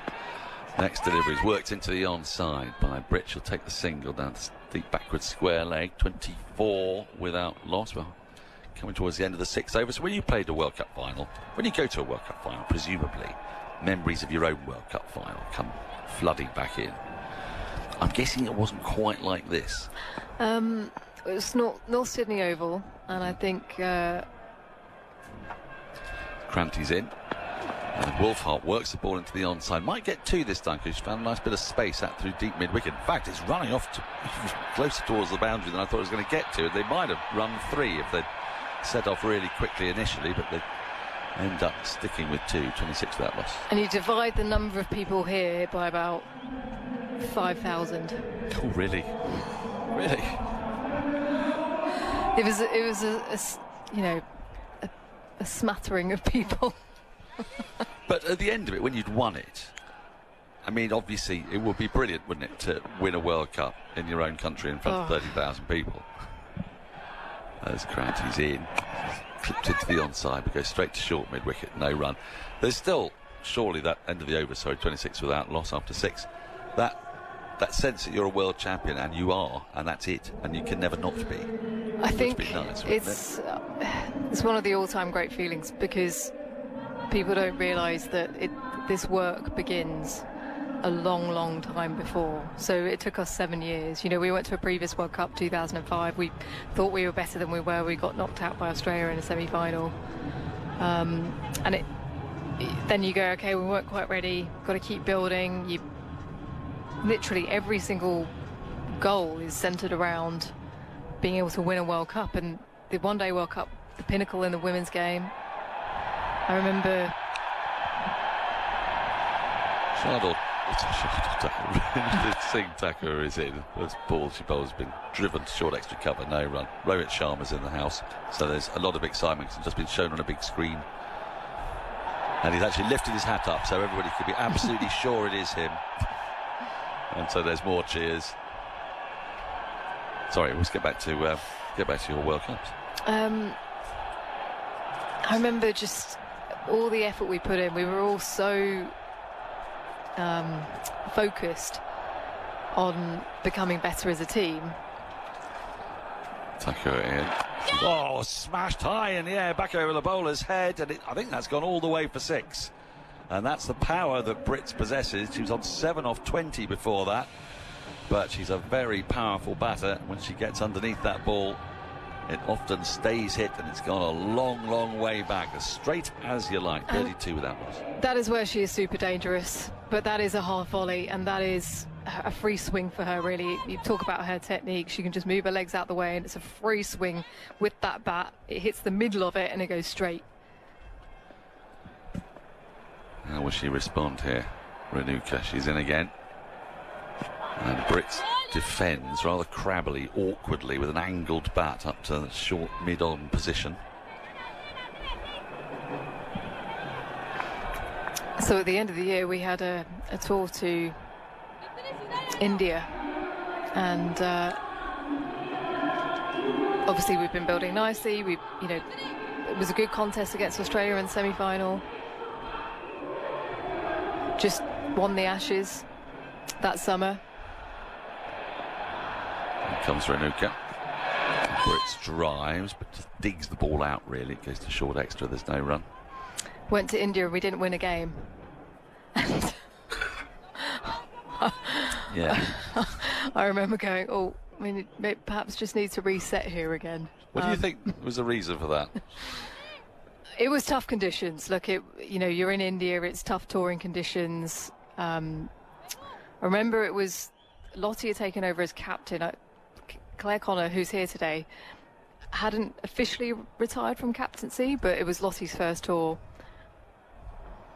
Renuka's in once again. And Brits drives into the offside. She wants the run and feels slips over, and as a result they're able to get through. And it was quite a tight run, one born of perhaps a little bit of pressure. 33 without loss. But India and Indian conditions were always really, really tricky. Flat pitches, we just weren't quite prepared. And then again we had to kind of come back together, reset, refocus. And then eventually when it did become Lottie's team, there was a real clear kind of motivation that, we were going to start winning. We were going to be able to take on Australia. Renuka in to complete the over, and that's slapped into the offside, but straight to short extra. There's no run. 7 gone, 33 without loss. Wolfhart 15, Brits 14. And then we had another moment in India. We went to a quad series, and it was Australia, India, New Zealand. Again, we had strong belief that we could take on the best. Again, we didn't win a game. Oh, okay. It got to the end of the tour and we were like, right, well, we're out of this, but let's try and go home with a win. We ended up beating India, and that's where it started. I remember going home, and I remember Lottie and the coach, I can't remember who it was at the time, but we all came together, and as players, we took the coach out of the situation. As players, we said, we're just not ruthless enough. We were putting in performances in the game, but when it got to the crunch moments, we couldn't get over the line, and that's basically where that ruthlessness started from that point on. So how do you inject ruthlessness into yourself? I mean, you make it sound sort of in a way quite simple, but I dare say, as Amanjot Kaur is going to bowl her first ball of the final into Brits, who drives into the offside, but again straight to short extra, there's no run. So how do you identify what that is? Is it the cliche, how much do you want it? Do you really need to snarl your way through a few games cricket and fight? It's a difficult one, because if you say to an athlete it's because you didn't want it enough, they're just going to laugh in your face. Amanjot This is worked into the onside, out towards deep mid-wicket. They should get a couple of runs here, at least, as the fielder runs round. Will cut that off. And they get back for a couple. I mean, I'm thinking, for example, Stephen Finn's got a book coming out, and if anything, he wanted it so much that it affected him terribly badly. You know, just overworked himself And to the point where it all went wrong. Yeah, and that can happen too, for sure. And you've got to get into a bubble as a unit that everyone knows how they can get to that level collectively. But we saw a lot of it from this England team this trip, actually. We haven't seen that much of it from them, I don't think, in the last couple of years, when their backs are against the wall, to be able to find something from nowhere, which the Australian team have had it's part of their culture. Amanjot into Brits, who flicks it in the air momentarily up to mid-off, but lands safely. There's no run. And I think that's what makes you a good team. You know, you have, obviously, you want the skills, you want the power, the quality players in your lineup, but it's actually how the team works together, everyone knowing their own roles as well. I think what was good for us in 2009 was we all knew each other's roles as well as our own. So there was a clear understanding of what was going to happen on a daily basis, and then backing each other. Amanjot into Brits, who drives into the offside. It sets off for the run, shy at the stumps at the non-striker's end. If it hit, it would have been close, but it missed. Backed up by Shivali Verma. The 2005 tour that Ish is talking about, interesting venues for that. It was a good old-fashioned tour, that one. First ODI was in Faridabad, then off to Lucknow, to Guwahati, then Silchar. And then Silchar, sorry. Yeah. Which is in That was Bengal? a fun one. Yeah. That was a fun one. Amanjot into Wolfart, flicks this away fine, should run away to the boundary for 4. It will, just straying onto the pads. Wolfart to 19 now, 40 without loss. I'll just tell you the story, then we'll get back to the cricket. Silchar, it was really leafy green. I remember the whole... Whereabouts is it, sorry? It's in Bengal, so northeast. Yeah. I think it's up near towards past Guwahati, is it? Wow, even further. It's kind of, it's in that neck of the woods, definitely. Right. And beautiful, beautiful spot. Everyone had taken the day off work so they could come and watch the game. So there were about 20,000 people that turned up. It was incredible, and loads of women in these really colourful saris. Here comes Amanjot. This is hoiked in the air over mid-wicket. 1 bounce, 2 bounce, and trickles off the fence for 4 more, and the crowd has gone silent. 2 boundaries off the last 2 balls, 11 off the over. Amanjot's first.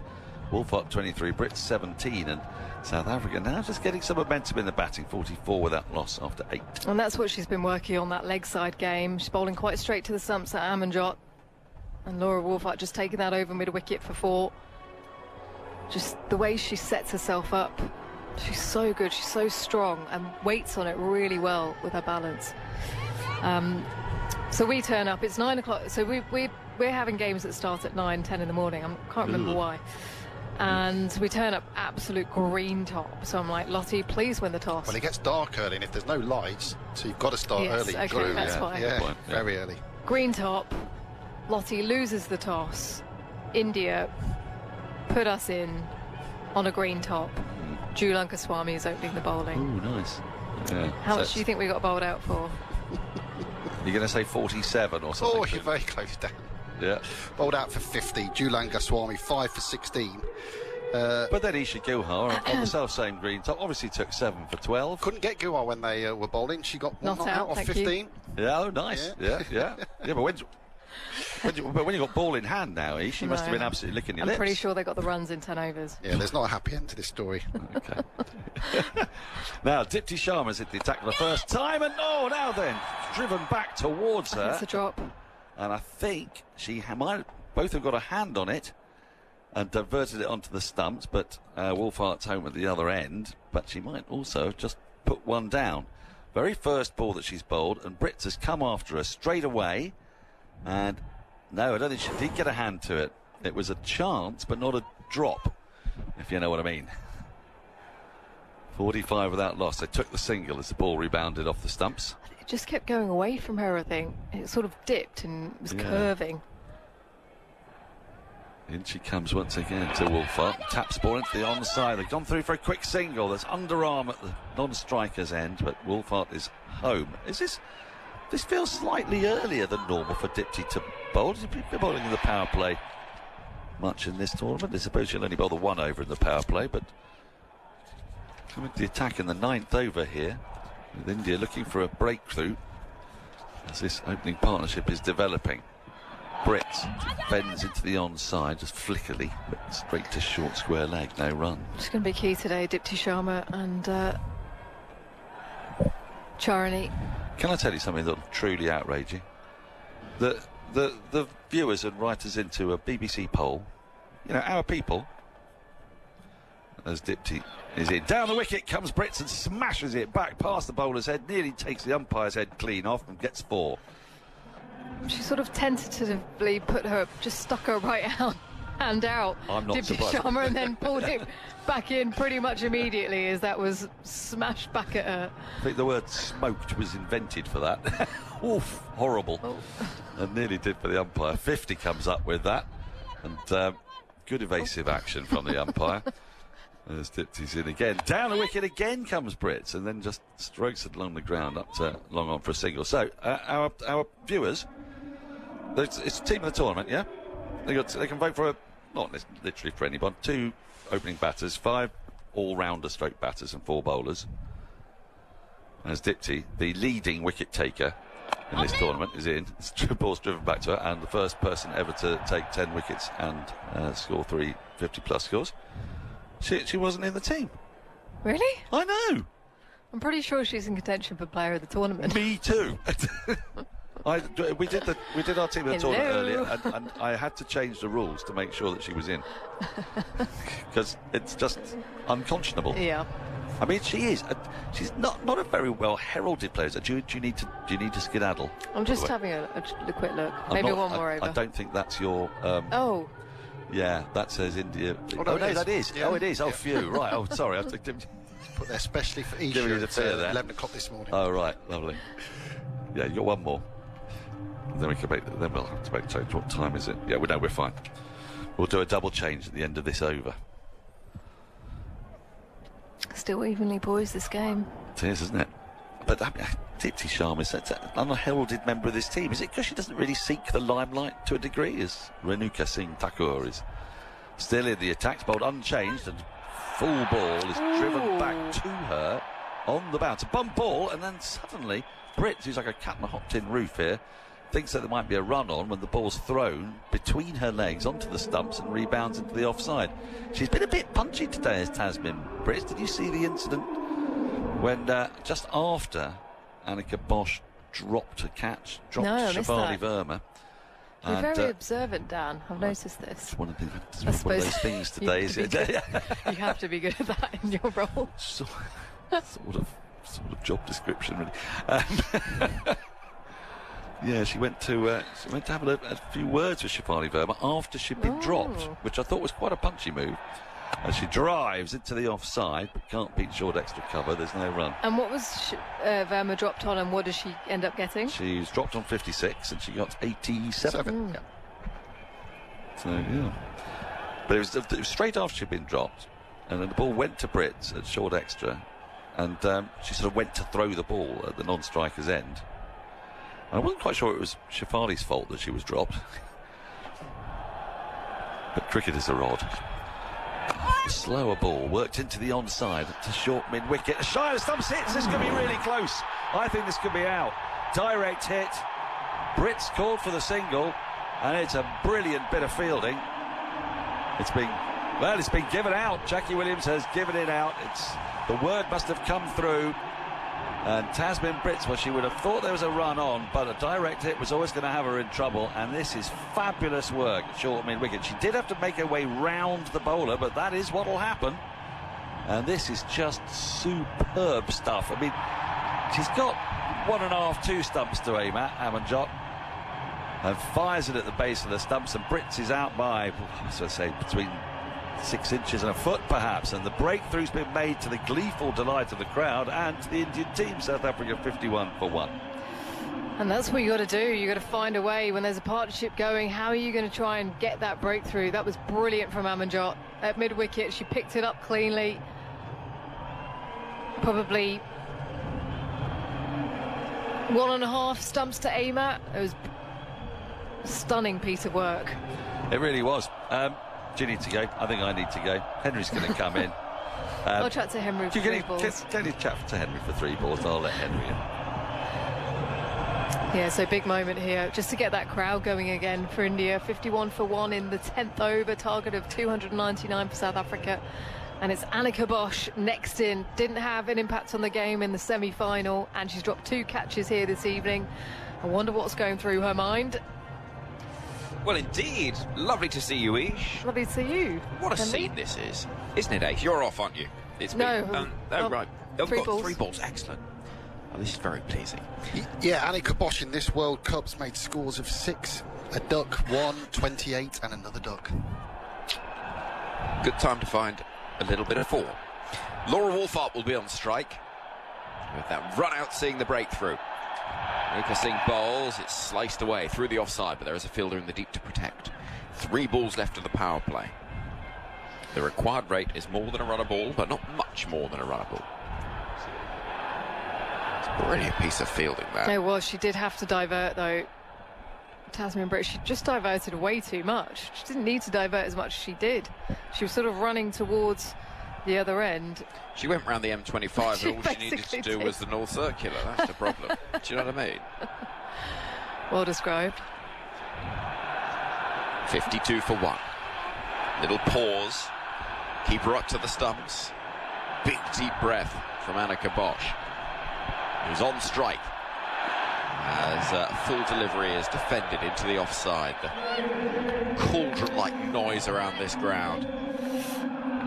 She just needs to bosh it, doesn't she? She does. She needs to give it some bish, bash, bosh.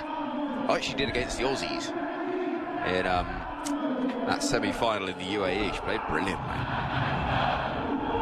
She really did. I tell you what, Tasmin Britt nearly took out umpire Jackie, which would have been, I'm not sure necessarily endears you to an umpire, but I suppose last game of the tournament, if you're going to do it any time. Renuka Singh Thakur running in.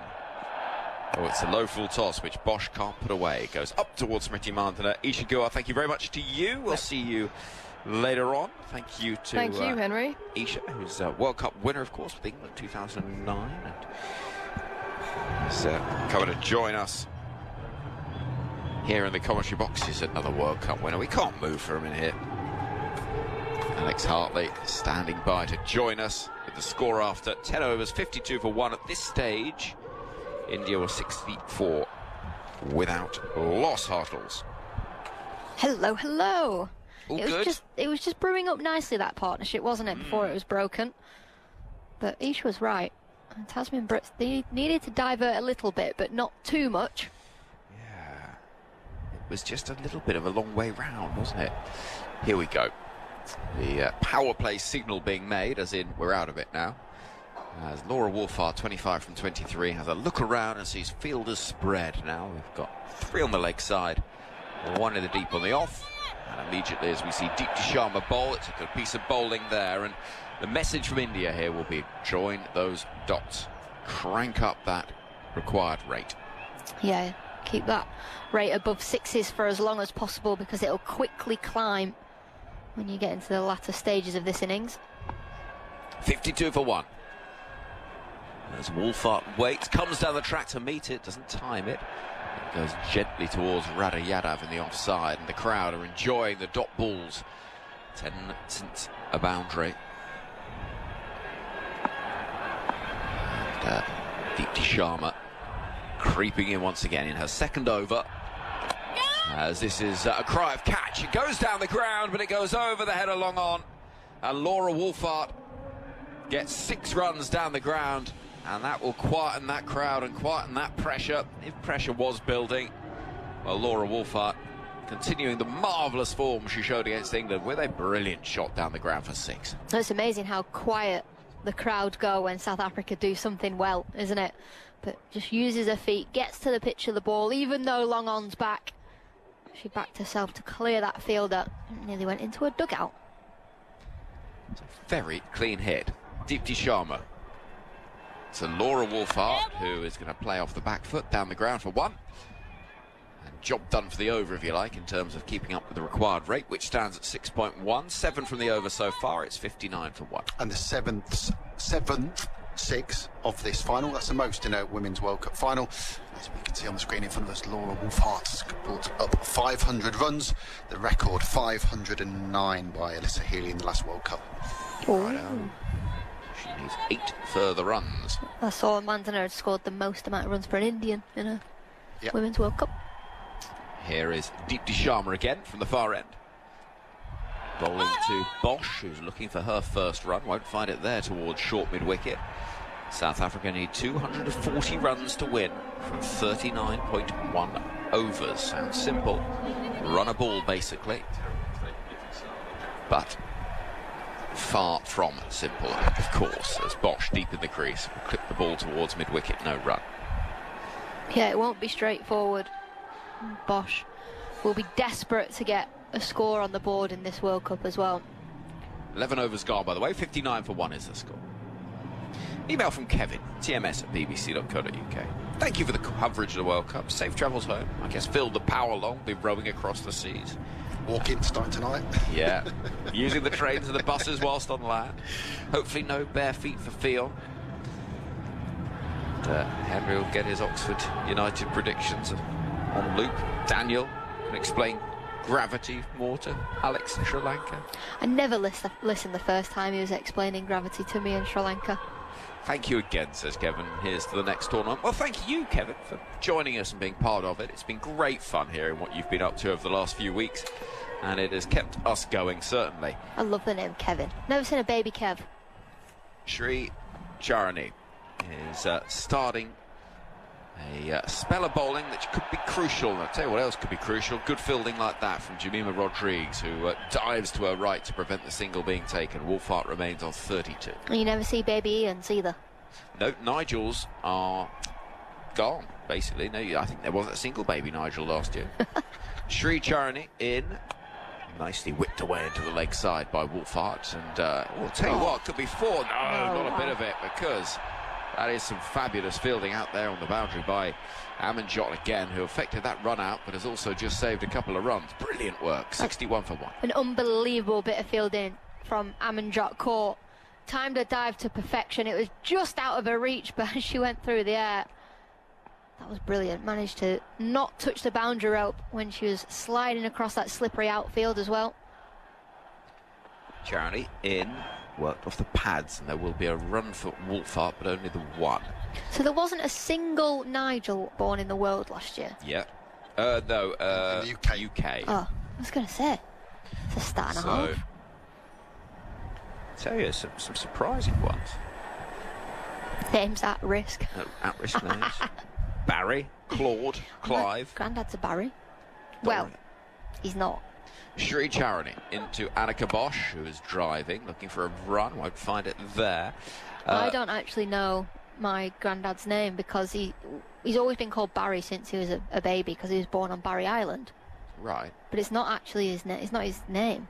Well, what is his name? Well, I just said I don't know. What does he know? Grandad Knots, I call him, because he lives in Nottingham.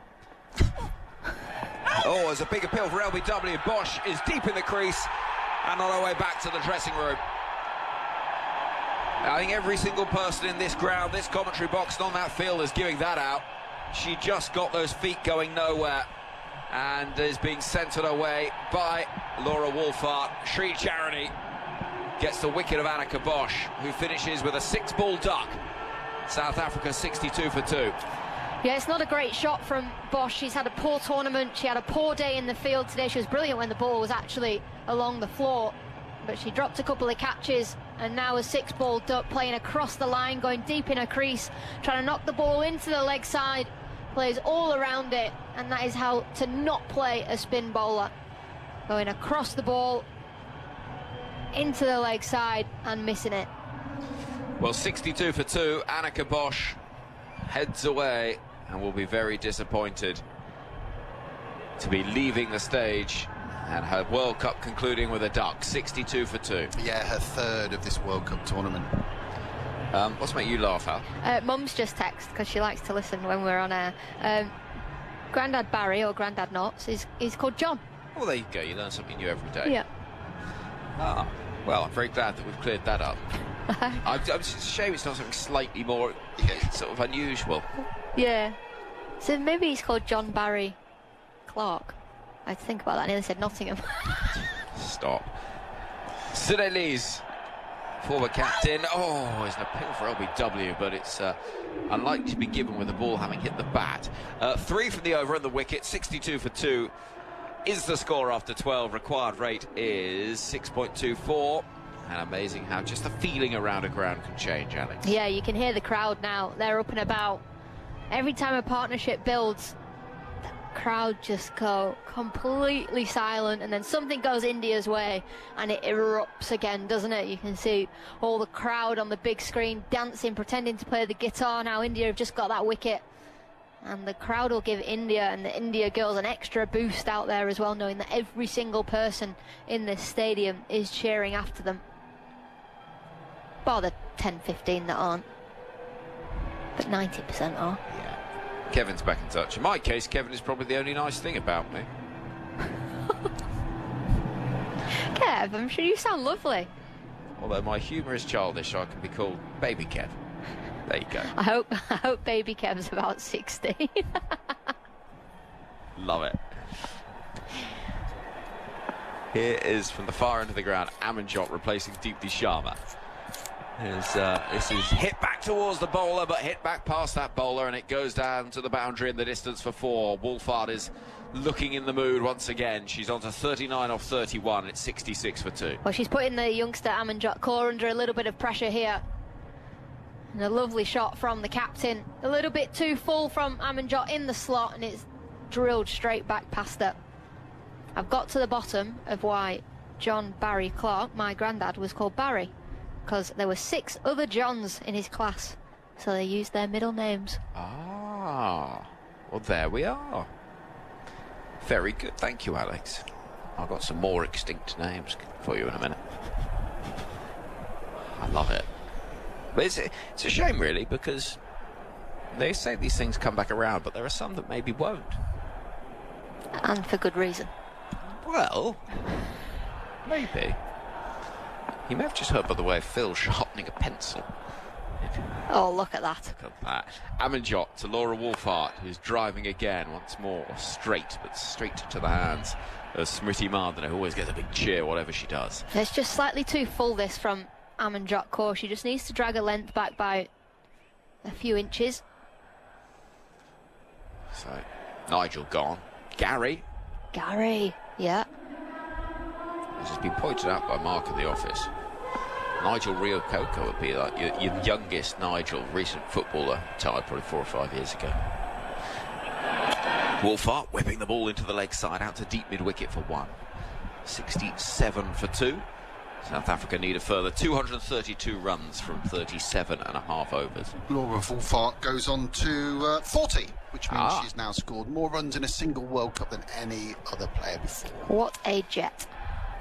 Fantastic. She'll want to add some more to that, that's for sure. And I'll just point out now, I did predict her for highest run score in the competition. Oh, well done, big boy. Thank you. Well done, Thank you. My work here is done. It's not quite. Amanjot from the far end. Sunelise is driving. We'll get a single out towards the deep. She gets her first run. And out it goes towards the boundary. With the score at 68 for 2. My parents are both listening. My dad's just sent me a crying face and said, when I was 7, I wanted to change my name to Derek. My dad's called David. Oh. He obviously thought somebody at school was really cool called Derek. It might have been. I'll tell you, my mum's just texted too. 68 for 2. In comes Amanjot. Slower ball, which is driven by Wolfhard towards backward point, and there is no run. Because my grandmother had a very unusual name. Pimony. Pimony? P-Y-M-O-N-I-E. And we've never found another one because we think she made it up, because we actually discovered upon her her passing that she was actually born Doris. She just didn't fancy it. 68 for 2. I shall name myself Pimony. Yeah, I like Pimony. So any Pimonies out there, get in touch. 68 for 2. Wolfhard works the ball down the ground, will beat Radayada waiting at mid-wicket. 69 for 2. She'll keep the strike. 13 overs gone. The only thing is, if you choose a name like that, you have to spell it out every time you give it to someone, don't you? Mine's really simple. What, Alex? Yeah. Well, you did think that your middle name was Andra. Oh, for a long time in my life as well. I vividly remember. I don't have very many memories. That's easy for me to say as a kid, but I vividly remember being at my grandparents' house. My brother, me, my cousin, mum, dad, uncle and auntie, grandma and granddad. And Will, what's your middle name? David. Sam, what's your middle name? Whatever it is. Alex, you don't have one? Yeah, I do. It's Andra. Oh. And everyone laughed and I burst into tears. Oh, what a way to celebrate your 16th birthday. 69 for 2. Sri Charani is running into bowl to Laura Wolfart with a left-arm spin, and Wolfart watchfully pushes back towards the bowler, who's got a mop of curly hair and a headband on, and a distinctive look. Very dangerous weapon for this India side, already striking in her first over. Can she get the big wicket of Laura Wolfart? This is tossed up, it's hit back towards the bowler. Was that a chance or was that a bump ball? Did that go on the bounce or did it go straight through the hands of the bowler? I think this is a chance. But we'll get the replay in a moment. Or if we don't get the replay, it must have been a bump ball. But I think this is a chance. Oh, I'd be very interested to see. I haven't seen a replay yet, which maybe suggests that it wasn't, but we'll wait. Sri Charani is in once more and defended carefully by Lees into the offside. He's watching so cautiously every delivery that comes fizzing out of the hands, and you can almost hear it through the air as it cuts through this Mumbai night. Here comes Sri Charani in. It's a quicker ball this time. Lees defends. She's into a rhythm here. As Charani has got it on a piece of string, just angling the ball in towards the right-handers, pitching on off stump, getting one to skid on every now and then. 12 wickets in the tournament between overs 11 and 40, those middle overs. Sri Charani tosses it up, full delivery that Lees will tap down the ground for a single. I always like those stats because, yeah, she's got 12 wickets, overs 11 to whatever it just said. That's where she bowls. Well, yeah, but the point is, she's got 12 wickets in the tournament. Yeah, I suppose, yeah. 14 in the tournament. Oh, there you go. I shall shut up, not say another word for the rest of the over. Take that, Andra. As Wolfart comes forward in defence. And there is no run. 2 for the over. 71 for 2 is the score. Norman has to be on its way out, says Peter from Teddington. Baby Norm. I quite like that. So, yeah, just to go through the other names that are on their way. Keith, apparently. Barry. Trevor. Oh, bring back Barry. Sharon and Karen and Tracy. Linda. Yeah, it's because no one wants to be a Karen, do they? That's the thing. It's Karen's got that rep now. Carol. Popular in December, though, apparently. That's gone. Come on. It is funny, though. It's like, oh, you little baby boy. What have you called him? Keith. Keith. I know. It's funny, isn't it? Something. Gerald is a good suggestion, says Anne in Preston. Far into the ground. Lees will work into the onside as Amanjot continues. Keep her up to the stumps.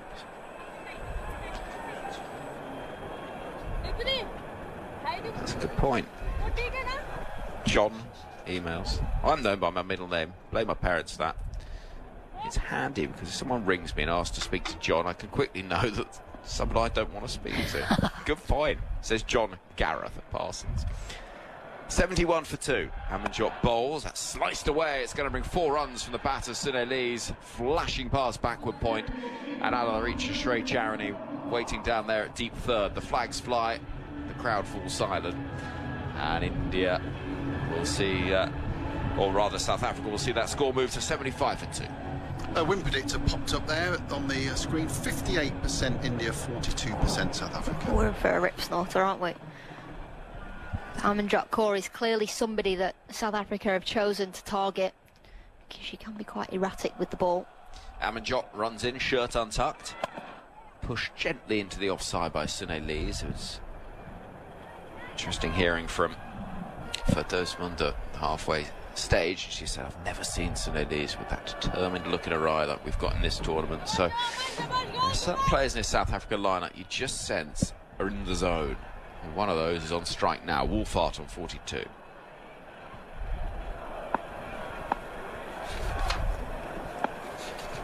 .76 for 2 the score. Amanjot bowls a slower ball, but Wolfhard has all the time in the world to read it, pick it and whip it down towards Shafali Verma on the backward square leg boundary. 2 balls left of the over, 77 for 2. We are now just 5 and a bit overs away from knowing that this game will be done today. It's the other thing that we're keeping a little eye out for. Well, the rain did start to mizzle, didn't it, for a little bit in that first innings, but it got blown away pretty quickly. Amanjot running in over the wicket. These defends, back down the ground it goes. 6 from the over so far. The required rate stands at 6.31. We think the license to play music and things has been extended to midnight. Oh, okay. So lights out at midnight. Lights out at midnight. Off you go. Just got this really lovely thought that our parents are just sat listening to us on the radio. How sweet. This is clipped into the onside by Lees out towards the deep across the quick outfield. It's 78 for 2. I know it is a very reassuring thought, really, isn't it? As get an email from drinks are being taken, by the way. We get an email from Rebecca that says, I'd love to know where you got this information about names. So it's a lovely little website. You could input a name and it give you how many babies were born that year. Oh. You could play pointless with the names. Yeah. Good point. Dear TMS team, love the coverage from over there and over here for the World Cup. Thank you very much. And that's from a lesser spotted Keith from Luton. And here we go. Keith Flett from Tottenham. Hands off Keiths. When it comes to Keiths, it's not the quantity, it is the quality. Probably. Thank you, Keith Flett, of the Beard Liberation Front. We often hear from Keith. Right, I'm moving. I'm getting out of the way. Prakash Wakankar is standing by to take us through the next phase of the innings. I'll just leave you with this. David says Agnes, Vera, Edith, Agatha, Mabel, all in use when I was a lad. Not anymore. Tell you what, though, I know a baby Mabel. Do you? Yeah, I do. I know a couple of baby Mabels. Do you? Okay. Yeah. It reminds me of the Maybe It's Maybelline advert, Mabel. There we go. Thank you very much. Alex, I'm going to leave you. And I'm going to ask Prakash a question of whether you get the sort of names doing the sort of the rounds in India as well, where the names go in and out of fashion. I assume they do. Like most places well, in the world. Prakash is the only Prakash I know. So there you go. Maybe he's a one and only. Well, we know he's one of a kind, but maybe he's the only Prakash in Delhi or wherever you live. Can't remember where you live now. I live in a place called Kunur, which is in the southern Nilgiris, the Blue Mountains as they are called. Oh, sounds lush. It is. Drinks on the field, in case you're wondering why we're talking why about we're names. talking names. Of course, names have been talked about for a while. And talking about fashion of names in India, what is interesting is most of the traditional ones have gone out of the window. More and more you find, well, I don't want to say fancy, but very different names. And yet the majority of them have their roots both from a meaning perspective or a reference perspective in a lot of Indian folklore, mythology, history, things like that, but they're very different. I mean, back in the day, names of one or the other Indian god was the most common. So you had, the Govinds and the Gopals, which are both names, for example, for Krishna. You had Ram, which is, of course, Ram, and his various names, Raghav, and so on and so forth. And now you're finding, particularly in the younger, upwardly mobile households, very different names coming through. It's fashionable to have different names now, isn't it? I think it is. All these parents in the UK, young parents in particular, are calling their children I don't even know.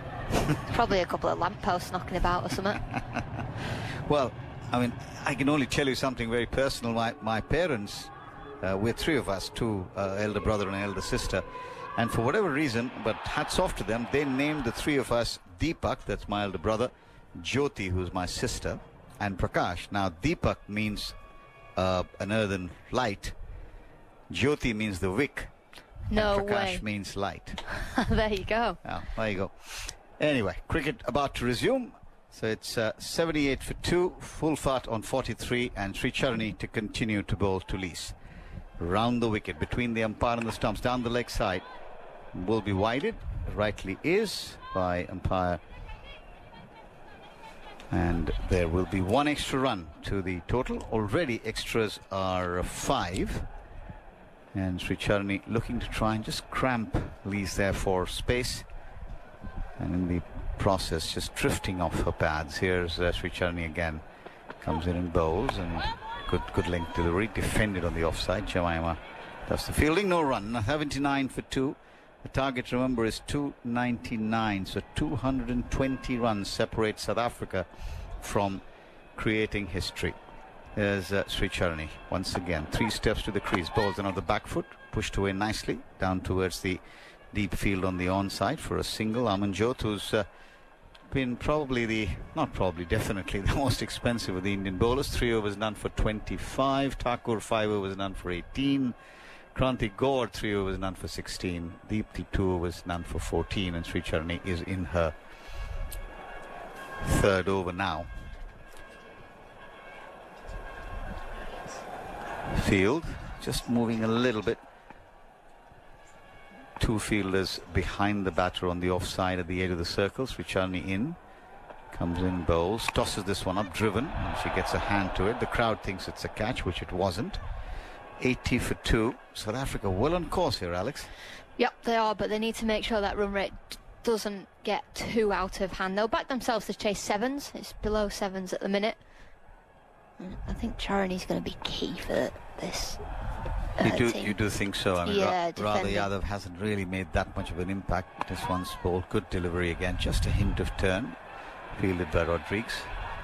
I just think the way that she's settled into this spell now, hasn't she? She's got it on a piece of string. Left arm spin, hard to face. The pace that she's bowling just seems to suit this surface. And she goes again, 1, 2, 3, up in the air, the left foot, and then the delivery right on target, defended on the offside. Bowler fields. And just bowling at the stumps. Sounds so simple, but any width has been punished today. The poor balls got crunched by India in the first innings, and Laura Woolfart has capitalised on the wide balls that Amanjot has given her as well. Charani is just targeting the stumps, cramping Woolfart for room, not giving her arms through the offside. In many ways similar to what left arm spinner. And this one's a little bit wayward and is put away immediately by the South African captain in style. She is looking in tremendous form. And great touch as 4 more runs to the total. 84 for 2 now. And the last ball there, just a little bit wayward. Quickly down on it. Just as I say, she's bowling really nicely. She fires one down the leg side. It's an absolute pie. Then it gets hit for 4, swept into the leg side. But when she gets things right, she's such a hard bowler to face. Well, change in bowling now. Radha Yadav, the other left-arm spinner.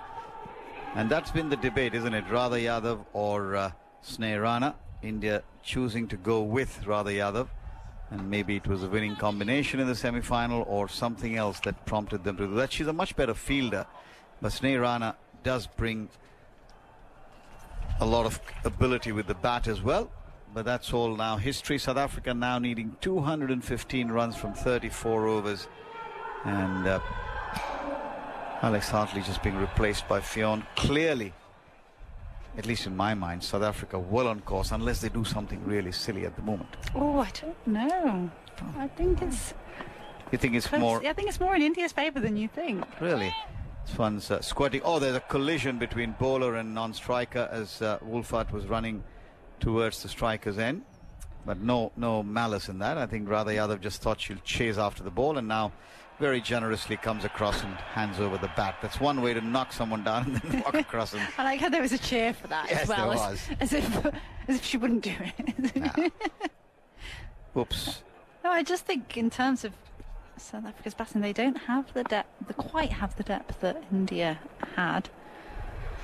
Rather Yadav bowls again, and this time Wolfart plays it back along the track, rather feels of her own bowling. 85 for 2. Wolfart just looking in absolutely imperious touch. She's put away everything that's been a little bit wide or short. Rather bowls again, tosses this one up, almost a full toss, hammered down the ground, and well, that was very unlike, who was that, Amanjot, was it? Because that's gone straight to the boundary when I thought that the fielder might have had it covered, and that brings up the South African captain's 50, a very well made 50. She'll want several more. 89 for 2.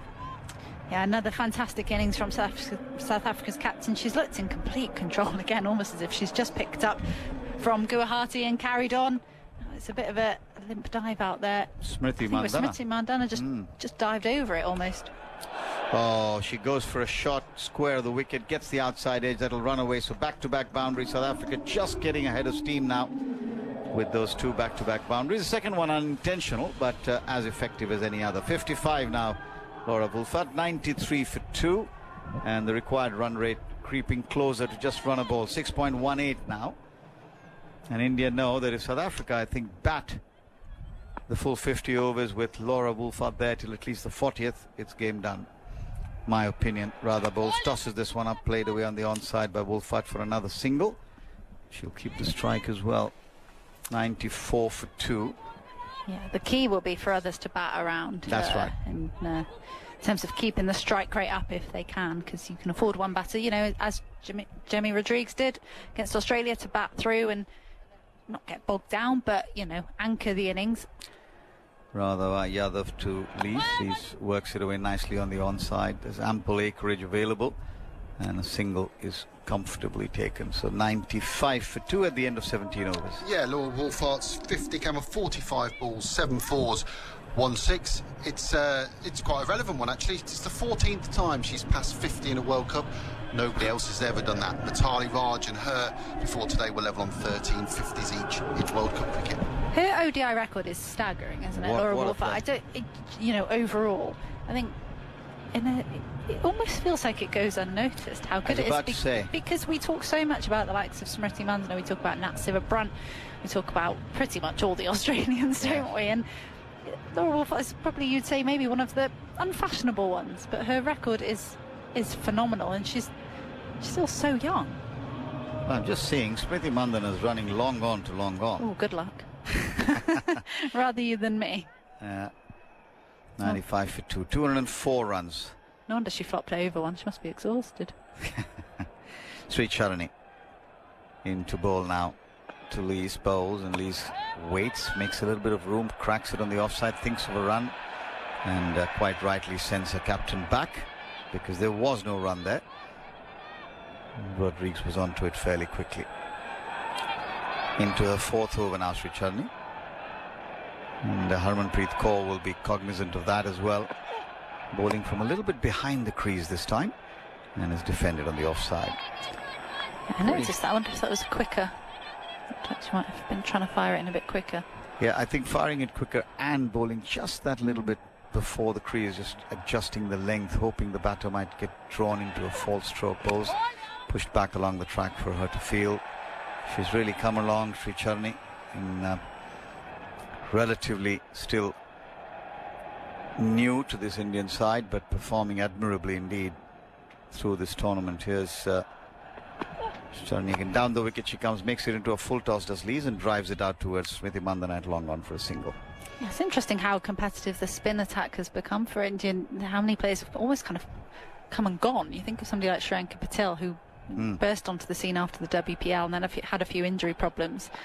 Now thinking there is so much depth to come through in that department. Sri Charani again now to the skipper of South Africa. Not quite timing it, and therefore no run, fielded by Rodrigues at a straightish extra cover. 96 for 2, last ball of the 18th now. Can she finish the over well? Into bowl to Wolfart. Here she is, a pass to umpire Williams bowls, and Wolfart goes down on one knee and sweeps it. She's going to get 4 more runs, exact replica of the previous over, last ball boundary. This one wasn't a bad delivery, I think just a little bit wayward in length maybe, and Wolfart in such form that she just put it away. That's the 100 up for South Africa as well. Now 199 away. And boy, what kind of a celebration will there be? We've talked so much about what it would mean if India were to win here. I wonder what it'll be in the Rainbow Nation if the South African women were to lift the World Cup here tonight. I mean, it's a long way to go. It's barely a celebration for the 50 from Laura Wolfart. It's just a little acknowledgement. She will be desperate to be the one to get her side over the line again. And, I mean, it's a real test for her mentally and physically. She's been out on the field for every ball, leading the side, now having to open the batting through it, steady the team through a run chase. Yeah, they'll start so fresh over. First ball's defended on the offside. You know, I have to say this, there are crowds and there are crowds, and like many other parts of the world, Indian crowds are different city to city, but the fact that there isn't more than the kind of cheer we've seen for someone who's batting so beautifully is actually something that, as an Indian watching this game, it bothers me. You've got to be able to acknowledge good cricket. You've got to, you know, warm to it and enjoy the game. You could have excessive support for your home team, completely understandable. But it is what it is. Here's Radha Yadav, and defended on the offside by Lees. I think you've nailed it there, Prakash. It is what it is, isn't it? You know, Indian crowds, they are noisy or they are silent. But you know, there's one crowd, and it is the Chennai crowd. Talk about that in a minute. Is the other bowls, and this one swept firmly but angrily and perfectly down to square leg for 4 runs. Beautiful shot from Lees. She goes to 16 with that boundary, and South Africa now building some real pressure on the Indian bowlers. 104 for 2. Yeah, beautiful shot from Sune Lees. She's got to keep her strike rate up as well to support Laura Wolfart, make sure there's not too much pressure building on the South African skipper. And with Sri Charani bowling so well at the other end, it seems like a tactical move for them to try and get after Radha Yadav. Just seeing the towel coming off, and Radha Yadav giving the ball a nice rub. Maybe there's just a hint of dew, we can't tell from here. But let's see how it all pans out. Radha Yadav in again. Straight run up to the wicket bowls and down the leg side. 4 more. Boundaries coming in a bit of a flurry now in the last couple of overs for South Africa. This is the second time back-to-back boundaries, and they are now running along to 108 for 2. This partnership also now 46 of just 43 runs. So excellent work by South Africa, even though they lost the wicket of Annika Bosch soon after that run out. Now brought a short fine leg into place to try and combat that sweep. But it's another good bit of innovation from Sunili's. Valuable boundaries to get her strike rate up. Well, the other bowls, and it's nicely worked away on the onside. Single comfortably taken. 109 for 2. So Chennai, back in the day when the world and geopolitics wasn't maybe as problematic, I will tell you that story in my next stint. But it was India versus Pakistan. I've just been told by Dan to finish it, so I will never not listen. No pressure. India play Pakistan. It was the game where Sachin Tendulkar almost took India over the line with a bad back, and believe it or not, at the end of the game and through the game, they were very sporting, the crowd, but the Pakistani players actually took a lap of honor in Chennai at the Chepauk, and the crowd was up on their feet applauding them all the way through. Now that may be something that's of an era gone by, maybe for whatever reasons, but it is something that often worries me, because it doesn't instill that spirit of watching a game to enjoy it. And it's fine to be partisan, but maybe not as much. Nothing much I can do. Start of a fresh over. Deepti Sharma being brought back into the attack. Has only bowled the 2 overs for 14, and that'll be a worry, because Deepti Sharma is one of the trump cards really for Harmanpreet Kaur, and she'll want her star bowler. Well, I've never believed this win predictor ever, honestly. You take 20% off yourself, Prakash, for India, don't you? That's the No, thing. I don't. I think that one day this criticism that I face will change, but I really don't believe this. We've seen all kinds of percentages which mean nothing. Deepti Sharma bowls, defended on the offside. 109 for 2 now. The target 299, remember? So need 190 from just under 31 overs. Very doable as long as South Africa don't lose wickets in clumps. Deepti bowls, full ball, and played back along the track to the bowler by Lees, who's on 21. The partnership now 47. Can Deepti Sharma find a way to break this partnership? She's in, she bowls. Down the wicket comes Lees, and well fielded off her own bowling by Deepti Sharma. Mentioning how consistent Laura Wolfart is and how she goes under the radar a bit in terms of various records and things. It's her 5th 50 in this World Cup today. 3 players have done that in previous editions before. Debbie Hockley in 1988.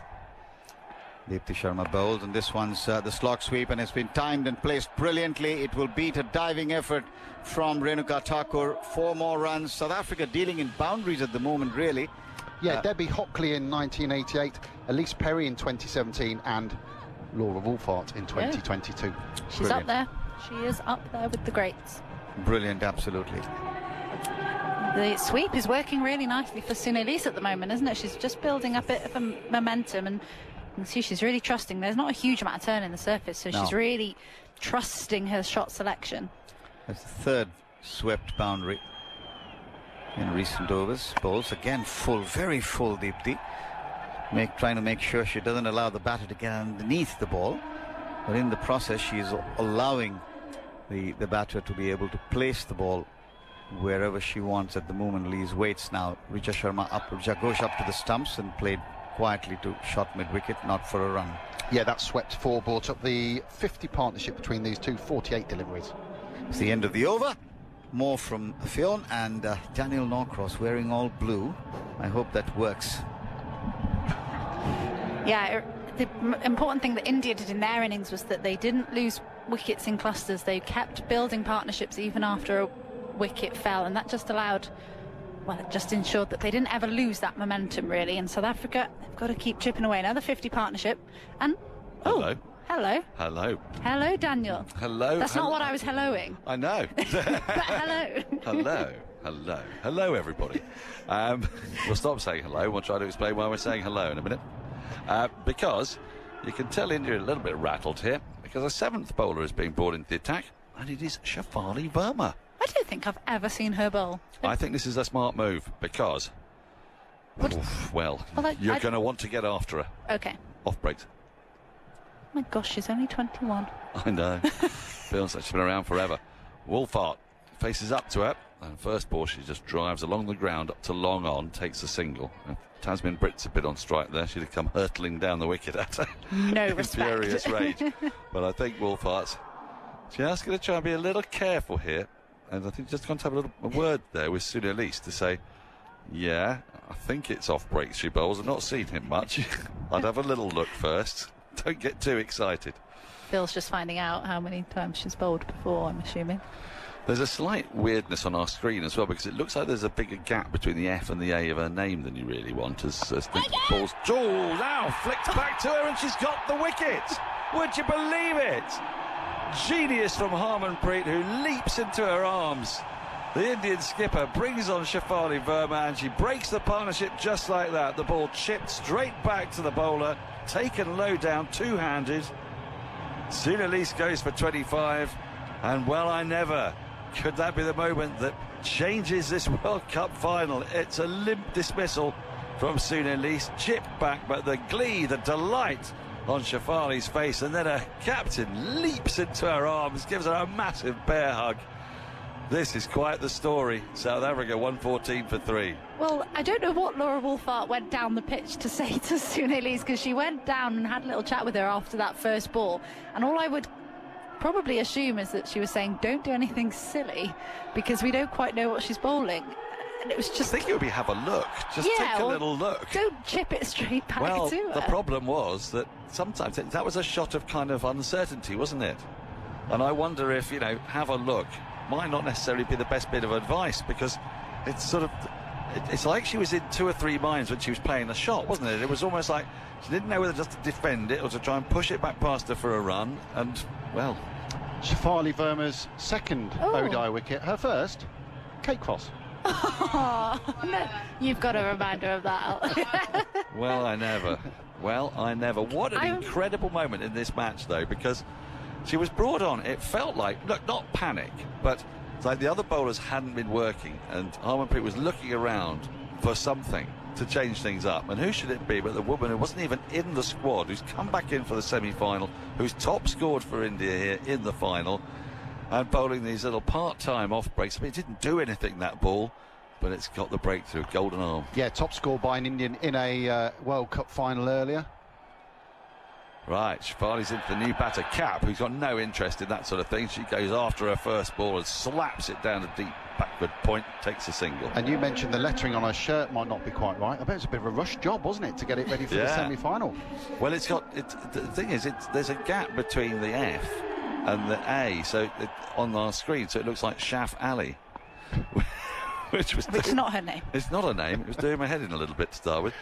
Right, she's into Wolfhard, who drives back past the bowler, and it's parried by mid-on. A good diving stop, but they will get the run. And now pressure piles onto Wolfhard with the new batter, Cap, at the crease, although almost an identical scoreline to when South Africa played England in the semi-final. Do you remember Cap came in with a score 119 for 3? She's come in at 114 for 3 today. And it was Cap who took the lead at that stage in that innings. In comes Shafali again. That's a flatter ball, which is cut away out to deep backward point for a single. Is your book able to tell me in what over Marizanne Cap came to the wicket in the England semi-final? If it was a game we did, I'll look through the book. Well, yes, it was only 2 games ago, so it shouldn't take you too long. It shouldn't take me too long. Shouldn't be too far away. I'll just keep talking. Just keep saying words. Shafali comes into Wolfhard, who works the ball into the onside. We'll get a single as the ball rolls out to deep mid-wicket. 118 for 3 at the end of a successful over for India, and a fairy tale over in some ways. It could be the moment that changes this World Cup final in India's favour, and it was a dramatic one. Just thinking, Shafali Verma, really? Well, our hellos to start your stint was indicative of it. Hello. Sunil, I think, will be kicking herself, because it's almost that thing of, if any of the other spinners bowled her that ball, she probably would have just nudged it back down the ground, take the single, easy as you like. But she probably is in her head thinking, oh my word, you cannot get out to Shafali Verma. So what inevitably happens, you are so much more likely to get out to Shafali Verma. Negative suggestions, they're not good for you.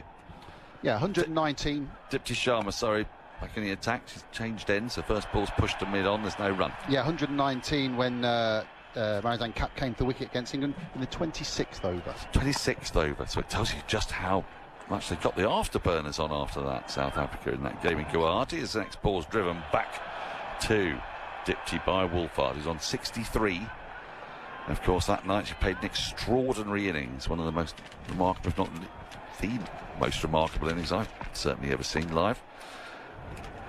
There's a lot of onus on her to repeat the trick today as she comes down the wicket and pushes the ball into the onside, out towards deep mid-wicket, and takes the run. I was very, very lucky in 2017 to be there for Harmanpreet's 171, and also Chamari Atapatu's 178 against Australia. You've got some good ones, Phil. You've got them both. How did you wangle that? And now Wolfhart's 169. Yeah. Are you adding it to the list? I'll add it to the list. They were all good, but some of the clean hitting in Wolfhart's innings was up there. Yep. Dipti into Cap, who comes tentatively forward, a thick inside edge, squirts away into the onside. They take the single.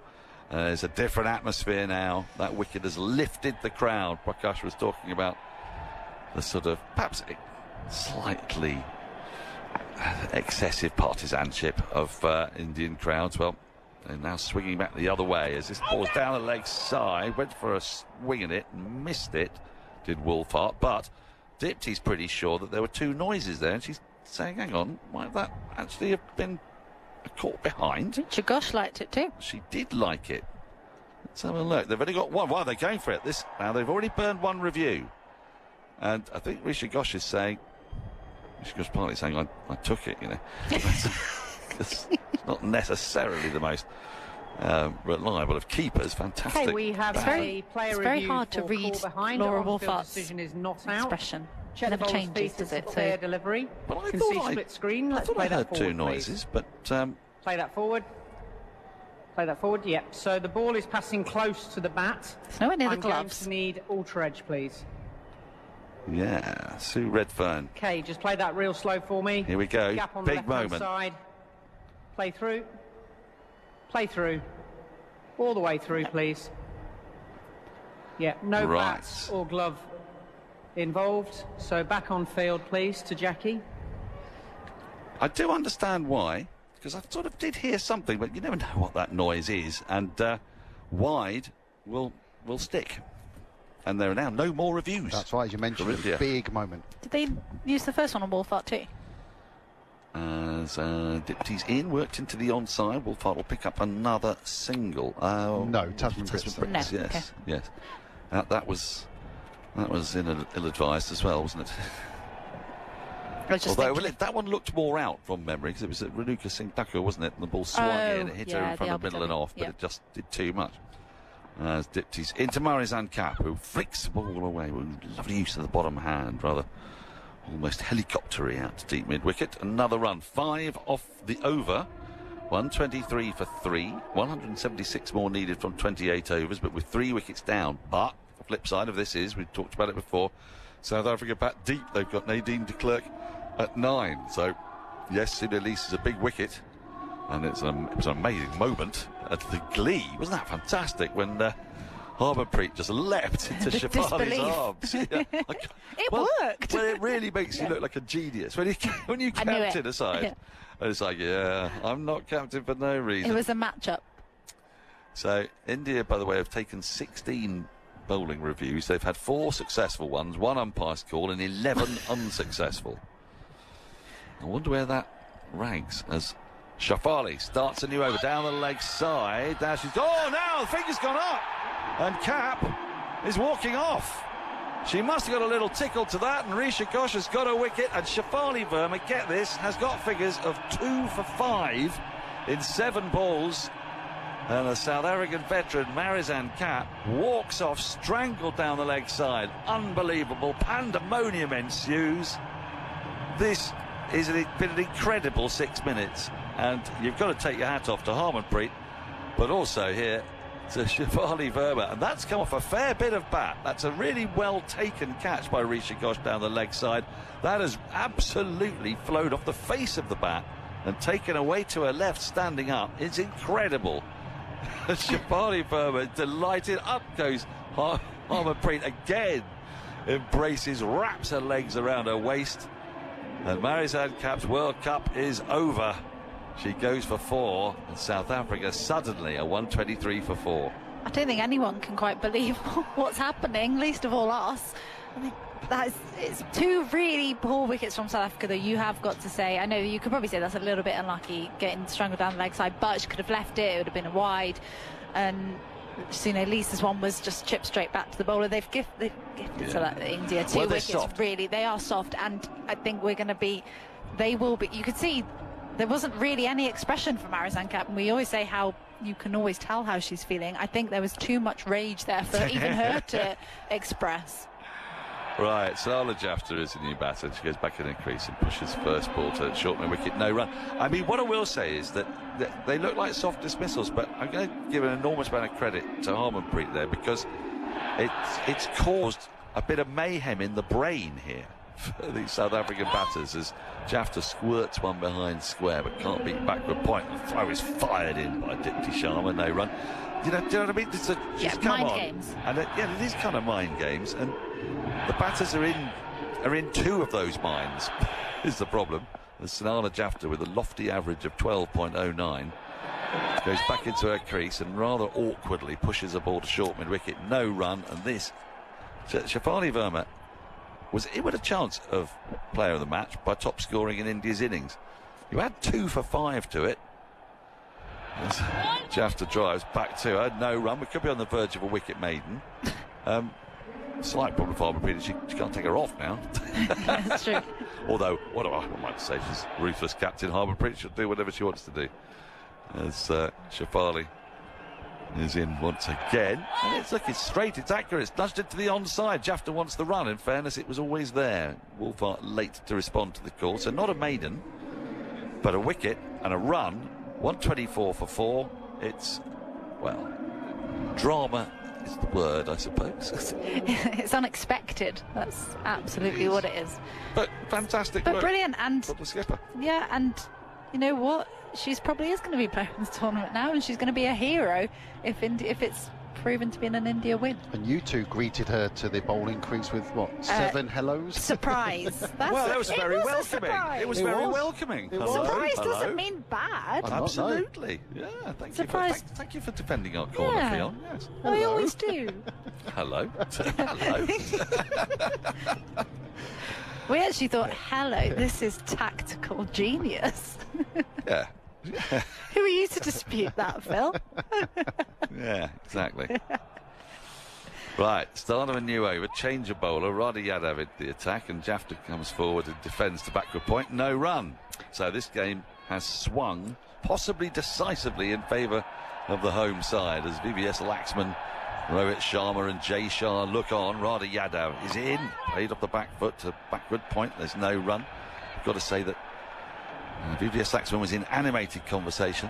Jay Shah's looking through a little slit between the bar and the glass, and Rohit Sharma's looking at his phone. As Radha Yadav is in again. It's just chipped in the air, but just in front of short extra cover, and there's no run. Jafta is looking every inch, a person who does average 12.09 at the moment. I think India are better off keeping her in.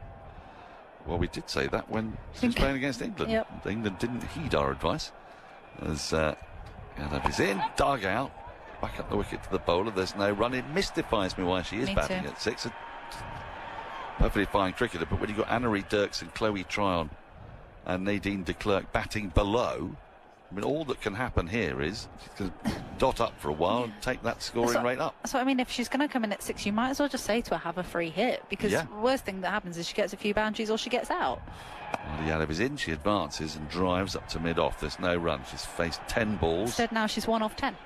And Laura Wolfart can't get on strike. And 9 of them never looked like being a run.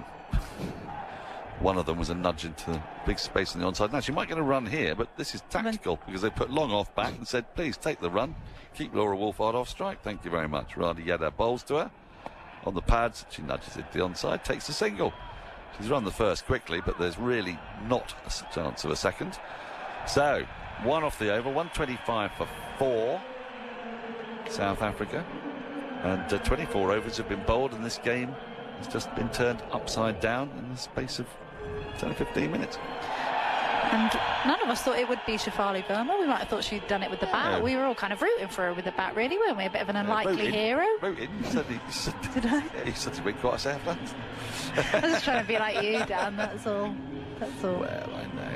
You are my inspiration in so many ways. Terribly South London. Such a valued member of the team. Thank you, it's very kind of you to But say. isn't sport like this, slide indoors moments, that there's another Shafali Verma somewhere watching this game on TV?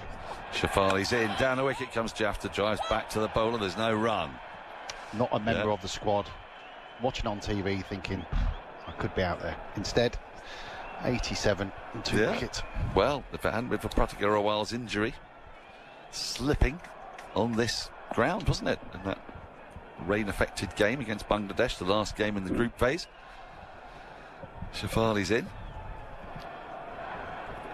To Jafta. Waits and then just defends. Back to the bowler. No run. Alex Hartley's joined us. Hello, hello. What's going off out there, Alex? Well, so I'm thinking now, if you can get 5 out of Shafali Verma, it means you don't have to bring Amanjot back into the attack. Nice thinking who's been from taken to the cleaners today. As in comes Shafali, a cut and a miss through to the keeper. Sanada Jafta will need to rotate the strike here, not eat up too many deliveries with Laura Wolfart at the other end. Her career dot ball percentage of 67% is a number you typically associate with a tail ender, say Crickviz, and I can't say as I disagree with them. She comes down the wicket, clips the ball into the onside, out to deep backward square leg for a single. So you've got a couple of things that I want to throw your way, because Henry's going to come back on in a minute. Firstly, the captaincy master stroke to bring on Shafali Verma, and then secondly, what is Sanala Jafta doing at number 6? And you can address them in any order you want. Yeah, I'm going to go with Jafta at 6. Is it because it looks wrong having your keeper at 9? does it matter? It doesn't. It shouldn't matter. But the thing is that there's going to be so much pressure put on Wolfart, the captain, and then Dirksen, Tryon and de Klerk. And I know Tryon and de Klerk, it's not the same person. No. Can hit a long ball, but they still need time to get in. Yeah. Shafali's in, down the leg side. Oh, and if it's been left, it would have been a wide. Instead, it's come off a bit of something. Bit of glove, I think, rolled into the onside and picked up. Richard Gosh coming from behind the stumps. There's no run. And Wolfart, when was the last time she faced a ball? Yeah, she'd watch 16 balls from the other end. Which is not helpful when she's going 60 odd off 57. In comes Shafali to her. She drives into the offside. She'll get a run, which means that she will at least keep strike as that ball goes out to wide long off. We're halfway through South Africa's chase. They had it all in control 15-20 minutes ago, and it's all gone pear-shaped. They need another 172 from 25 overs. Wolfart 66. So much depends on her now. Jafta has 3 from 15. And now the Harmanpreet masterstroke, please, Al, and then I'll make way for Henry. Yeah, look, sometimes as a captain you just get a sneaky feeling. Are we able to burgle a wicket? Can I burgle an over or two? Because my premium bowlers, or the bowlers that I've used throughout the tournament, aren't quite firing. Amanjot Kaur's gone for 25 off 3 overs. Radha Yadav's gone for 20 off 2. So she just had a feeling of bringing her into the attack to see what happens. Start of a new over. Wolfart will drive down the ground. She can't really shepherd the strike when you've got your number 6. I mean, it's absolutely mad, isn't it? So sorry, I said Radha Yadav gone for 20 off 2. She's bowled 3 overs now. None for 22, 3.1. Well, Radha Yadav is in again to bowl to Jafta, who comes forward, will get a single down the ground. So at least is off strike. I mean, it feels mean to sort of point this out, but, you know, she doesn't ask to bat there, but... She might. She might do. She did put herself famously on the highest bracket. For the WPL. For the WPL, didn't she? Yeah. Which felt unusual. Maybe if it was a test match. Last man stands. Yeah, maybe. Radha Yadav to Laura Wolfart, who's going to have to play a more ambitious role here. The required rate is creeping up towards 7 and over, Alex, which is when it starts getting just a little bit awkward. Well, Shafali Verma from Hypercoast. Next delivery worked into the onside for Wolfart's 68th run, 130 for 4. Has now made both her ODI career high score and taken her ODI career best figures in today's game. Well, there we go. And I have just texted Kate Crossfield. You'll be pleased to know to say you're not Shafali's only international wicket anymore. Driven hard into the offside by Jafta. Timed that nicely. We'll be eating our words if she accelerates suddenly and takes South Africa over the line. I can't see it at the moment, though. She's 4 off 17, Sanala Jafta. Comes forward. That's a nice-looking shot. Oh, that's a lovely piece of timing through the offside for 4. Well, there you go. That is a really, really good and well-struck boundary. It goes racing away through the covers.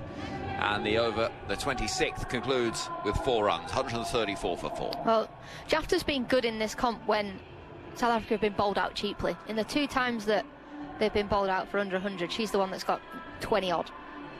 So she has got that in her, but under the pump, just don't know if she's quite got the mentality. Well, yeah, she made 22 of the 69 against England and 29 of the 97 against Australia. And Crossy's replied. She said, haha, brilliant, rate that. How good. Well, there you go. Who's the only person that's got you out? Ekta Bisht. Not in the team anymore. Well, neither am I. Yeah. Yeah, that's going to stay forever. Yeah. I definitely wasn't her only international wicket, though. No, but she is unquestionably talking somewhere in the world right now about the day she got out. The immovable Alex Hartley. Shrey Charani from the far end of the ground to Laura Wolfart, who's swinging hard and misses. It goes through to Rishka Ghosh. Bit of turn there for Charani as well. Turning the ball sharply away from the right-hander, which we haven't really seen all that much of on this surface, but that one's gone quite a long way. Charani with shirt untucked, number 40 on her back, from the far end of the ground, is creeping in towards us to bowl to Wolfart, who drives crisply down the ground for a single. Whenever I say the name Shrey Charani, I come to mind that song by The Beloved in the 90s.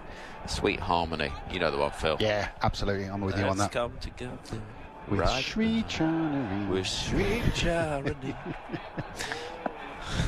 He's set everyone off in the comms box now. I can't Everyone's get it doing out of my head.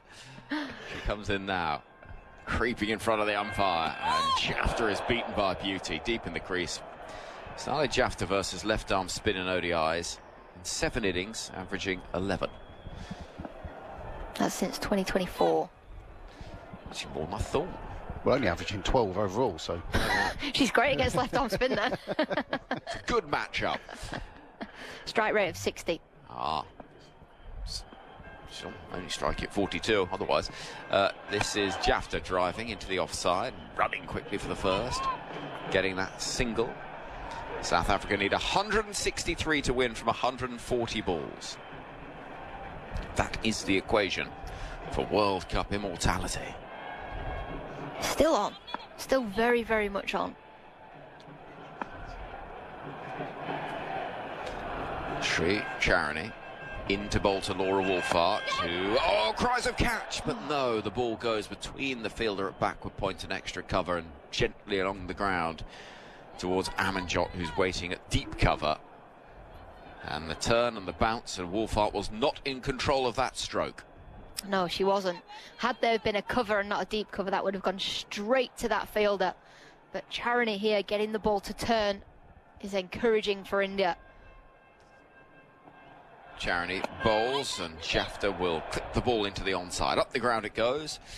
With 4 from the over, the required rate now stands at a exact 7. There was a huge cheer and applause in the media press room downstairs when the wicket fell. You only normally get that in this part of the world. The fact that the fans, journalists, are so engaged and desperate to see India do well. I mean, there's a slightly different feeling, I think, with this tournament, just because of the potential history that will be made in terms of the women's game and one thing and another. Deepti Sharma's going to have a bowl. Sarah on the email. So lovely hearing Alex Hartley use the word mizzle for a little sort of drizzly rain. I said to friends, family, to describe the weather, only to see them look quizzically and pityingly at me. So I was very glad to hear it on TMS just now. If it's on TMS, it's a word that must exist. I wouldn't count it if it's come from you, Al. Here is Deepti.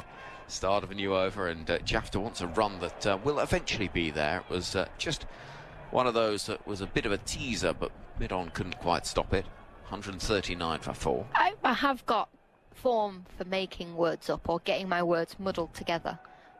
But mizzle's a full-blown word. A description of a type of rain. Here's Deepti, the off-spin. Punched away into the onside, but straight to a fielder at mid-wicket. Thank you for the commentary this year. It's been amazing. I wish it could be on every day of the year. Almost is, actually, these days. Deepti to Wolfhart, forward, back to the bowler, no run. No idea how you all know all the names and stats for every player at your fingertips. The internet. No, Phil Long, bit of research, this, that and the other. Thank you for your skill and expertise. I'll miss you all, says Sarah. Here is Deepti Sharma, and forward comes Wolfhart, desperate to try and work the angle for the run. The crowd up and about. They know that these dot balls could be very valuable. The last 30 balls have seen the score 16 runs.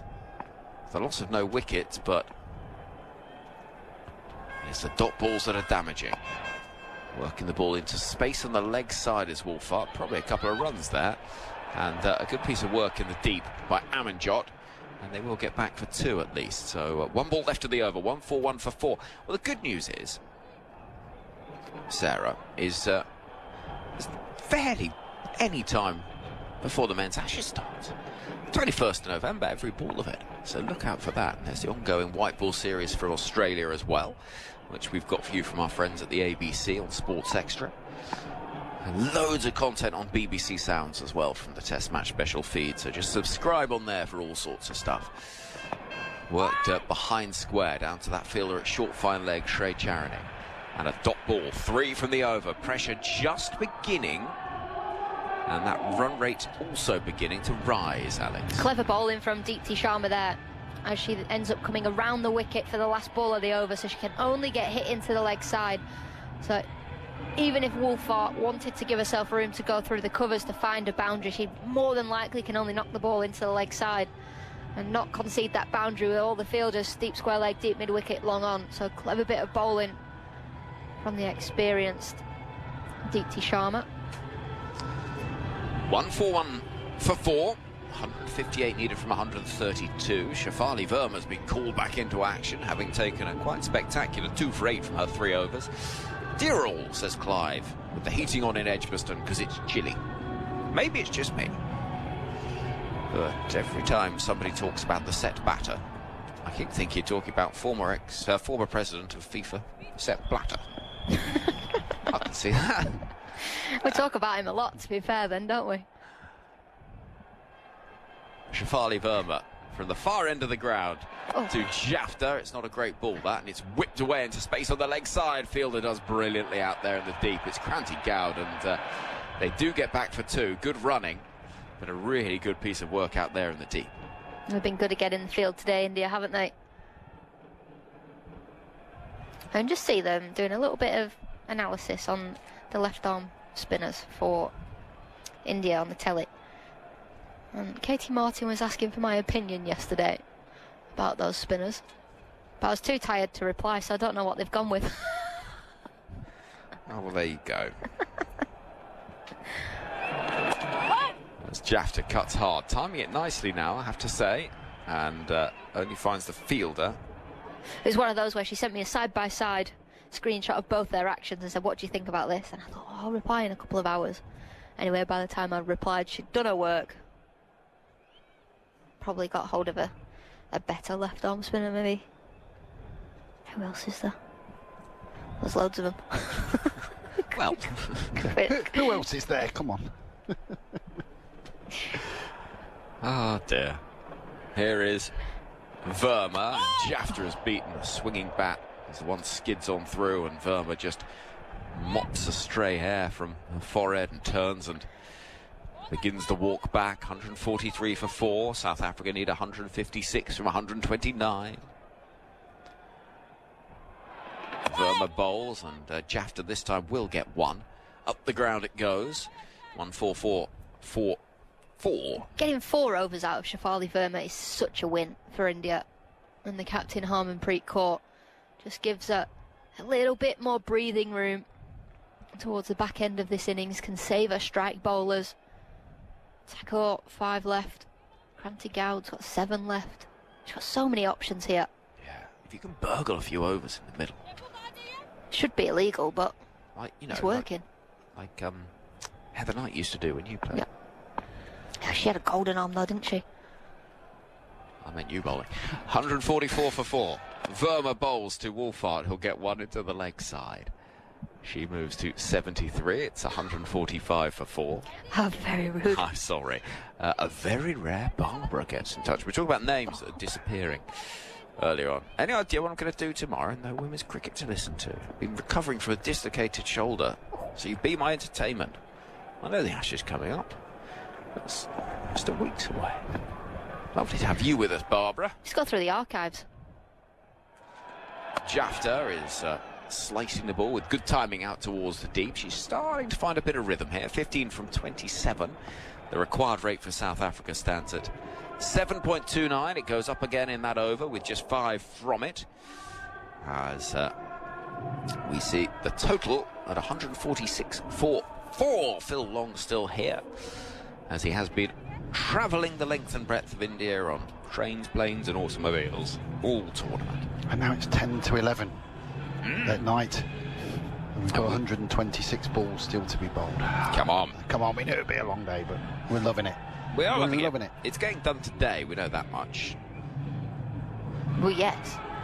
Yes, it is. But these tournaments are always strange, aren't they? You know, it seems 2 minutes into in Guwahati for the opening game, and then here we are now. But then in between, there's been so much we've all done and various places we've all been. Start of a new over. This is driven into the offside. Oh, that's a brave run. Goes to the keeper's end. Could be trouble. Oh, not quite. If Sanala Jafta had run out Laura Wolfart at that moment with a crazy single, well, that would have been a thing. And that is the pressure of a run rate rising. It was driven straight to extra cover. Harmanpreet's throw, I think she would have just been home. Just. Yeah, that was suicidal from Jafta, really. A direct hit, she would have been gone. Just trying to get off strike. Well, she did that, I suppose. 147 for 4. Wolfhart is hitting the ball up the ground and towards the fielder at long on for 1. Well, they're going to need a boundary. Loads of boundaries, actually, now, to be honest. But that win predictor, 69% India, 31 South Africa.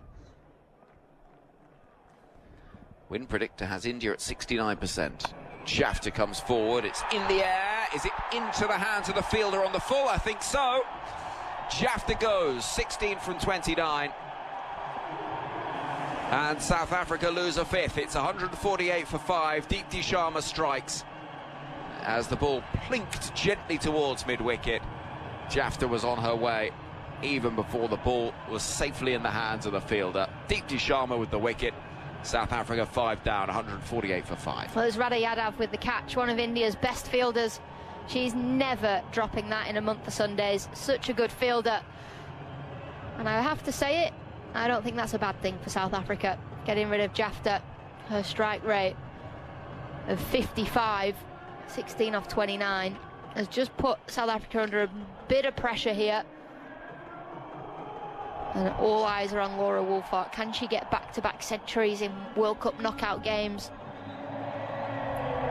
But I don't think that's a bad thing, Henry. I'm with you, Al. I didn't want to be unkind again, but it just, you know, it was going nowhere. The only thing that was going up was the required run rate. 151 needed from 123.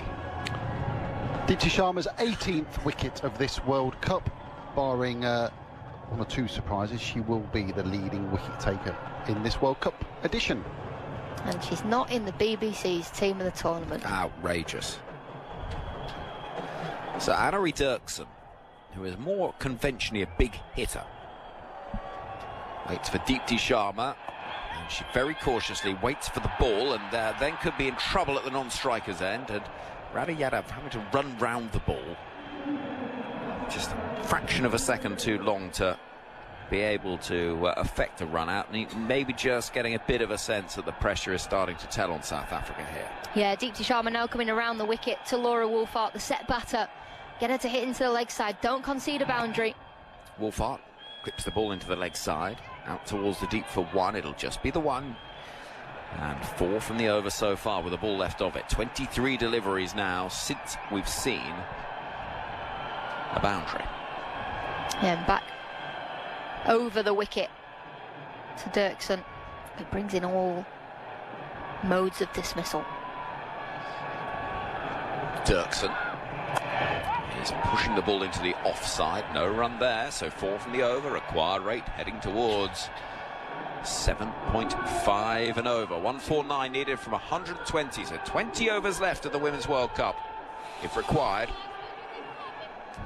And it's a Women's World Cup that at the moment still has its destination unknown. That's a tune. Destination unknown.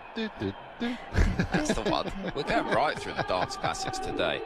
And speaking of the songs, though, Anari Dirksen, I always think is the song that Eleanor Rigby could have been. Myself. You know Eleanor Rigby, Al. Beatles. Yeah. Where are their work? Abbey Road. Yes. That's a surprising comeback, I have to say. Driven by Wolfhart of the bowling of Shafali Verma. And there is no run. Stopped in the covers. Just stating Abbey Road was an unusual response. I mean, not incorrect, just unusual. Oh, this is down the leg side and helped on its way down towards that fine leg boundary. Wolfhart's unable to take advantage of a loose delivery. She'll just get the 2 runs and still that wait for a boundary. Well, goes on, 152 for 5. I'll tell you what, had there been a short fine, that would have gone straight to short fine, but short fine's gone to more square leg. And now there's going to be a short fine, but it could be a ball too late. That could have been a horrible ball down the leg side to bring a wicket. Shafali Verma walking in from the far end of the ground as this is pummeled out towards deep mid-wicket for a single. Wolfart to 78 of 75 balls. What did you want me to say as a comeback when you asked me where they worked? I said, are you aware of their work? Oh.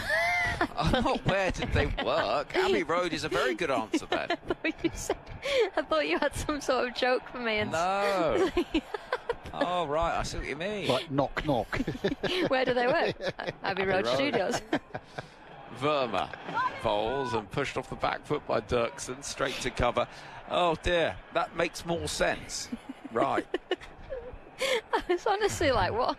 Where's this going? And the conversation changed. 1-5, 3 for 5. This is dropped short, and Dirksen will help it round the corner. The chase on for Rishi Ghosh, and in the end, it'll be Kranti Gaud that runs around to pick up. Cries of excitement as the throw comes in, but they do get back for a second run. And 5 from the over so far. South Africa need 144 from 115 balls. Email in from big cricket and no balls fans. Yes. Ellie, who's 13, Heidi, who's 10. We're here listening to the match when we should be doing homework. I won't tell you, parents. Oh, shh. Don't worry. Shh, don't worry. Secret's safe with us. Hello, Ellie. Hello, Heidi. 155 for 5. Final ball of the 31st over. Shafali, Verma to bowl to Anari Dirksen. Round the wicket. Yes is the cry out towards the deep it goes. 6 from the over. Keeping just about in touch at the moment. But it's getting into a little bit of a nervy phase for South Africa. 156 for 5. Wolfart is still there, 78 from 75. That's enough of Shafali Verma for me now. 2 for 19 off 5, job done. I'm getting out of the way. Here comes Prakash Wakankar. Bill, you look like you had something on the tip I of was your tongue. about to say something. Yeah, Henry mentioned planes, trains and automobiles getting around India. I think the toughest journey of this last 5 weeks might be getting home from this ground if India win, or maybe getting to the international airport, which could be virtually impossible. Don't you dare. Don't you dare. She's just been wound up, don't Yeah, worry. no, I've been wound up all day, haven't I? 156 for 5, 32nd over about to be bowled, and it's going to be Radha Yadav. Have you ever seen me cry, Phil? I don't think so, Well, no. today could be that day if I miss that flight. And Dirksen pushes it into the covers. Kranti Gaud does the fielding.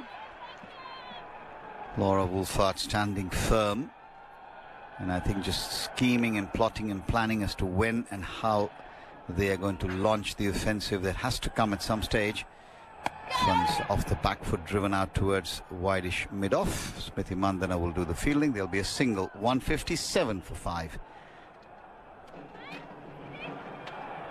Change in the field. Kranti Gaud dispatched to the deep cover boundary, and deep square comes in just next to the square leg umpire.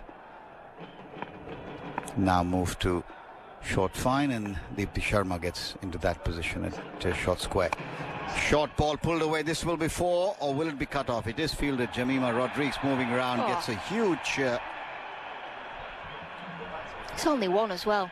That looked like it was going to be 4, then should have been 2. It's a brilliant bit of fielding. She's so quick across the surface. She is. She really is. 158 now for 5. India win this World Cup, she'll have become a hero. Next one is driven through the gap beautifully. Oh, brilliant there. Harmanpreet Kaur, the Indian captain, throwing herself to the left and making sure that she saved 3 runs for her team. Great stop, that. Setting the standard. India in the field here. First Jemmy on the long on boundary, now the captain Harmanpreet Kaur. You can tell they're so up for this. They don't feel like it's game over yet though. Yeah, the bowls driven on the onside up towards long on. More work for Rodriguez. There'll be a single though, comfortably had. 160 for 5 now. 139 of 109 balls. The run rate just required now is 7.65. They've got to get Laura Wolfart to feel a bit more comfortable. We saw her go through the gears in the semi-final. Oh, poor ball. That's going to be 6. Or is it going to be? Yeah, it's clean. It was a full toss and a no ball to boot. So Radha Yadav, who was going along quite okay, suddenly losing the plot here for the moment, and this could be the bonus runs and the boundary that South Africa needed just to break their run of not having hit boundaries as many as they would have liked to. This is what you don't want as a bowler. You've just bowled a rank full toss that's been absolutely pummeled for 6. You've got the captain and the vice-captain both run up to you and look at you and be like, don't worry, mate, keep going. You're like, oh, no, I'm trying not to do that. Right, so here's the free hit. Where is that going to go? Radha Yadav into Dirksen. Nice and full, and she's gone, repeated the shot, and there'll be 6 more, an even longer hit. So suddenly 12 runs come in 2 balls when the runs have been very, very tough to come by. And sometimes, Alex, it's just that one moment which flips a switch and changes the equation, doesn't it? And that's how quickly games of cricket can change. Just 2 balls there, 12 runs, 13 runs because of the no ball as well. And South Africa now need 126 from 108. You'd say they're right back in this game, and now India go into the drinks break going, right, where do we turn to? Our bowlers are getting hit to all parts. Radha Yadav's going at 9s. Amanjot Kaur's bowled 3 overs, none for 25. Can they bring back Kranti Gaud? Can they bowl Charani a little bit more? If I was Harmanpreet Kaur, I'd be bringing Charani back into the attack. She's still got 5 left, and she's bowling really nicely, so Harmanpreet Kaur's probably going to have a chat to the coaches, or a message will be brought on from the coaches, and they're going to need to break this partnership. But South Africa, they'll back themselves from here because they've still got 2 big hitters to come. Dirksen can hit a big ball. Laura Wolfart's got to weather the storm, stay out there, stick out there for as long as possible, but they've still got Chloe Tryon and Nadine de Klerk to come as well. Absolutely, and I think in that sense the drinks break probably coming at just the right time to give the Indian skipper an opportunity. Just assess and plan. If we look at the overs available, Thakur has 5, Kranti, as you said, has 7, that's 12. Deepti has 4, so that's 16, and Sri Charani has 5, which is 21, which is, well, mathematically enough. But the question is, who is going to do the job? I think they've got enough out of Shafali Verma. I think 5 overs is a proper steal for India. However, if you've got Radha Yadav going at 9s and you feel like you need a spinner, maybe you can try and get 6 out of her. Maybe you can try and squeeze 1 or 2 more. But you would feel like her job with the ball is done. It's unheard of. It's very, very rare she bowls in international cricket. She only had 1 wicket before today in international cricket, and she's picked up 2. Yeah, she's doubled that, hasn't she? Yeah. In the space of 5 overs. But sometimes this happens, isn't it? It's just almost the unexpected, and you don't really know what to do. Maybe you haven't talked about it in strategy meetings, you haven't discussed it. Definitely won't have. When you look at all your strategy meetings, you're looking down, you go, from the batters all the way down to the bowlers. You're not going, let's look at Shafali Verma's long hops. Yes. She bowled some dross and got away with it. She did too. And yet, it's the kind of stuff that stories get written about, because as we've said before, had it not been for Pratika Rawal's injury, Shafali wouldn't be here. And then she gets 87 I think it was she got in the India innings. And as you said, Alex, Harmanpreet's taken your advice. Sri Charani is coming back into the attack. Yeah, well, the previous over went for 17 runs, so Charani, the young left arm spinner, and India could do with a quiet over here. The 2 South African batters also having a nice long conversation. There would have been an encouraging message or 2 from the Shafali just sat on the floor. I love her. Just does what she wants. Brought into the team in the semi-finals. Just so on our monitor there, Phil just pointing out that was the longest 6 of the tournament, 84 meters. Mahusive. Sri Charani with a fresh spell. Bowls, and Wolfart drives up towards long off, looking as solid as she's looked all through the day. 174 for 5. Well, Charani here's got to hold a nerve a little bit, knowing that Dirksen will probably want to play a few shots, but with that will probably bring opportunity as well. Here she is, old-fashioned way, running between the umpire and the stumps, round the wicket in bowls, and a bit of turn, defended nicely. But Dirksen will also be aware she's just got 2 6s. She can afford to just defend a little bit like how India approached, I think, Marizon Cap today.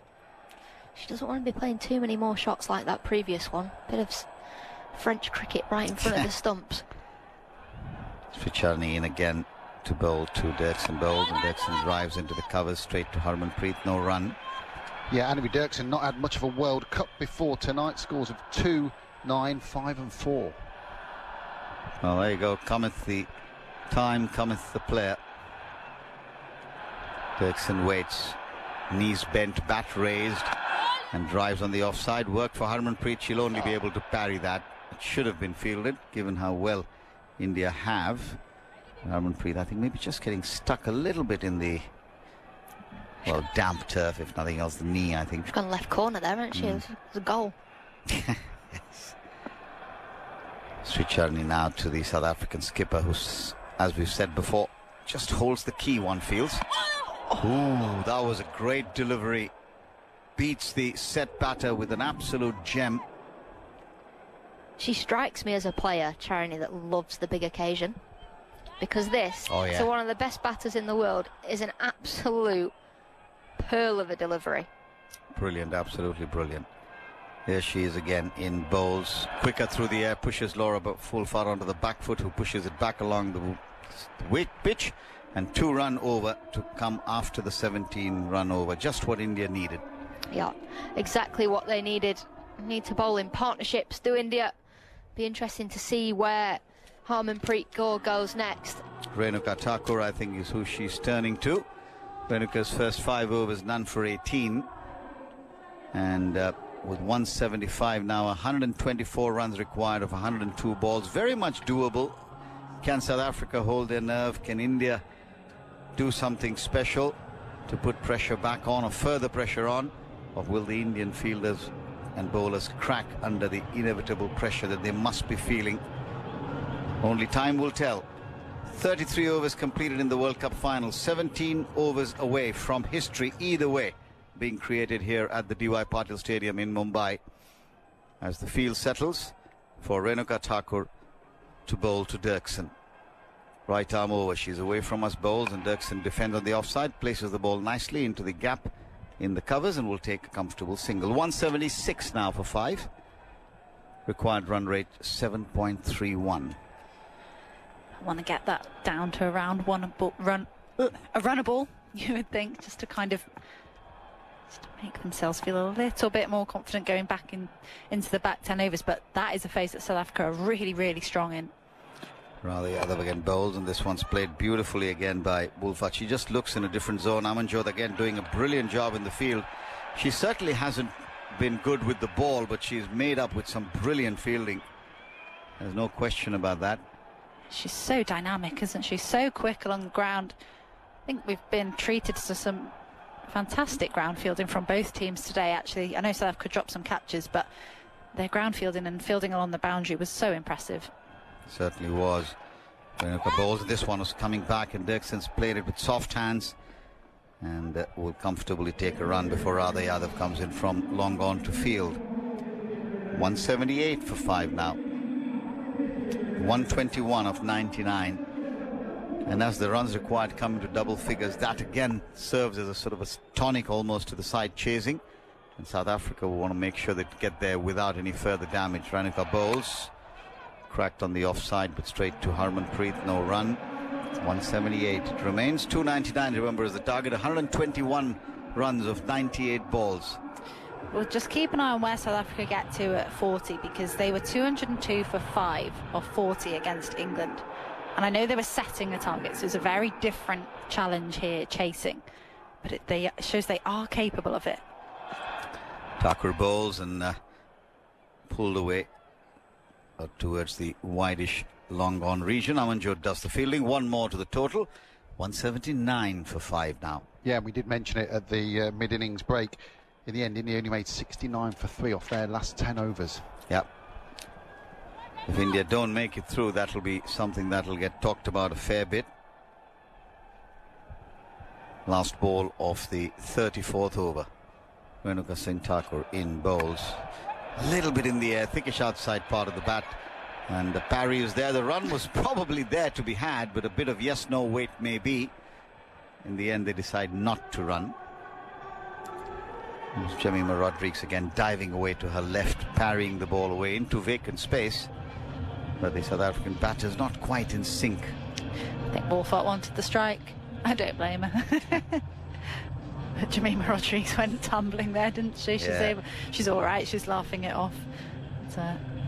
Right, so Sri Charni is going to be bowling her 7th over now. This could well be the last for a bit. Just a 2-over spell maybe. Because as you say, there is, among others, Chloe Tryon and de Klerk both to come yet as and when needed. If and when needed, there's a single to be had, which is a quick one. Dive put in comfortably in is Dirksen. She took off a little bit late, on her heels a bit there. And I actually saw a glimmer of a smile on Laura Wolfart's face. Harmanpreet charging in. Good dive. Very well timed. And she might just have to go get a bit of treatment here, actually, Anna Dirksen. I think she's scraped her elbow and ruined her glove diving into that muddy patch. But, you know, commitment to the cause, you've always got to put the dive in. So she's just getting a change of gloves. Fresh pair of gloves, yeah. Dirksen 21, Wolfart 84. The partnership again valuable, 32 of 29, and that's in no small measure due to those back-to-back sixes that Dirksen was able to hit off. First a full toss from Radha Yadav and then the resulting no ball. Spinners bowling no balls really is criminal in any format of the game, in any place, any standard.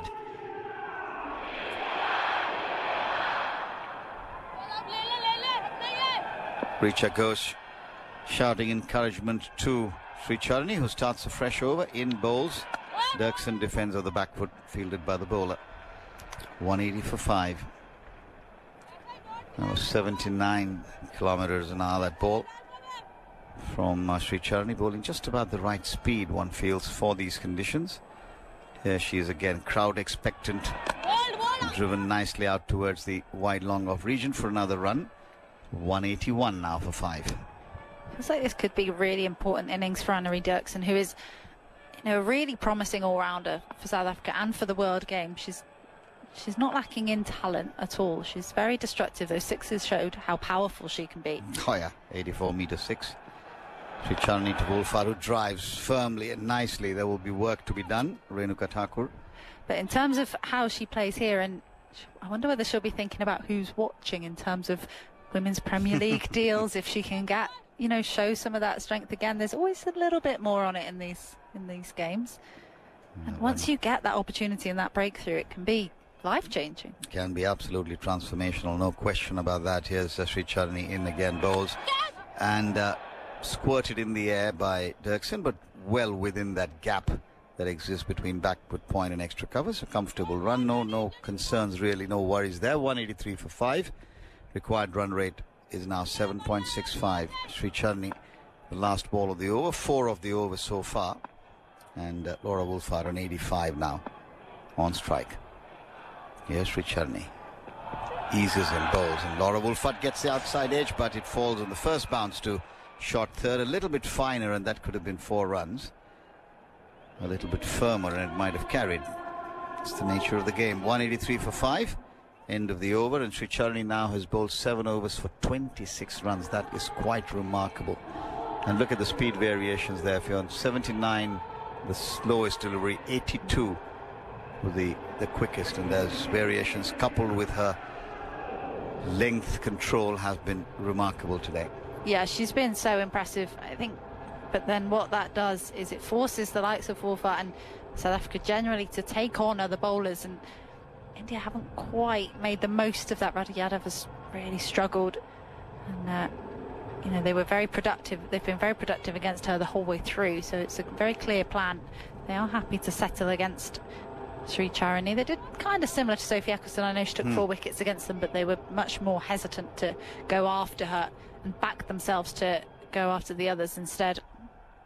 Renuka Thakur to continue, and in that context you look at Shefali Verma, 5 overs 2 for 19. That is an absolutely magnificent bonus for Harmanpreet Kaur and the Indian women. Renuka Thakur to continue into her 7th over as well now. Here she goes, past Umpire Williams, goes in and bowls, and this one's played square of the wicket. Nicely timed. This could run away to the boundary. There's a fielder running round. She'll cut it off. And that's Kranti Gaur, another one of the quicker ones on the field. One of the most noticeable things after the WPL has been India's sort of level of fitness, their ability to move quickly, the agility to get to the ball quickly. It's how quickly it changed as well. That they completely outfielded England in that series over the summer. They were incredible, not just along the ground, but their catching improved so much. And it was just a real lesson in how you can actually improve these things quite quickly. Thakur bowls slower ball and waits on it does Wolford. Plays it out towards long on, single comfortably had.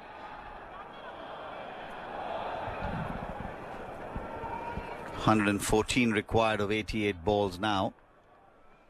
This is going to be a close finish, there's no question.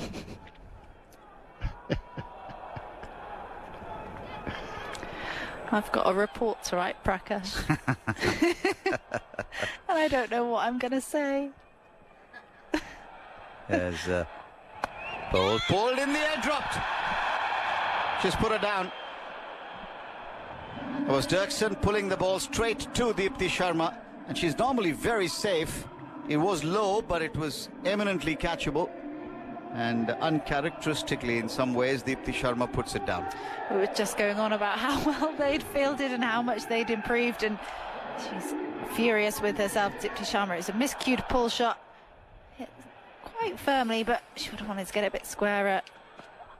Bowls and defended by Dirksen. 24 now she is, of 22. Yeah, Deepti Sharma would back herself to take that every time, yeah. You sit firmly, but you see those stick. Went straight to her in many ways. Yeah, two hands.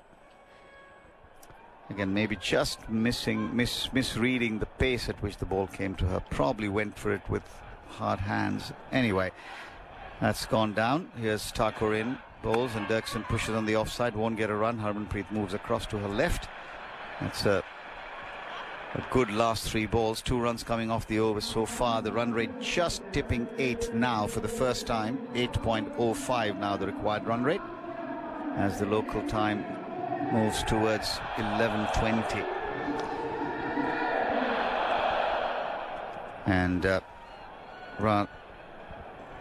Thakur just waiting for a moment as she runs away now for the last ball of the over bowls, and short pulled on the onside. They will take 1. The off-pace delivery is doing the job at the moment. 186 for 5. 36 overs have been bowled.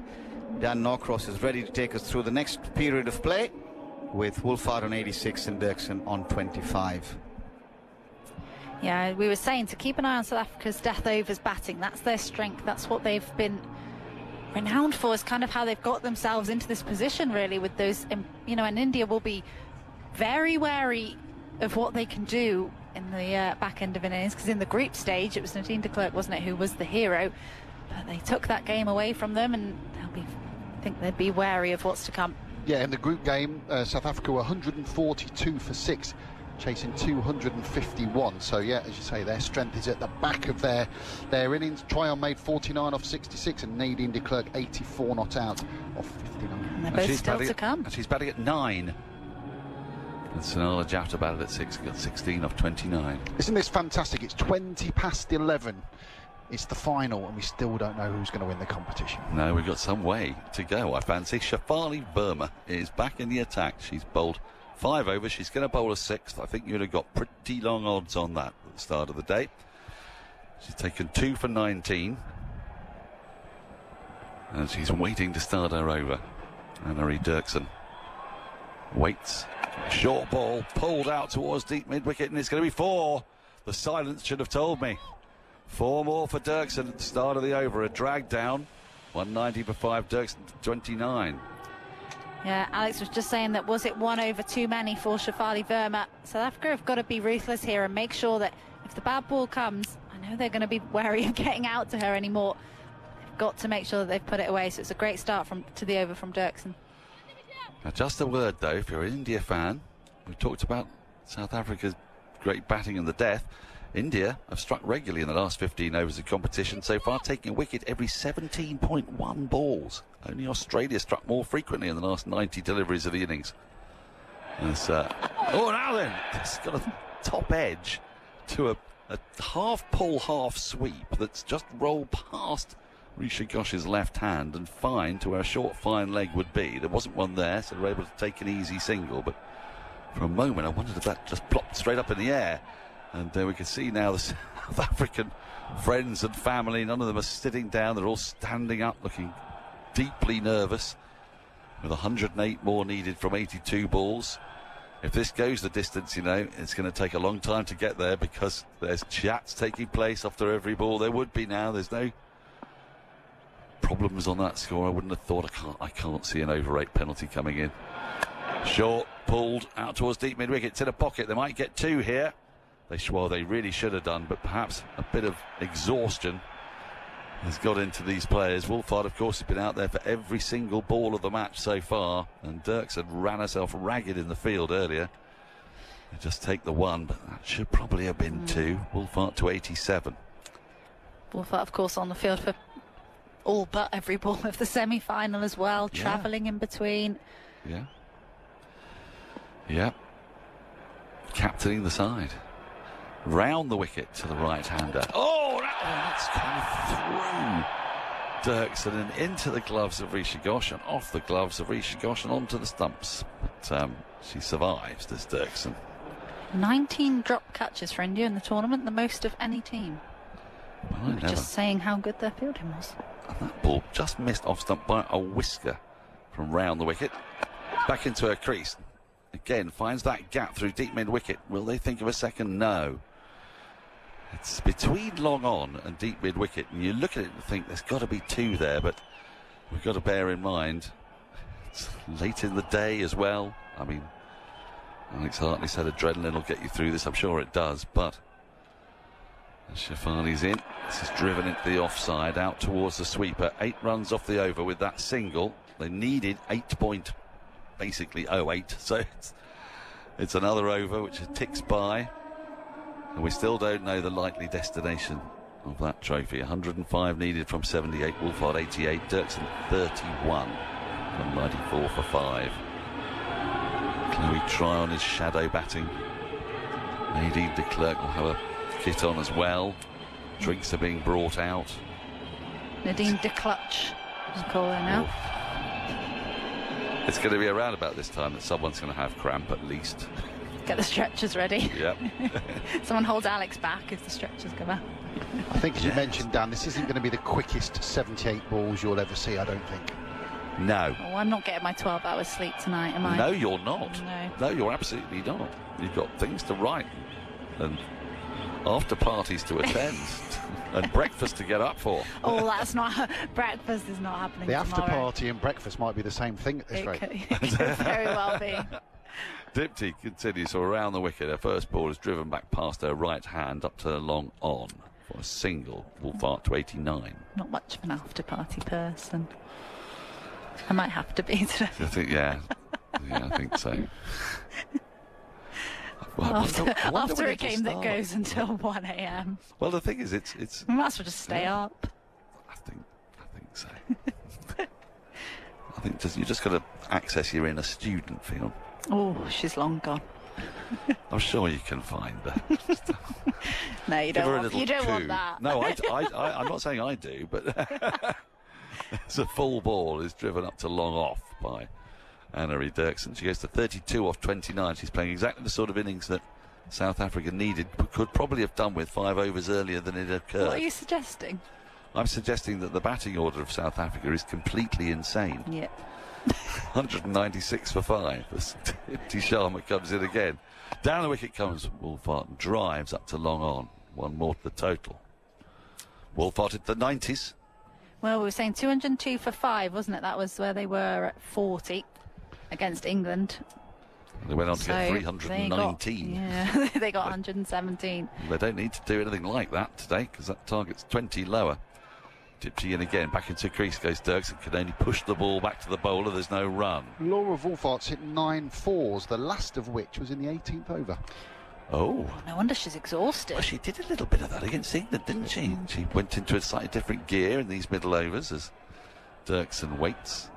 And then goes back in her crease and pushes it to the offside, but there's a little fumble at short extra cover, but it won't stop, won't create the run. Another dot ball, 197 for 5. Dirksen just surveying the scene, trying to work out her boundary option against Dipty, who's coming to the end of her 7th over. With a long on back and a long off, for that matter. In she comes. This is worked away through mid-wicket. Oh, a nice bit of fielding on the edge of the circle, but they do take the single. End of the over, just 4 singles from it. South Africa starting to look like they're going to need a boundary at some point here. 198 for 5. Wolfart 90. Dirksen has 33. We went out, Henry and I, just to sample the atmosphere and went into the stands. And, I mean, I know we can sort of see it from here, but it's really amazing when you see just how many people are wearing the Indian shirt. You look like one of them. Well, I really don't. No? I felt, yeah, I thought I was wearing Indian colours today, but when you're there, you just see row after row after row of people who don't know each other, but they've all come in the uniform. It must be very inspiring if you're playing for this team. They're all right behind them. As Dirksen faces up, start of a new over, driven into the offside. Shafali Verma still in the attack. She's got the standout figures today of 2 for 27 in 6 overs. And Dirksen can't get a run off that one. This is clever bowling from Shafali. She's bowling round the wicket. She's got great control. She's bowled very few bad balls. And she comes again. And this is an inside edge onto pad that rolls to point. There's no run. It almost feels like they're playing, South Africa are playing the bowler instead of playing the ball. Yeah. It's that desperation. Please don't give her any more wickets. Yeah, well, really, there's something to that. And she comes again. Worked into the onside. There'll be a run this time, but it'll only be 1 as Long On moves to her left of field. Right, I should say. 199 for 5. 50 partnership came up off the last ball of the previous over. 50 partnership of 52 balls. So saying there, India at the same stage were 221 for 3. So it just goes to show they didn't get going in the last 10 at all, and could that be the difference? Over the wicket to Wolfart, clipped square the wicket, but can't beat the fielder. Kranti Gold, there's no run. No, because often it's the other way, that the team batting first scores a lot off the last 10 overs, and you've got to be ahead of that, but not in this case. No, well, maybe it's getting more awkward to bat as it goes later. Shafali into Wolfart.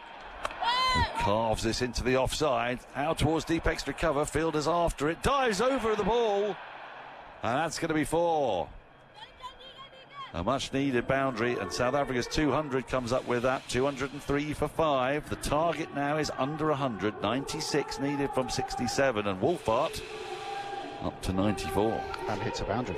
It's a beautiful shot. Just feeding her strength there, just through the covers. And again, that just shows Wolfart's experience. She gets a loose ball, puts it away, no matter who bowls it to her. A rare show of annoyance there as Renuka Singh Thakur dived over the ball at deep extra cover, and Harmanpreet's come to have a word and a pat on the bottom. You're doing fine, done nothing wrong, just keep bowling. Just wants reassurance. Almost, it's not your fault, it's her fault. Should have been 2. So this next ball is marmalised out to deep mid-wicket, and it's going to be 4 more. Wolfart, having not scored a boundary since the 18th over, has now hit 2 in 2, and suddenly 9 runs came off an over that looked like, well, there's only 1 off the first 4. Wolfart's up to 98, and the requirement down to 92 from 11 overs. A full toss that was larruped away. It was a real gimme from Shafali, and she's bowled very few of those, and that might be the end of her spell here, I think. It's just one of those things where the experiment was working so well, and then there's a 4 ball that's not entirely her fault, should probably have been stopped on the boundary, and then she bowls a pie and gets tonked for 4. Well, yeah, with the previous over only going for 4 or 5 as well. To take 9 off that one. Just keeping South Africa in the game. Dipty's continuing her 8th over. Her first ball tucked into the onside by Dirksen. Takes the single, brings Wolfart on to strike on 98. Credit to Dirksen here, though. She's played, I know she's 35 off 36, but in terms of where South Africa were, and with Wolfart at the other end, it's been a very mature innings. It's been exactly what Wolfart needed from her. Here's Dipty. Round the wicket. Wolfart works it into the onside. She'll pick up another run. Her 99th run. 209 for 5. I agree entirely. It's been a brilliant hand played by Dirksen. She's just sticking in with Wolfhart. They're taking the game deep. They're taking it into the last 10 overs, and they've still got a chance. Dipty into Dirksen. Bowls her! Straight through her! Full, straight.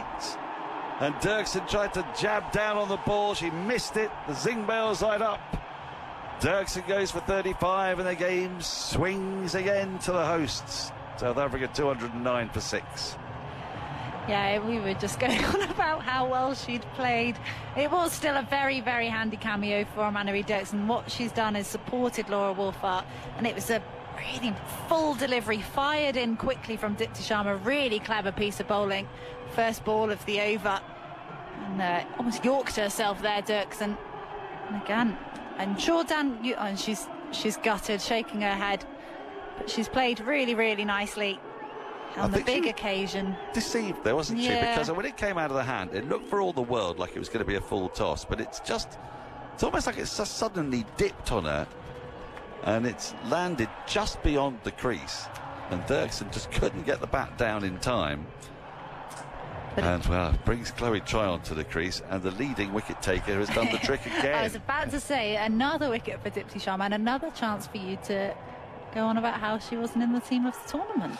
Yeah, well, no, she is in the team of the tournament. I've overruled everybody who voted there and left her out. Just overruled I've everyone. overruled them, yeah. Yeah, 350s with the bat, 19 wickets now for Dipti Sharma. She's 2 clear at the top. Well, no one's catching her, are they? There's only 4 wickets to be taken. Well, and also who's in second? Is it Sutherland? But Shitrani has got 13. Yeah. She could have done it had she taken the previous. But no. Chloe Tryon comes out to bat. Big hitting right-hander, but she need a bit of time to get going here as Dipti Sharma is into her, and she drives firmly up to long off, takes a single and gets Laura Wolfhart on strike on 99. Leading wicket taker to leading run scorer with so much at stake. And you know, another thing we've done, another record we've broken.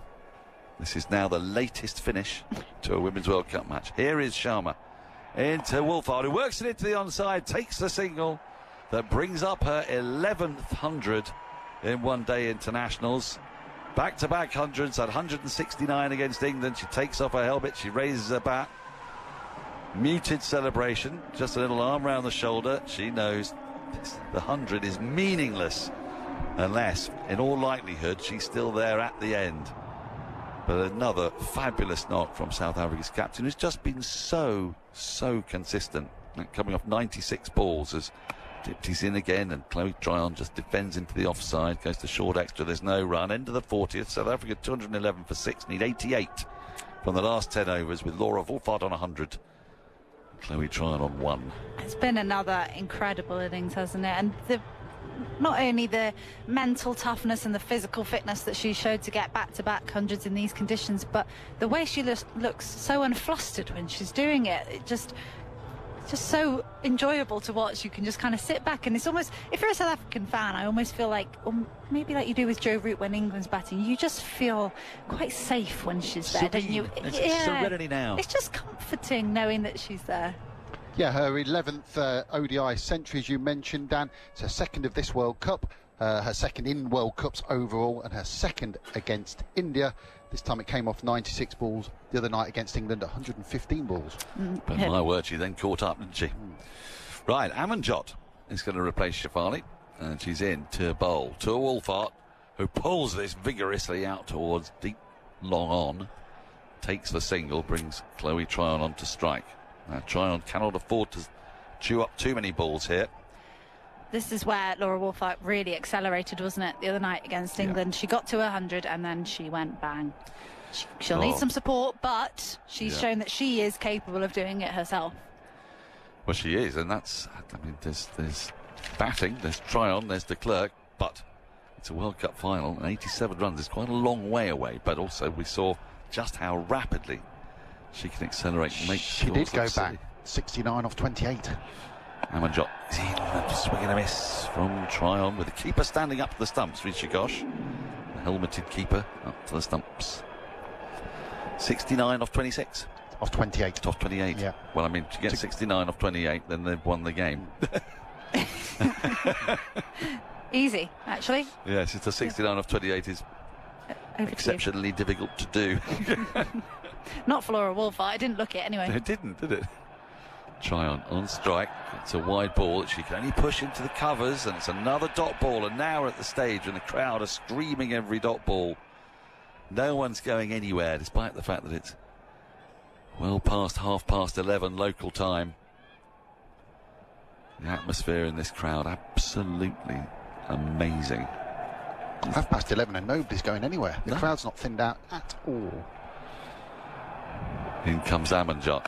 Tryon plays this beautifully away from her body, out through deep backward point for 4 with a vertical bat almost. It wasn't a conventional cut. She played almost like a back foot push, and it's got it just to the right of backward point, and it's sped off down to the boundary. This is quite the shot. That's clever batting. They're just using the pace of the ball, waiting really late for that Chloe Tryon, and fielder at point had no chance. It's flown away for 4. Oh, it's flown, I tell you. You mocking me again? No. You better not be. I wouldn't dare. 83 off 56. This is pushed through the covers, out through deep extra cover. She's got plenty on that as well, and it's going to be a couple more. Rather tired fielding from Renuka Singh Thakur. Had a lot of ground to make. She just had to run fruitlessly 20 yards to her left. Now she's run fruitfully 20 yards to her right. Right, this is it. One more ball for you and me. It's been a pleasure. Well, it's been a joy. Thank you.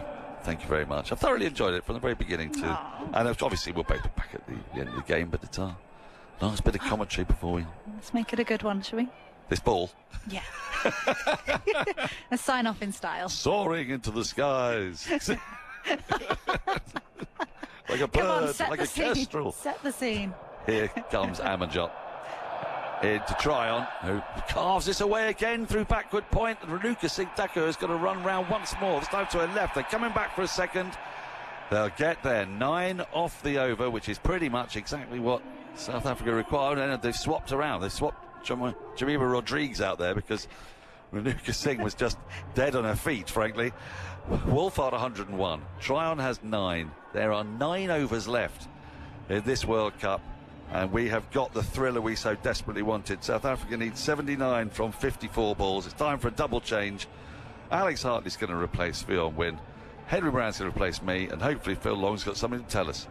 Yeah, let me tell you this. That Laura Wolfart has emulated Alyssa Healy by scoring back-to-back centuries in the knockout of a World Cup. Alyssa Healy 4 years ago made 129 in the semi-final against the West Indies. 170 in the final against England. Here is Deepti Sharma. Bowls, it's been smashed in the air. Can a fielder get underneath it? Huge moment! Catch is taken! At the 3rd attempt, but Laura Wolfart has been caught at deep mid-wicket, and that could be the moment. Time stood still.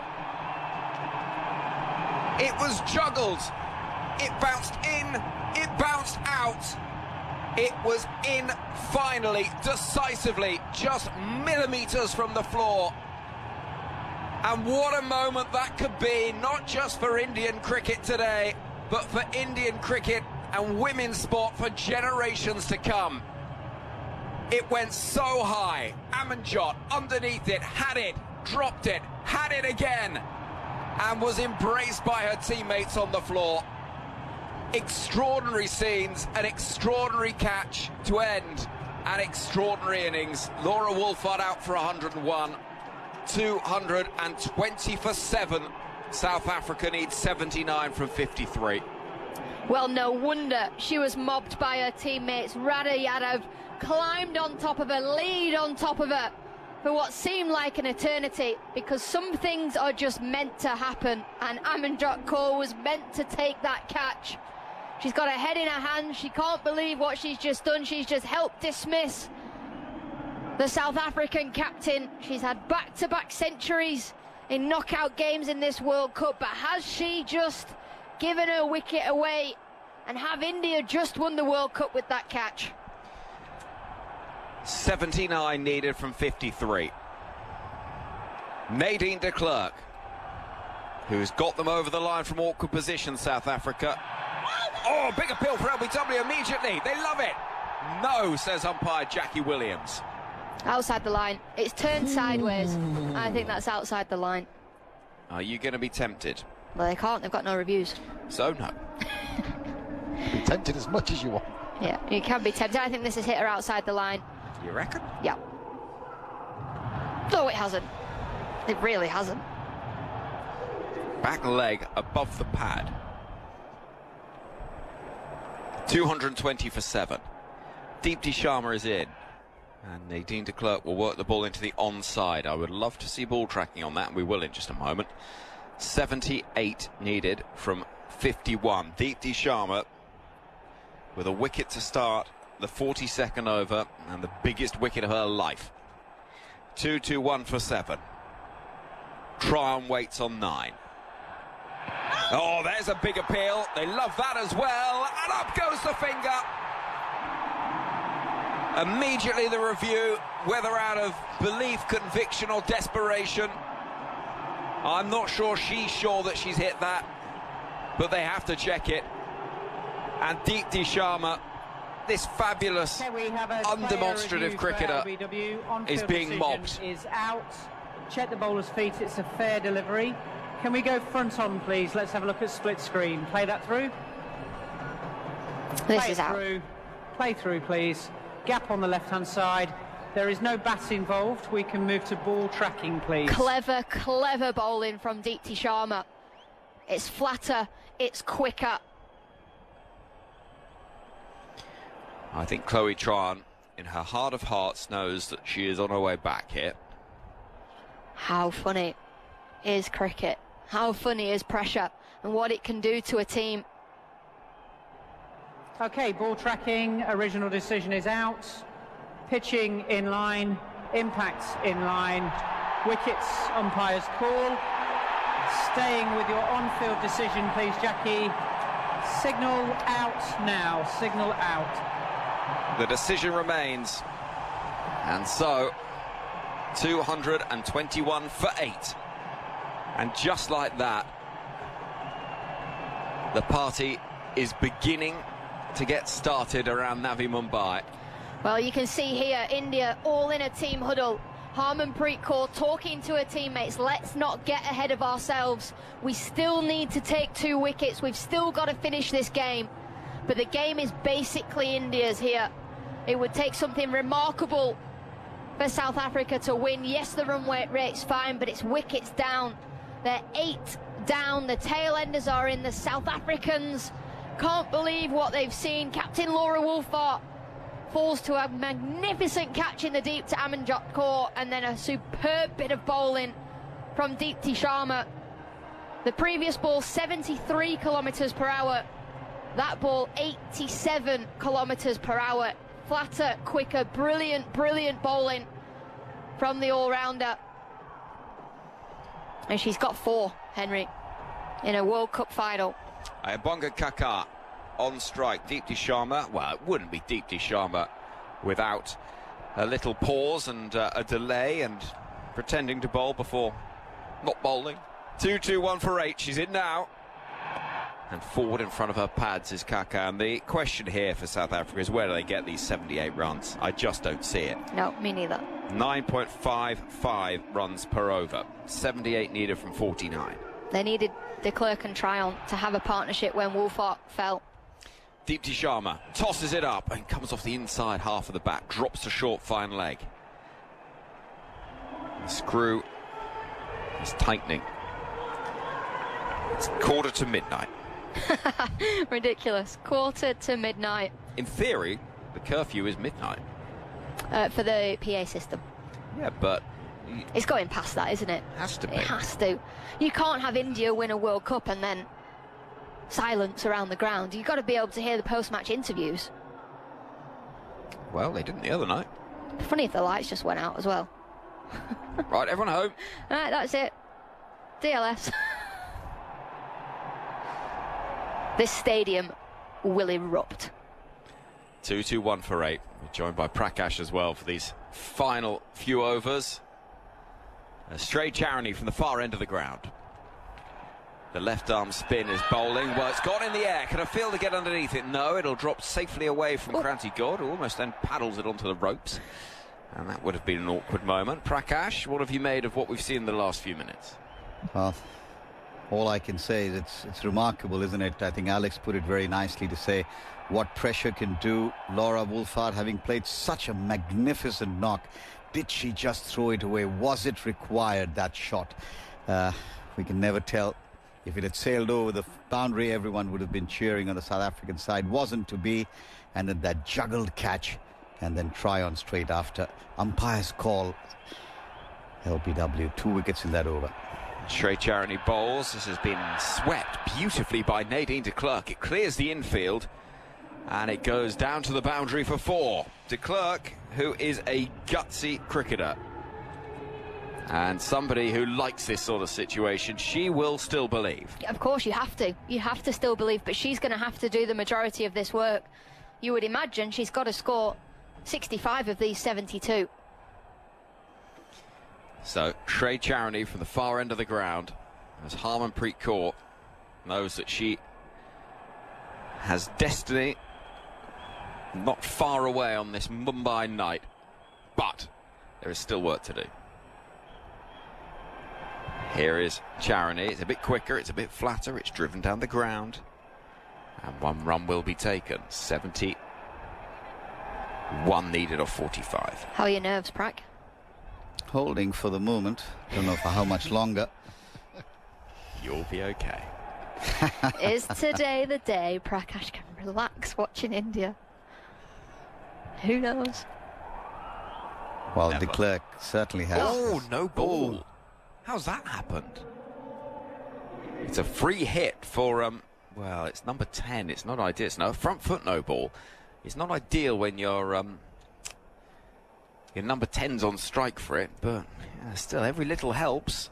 The word from Nadine de Klerk, I imagine, give it a wallop as they come and meet in the middle. Swing. Here is Charity from the far end with a free hit for Kaka, who comes forward and will be stumped, but it matters not. The crowd briefly excited, but then realise the dot ball is valuable, but it isn't the wicket that it would have been had she managed to do that on a non-free hit delivery. 229 for 8 midway through the 43rd over. 70 needed from 45. Shrey Charity again for the far end.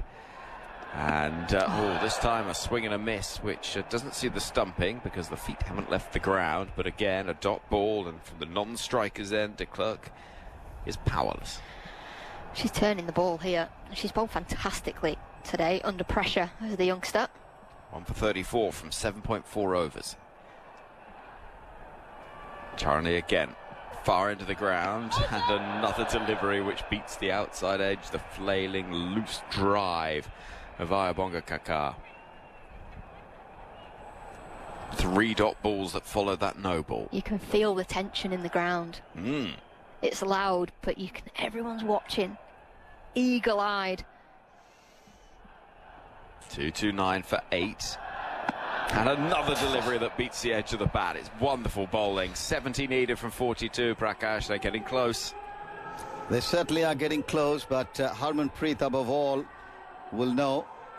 I loved the quote she said, that she mentioned in the, I think it was yesterday, was it, a day before, where she said, we know what it is to lose 2 finals. We'd love to experience what it is to win one. They'll have to believe that. Well, that's the thing, isn't it? It's getting close, one thing, getting over the line, a very different one. And history, well, tends to remember the winners. South Africa have come close on 2 occasions in T20 cricket. Firdaus Munda at the break was saying, yeah, look, it would be wonderful, but it won't mean quite what it would mean in India.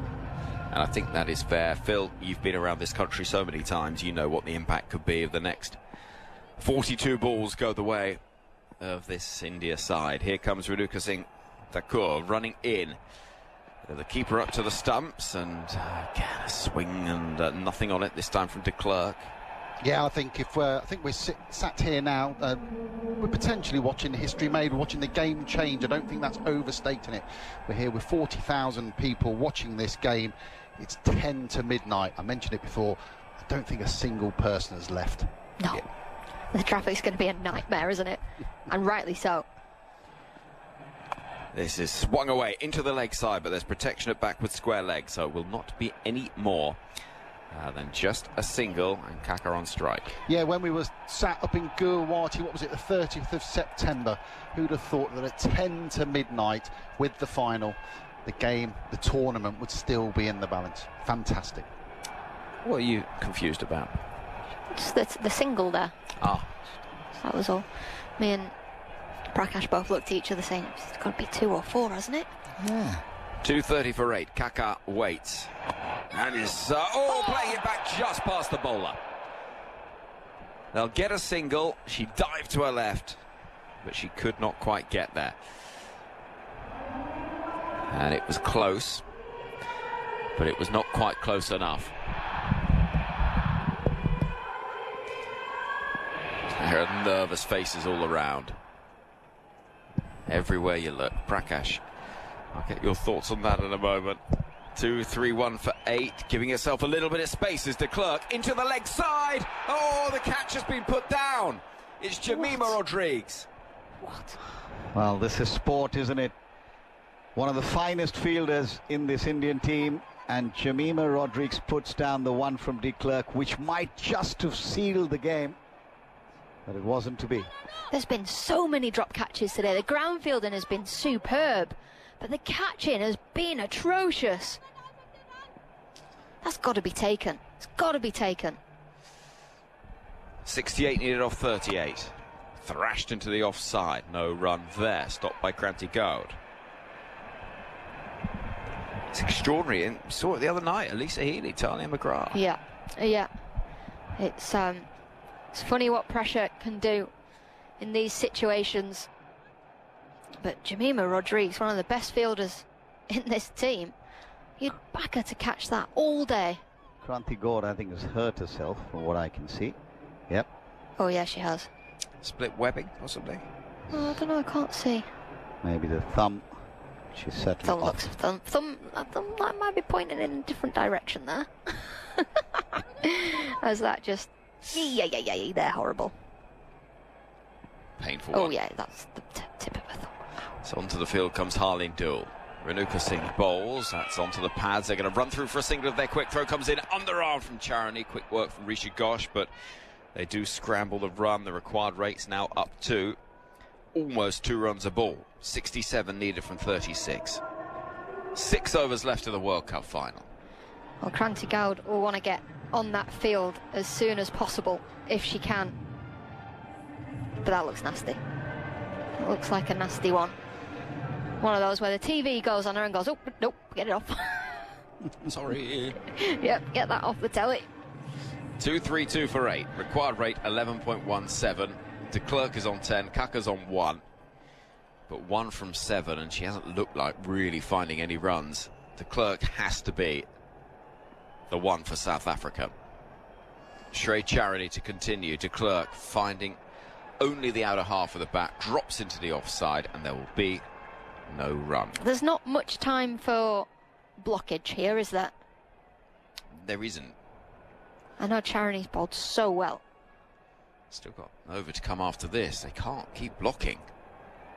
Charity to de Klerk, and she does try to go hard at that, and in the end, it's a decent piece of fielding. It could have been the sort of one that squirmed away from Renuka Singh, who's been busy at short fine leg. Jay Shah, the chair of the ICC, is watching on, and one of the executive boxes shown on the big screen. Here is Charity. Forward comes de Klerk and won't find a run. Brilliant fielding off her own bowling. 67 of 33 takes the required rate past 2 runs a ball.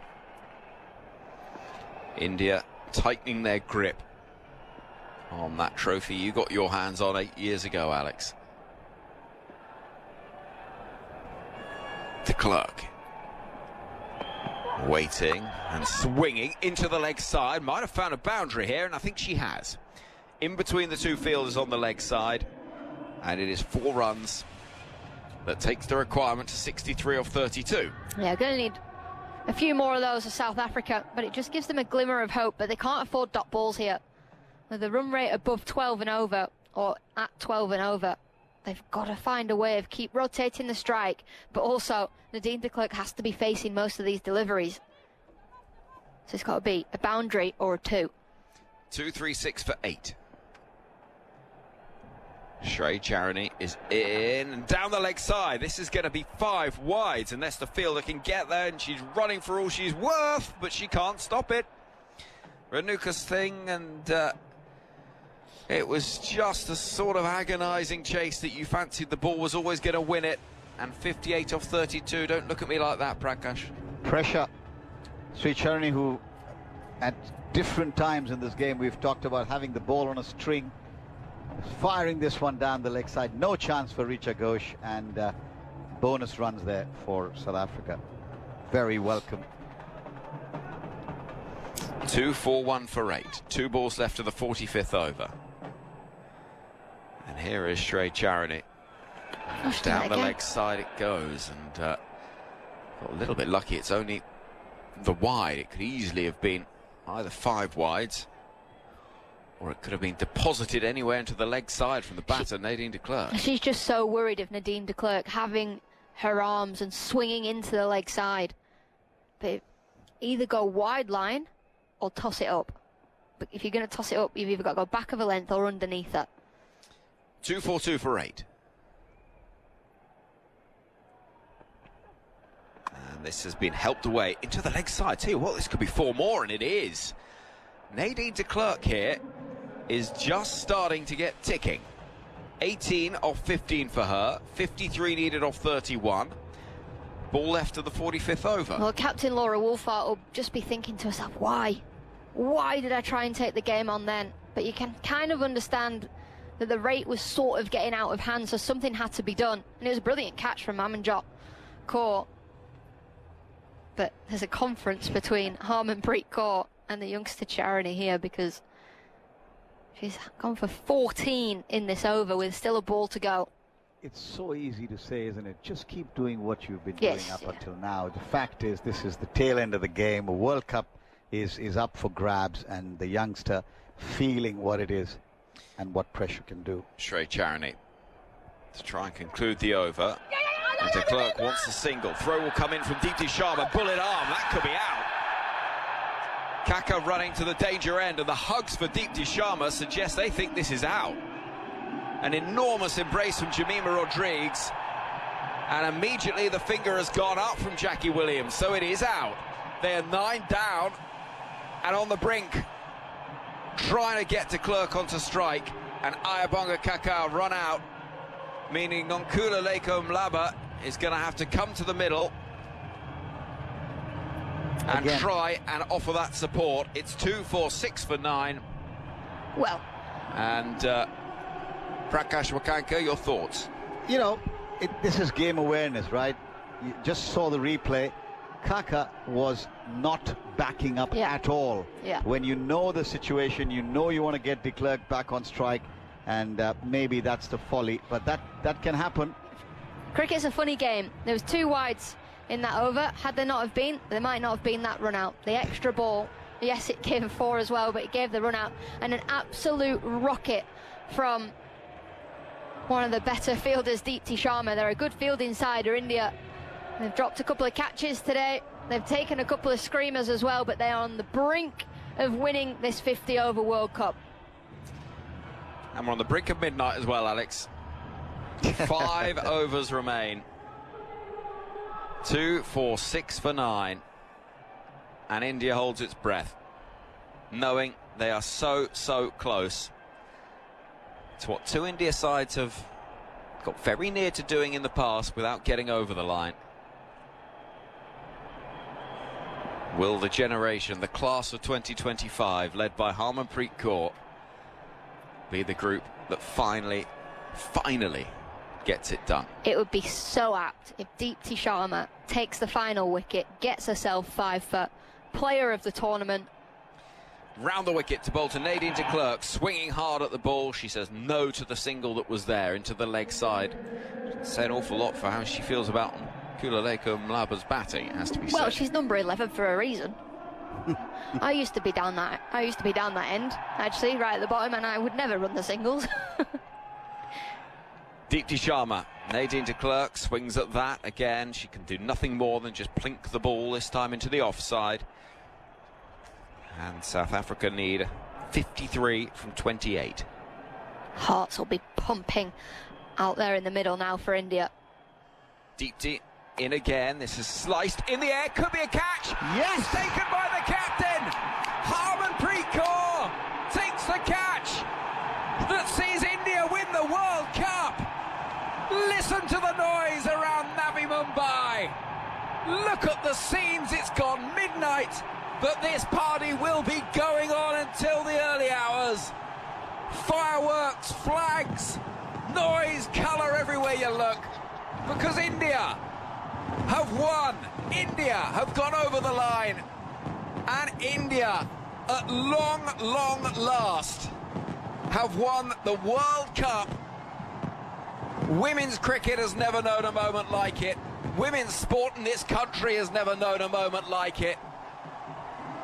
And from Mumbai to Ahmedabad, from Delhi to Dharamshala, they will be celebrating this win for many days to come, because that group of players huddled together,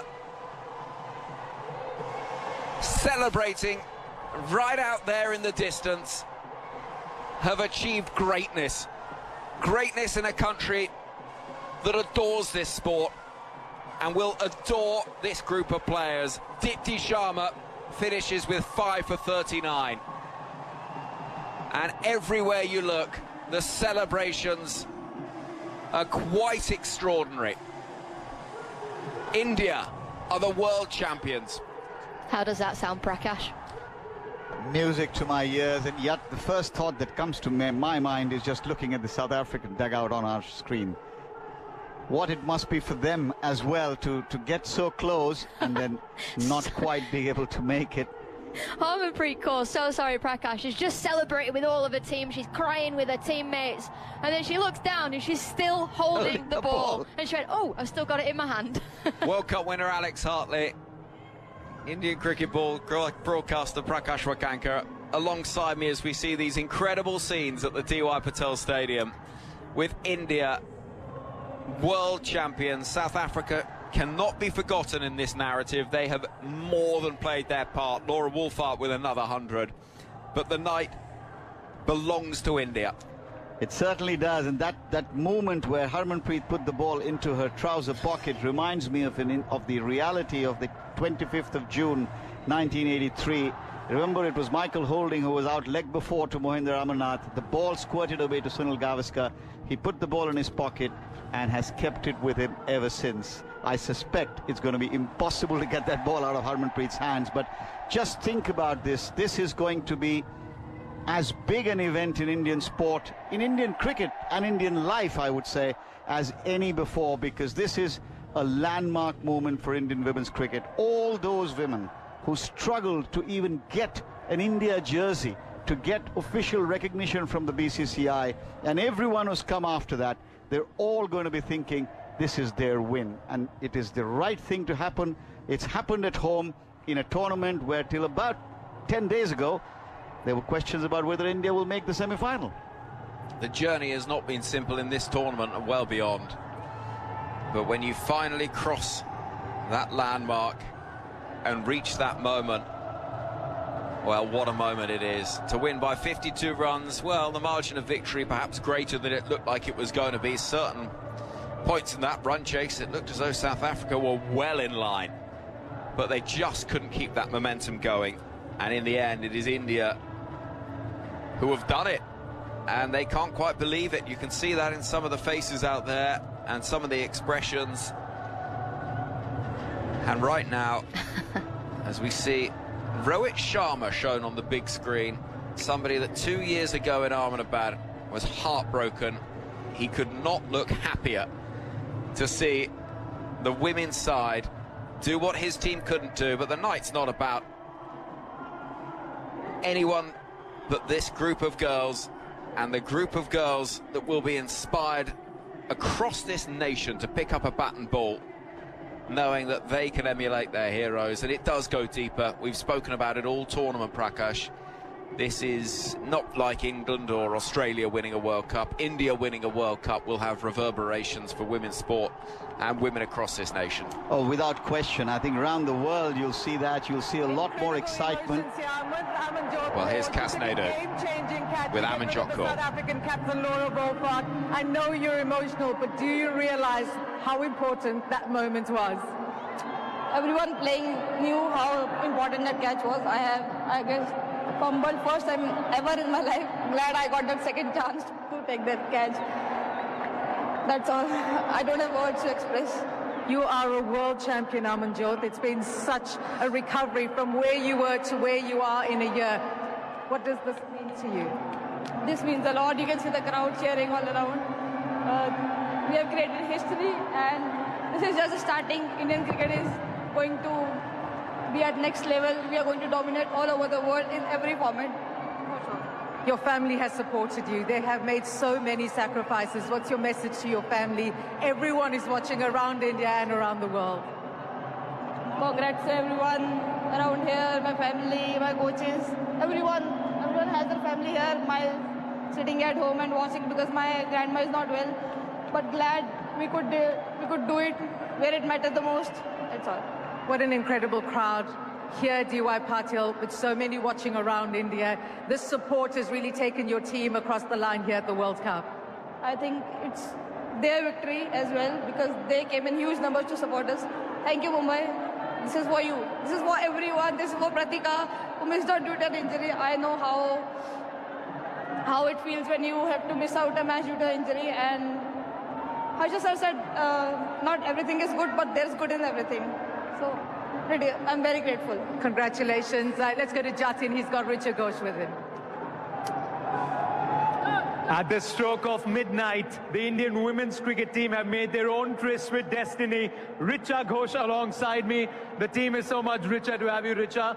पहला विश्व cup 10 खिलाड़ी जो पहली बार खेल रहे हैं, क्या बहुत जल्द है ये पूछना कि मायने क्या है इस जीत के, क्या विश्वास हो चुका है? I think ये जो हम जीते बहुत मायने, well, क्योंकि we might बहुत have time to leave that particular interview just because my Hindi isn't quite as strong as it once was, I'm afraid. But we will bring you more reaction as we go through the next little while as the stage is being set up and these players out there are continuing to celebrate. It's extraordinary scenes out there, and what a moment that was between Harmanpreet Kaur and Smriti Mandhana as well, as the dancing begins out there in the middle, Alex. Oh, it's been amazing, absolutely amazing. What a game. I'm just so thankful we had such a good game of cricket to finish this World Cup. At first this morning we thought, oh, is it going to rain, is it going to go into tomorrow? But the rain fell for a couple of hours. We got a full game in, and you can just see how much it means to the Indian girls out there. Harmanpreet Kaur was hugging Smriti Mandhana for at least 4.5-5 minutes. They wouldn't let each other go. A really wholesome moment. Those girls, they'll remember this for a lifetime. A home World Cup, a packed out stadium, millions, billions of people watching around the world and in this country.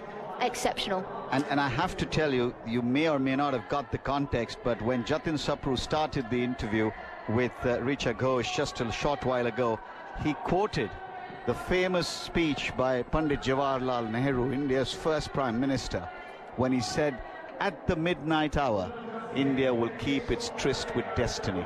And that's exactly what Jatin repeated at this game. It's remarkable. It's these little moments that make them memorable.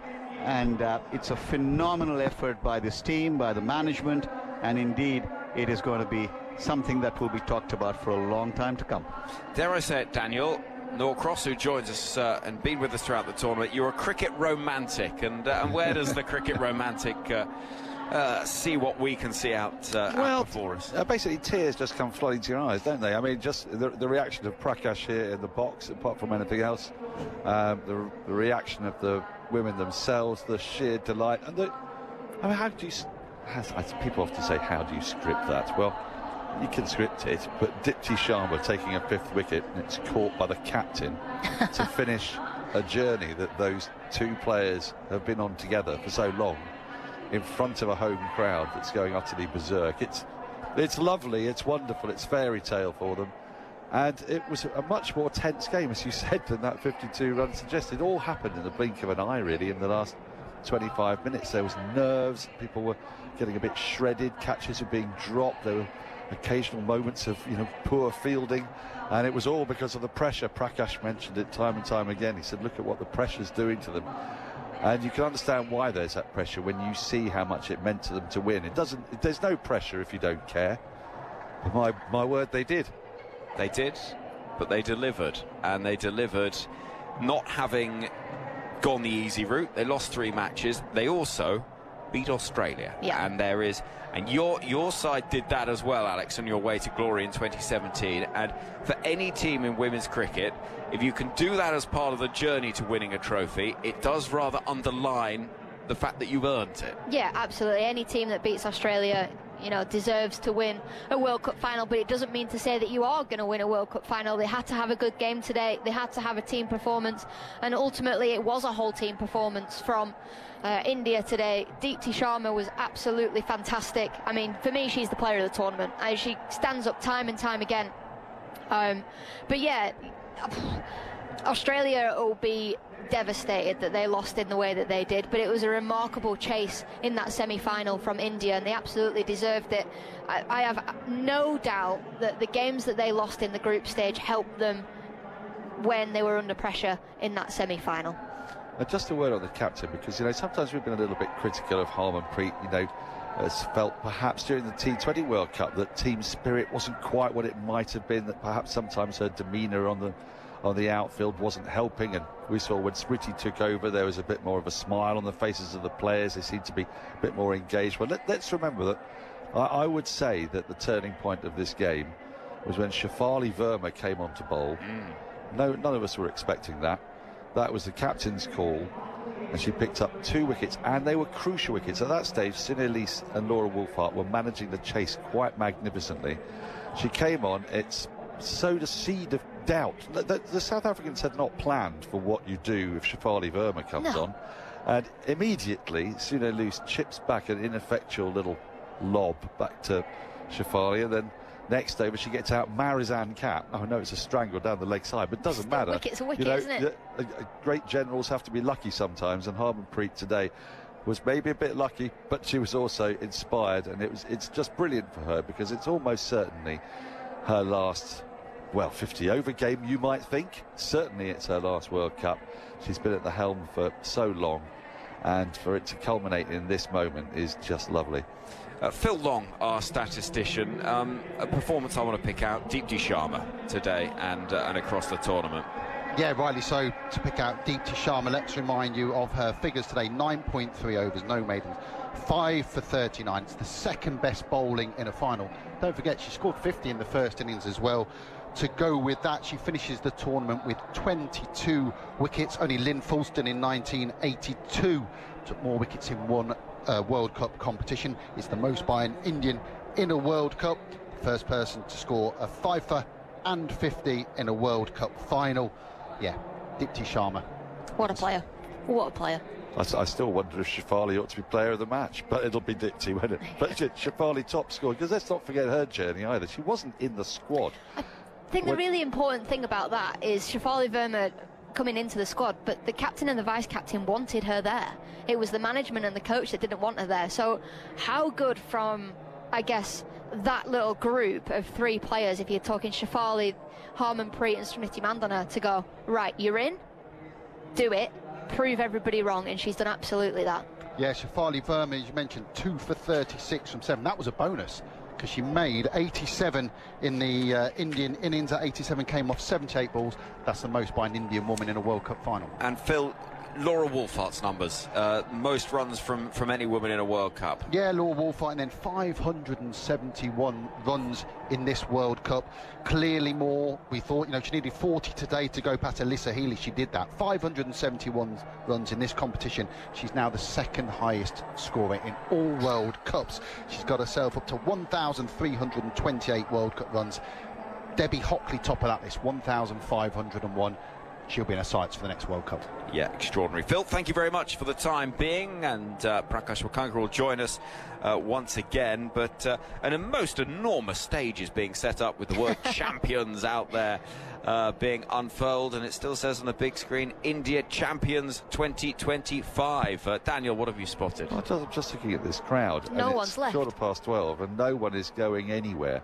And I mean, look, we went in and saw the crowd, and some of the crowd are really very, very young indeed. They're going to be up till 2, 3 o'clock this morning. That doesn't matter, does it? But no, the adrenaline will be coursing through their veins, all of them, won't it? They'll be going straight to Marine Drive. Yeah, that's a fair distance. There'll be a bus tour tomorrow. Yeah. Yeah, tell you what, well, it's going to be some party, that much is for sure. Right, let's hear from one of the stars of the India side. Here's Smriti Mandana. You are a world champion. How does that sound?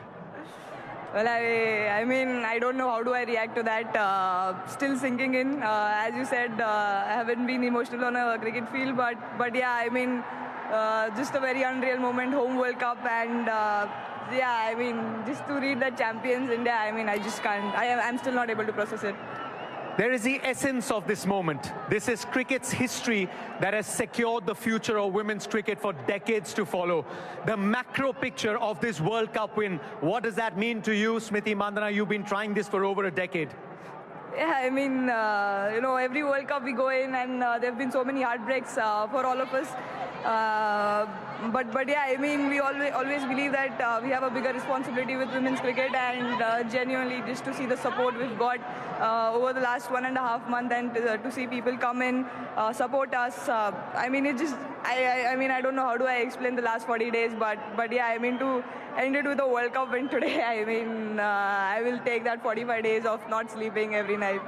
But just quickly tell me, after the exit from the 2024 T20 World Cup, when we didn't even qualify for the knockouts, you told me you'd had a very honest conversation with yourself. What was different as part of the campaign? What did the team do differently to make sure this time the result went India's way as well? Yeah, I mean, the last T20 World Cup for sure was a difficult one for all of us to take. But yeah, I mean, we had a clear focus on really, you know, trying to work on our fitness, trying to be better at each and every aspect. But yeah, I mean, the super strength of this team is no one will talk about it, but it's the way everyone's just stuck in and just play for each other. I mean, that's a very I mean, I don't know, in a World Cup like this, you just need everyone's support. Everyone was there for each other, good days, bad days. We enjoyed each other's success. I mean, I just can't tell you the way the team environment is, and I think that's really magic. Thoughts there, Smriti Mandana chatting to Jatin Sapru with India world champions here at Navi Mumbai. It's gone well past midnight, but the party just beginning. Nobody has left their seats, and we'll be having the post-match presentation in just a moment. And the two captains gathering at the far end, the India side ready, desperate to begin the celebrations that will go on long, not just into this night, but for many, many nights to come. If we thought Diwali was noisy, well, just you wait for the reaction to what we've seen here at the D.Y. Patil Stadium, with South Africa all out for 2-4-6 and India winning by 52 runs. Deepti Sharma taking the final wicket, the catch taken by Harmanpreet Kaur, who we'll be hearing from in just a moment at the far end of the ground. That presentation ready to get underway, but it was that final moment, the low full toss in the air, high up to the left of Harmanpreet Kaur, who took the catch, stretched those arms out wide, ran off with that ball in her left hand, and it did not leave for a long, long time. And it's been safely tucked away in that pocket as well.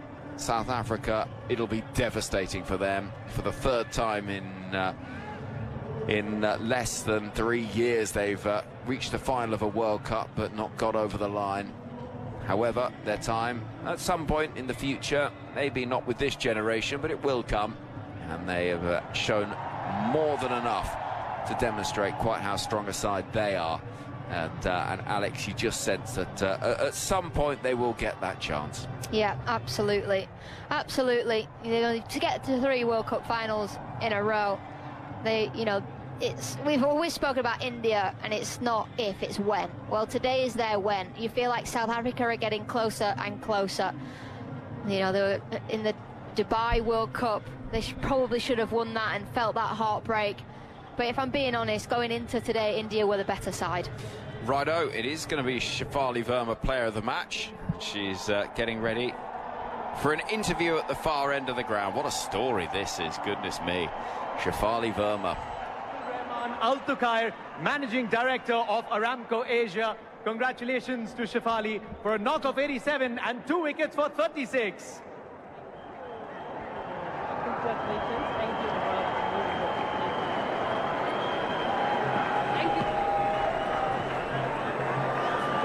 गूंज आ रही है शेफाली की कुछ देर चलने देते हैं क्योंकि एक हफ्ते पहले Again, तक we'll have to leave that interview, but we will be hearing from the two captains shortly. It's an incredible story, the Shefali Verma tale, Daniel. Well, it is, because we first encountered her as this prodigy. We couldn't quite believe we were seeing our eyes. She was hitting the ball harder, cleaner than anybody we'd ever seen, certainly somebody of that age. She was driving veterans like Catherine Sciver-Brunt completely berserk when India came to play in England. She was 16 when she burst onto the scene. We thought we were going to see her just being around forever, but then, of course, there's quite a production line of good young players coming through in India these days, and Prakash Rawal just showed, I guess, more consistency. She was building great partnerships with Smriti Mandana, and as a result, she wasn't in the squad, she wasn't in the starting 11. She got a chance because of that unfortunate injury, and she's ended up player of the match. Might be quite a contentious decision, but for me, she top scored. She gave India's innings their momentum, and she took those 2 wickets at a really crucial moment. If you want to talk about impact of a player in a World Cup final, Dipti's figures look great, but she cleaned up a little bit at the back end, a bit like Anya Shrubsole did in your World Cup final when she picked up 6, the only person to take more wickets in a World Cup final. But Shefali was the one who turned the game, really, with the ball, and such an unlikely thing to do, and bowled so magnificently well. Just a word, though, on South Africa. You know, we're all thinking that this will inevitably result in a win at some point for South Africa. Well, Laura Wolfart will still be around, but the concerns I have is that some of those players are getting a bit long in the tooth. We're not going to see much more of Marizanne Kapp, you wouldn't think. Ayabonga Kaka, she's been around for quite a long time, and it's a side that it's not old, but it's ageing, and so the fear is that this was a really important moment for them. And will being a losing finalist again be enough to create the interest and put the money into the game?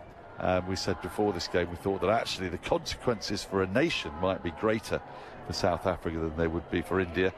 It's all moot now because we know what the result is, but I do feel for Laura Wolfart, when you've performed like that and you've had two such brilliant innings in knockout games, and to come out on the losing side must be a very bitter pill to swallow. And for Marizanne Kapp, who this will be her last World Cup game, and she's going to end it as the leading wicket taker in World Cups. She's been such an important player for them for years, and in their campaign here.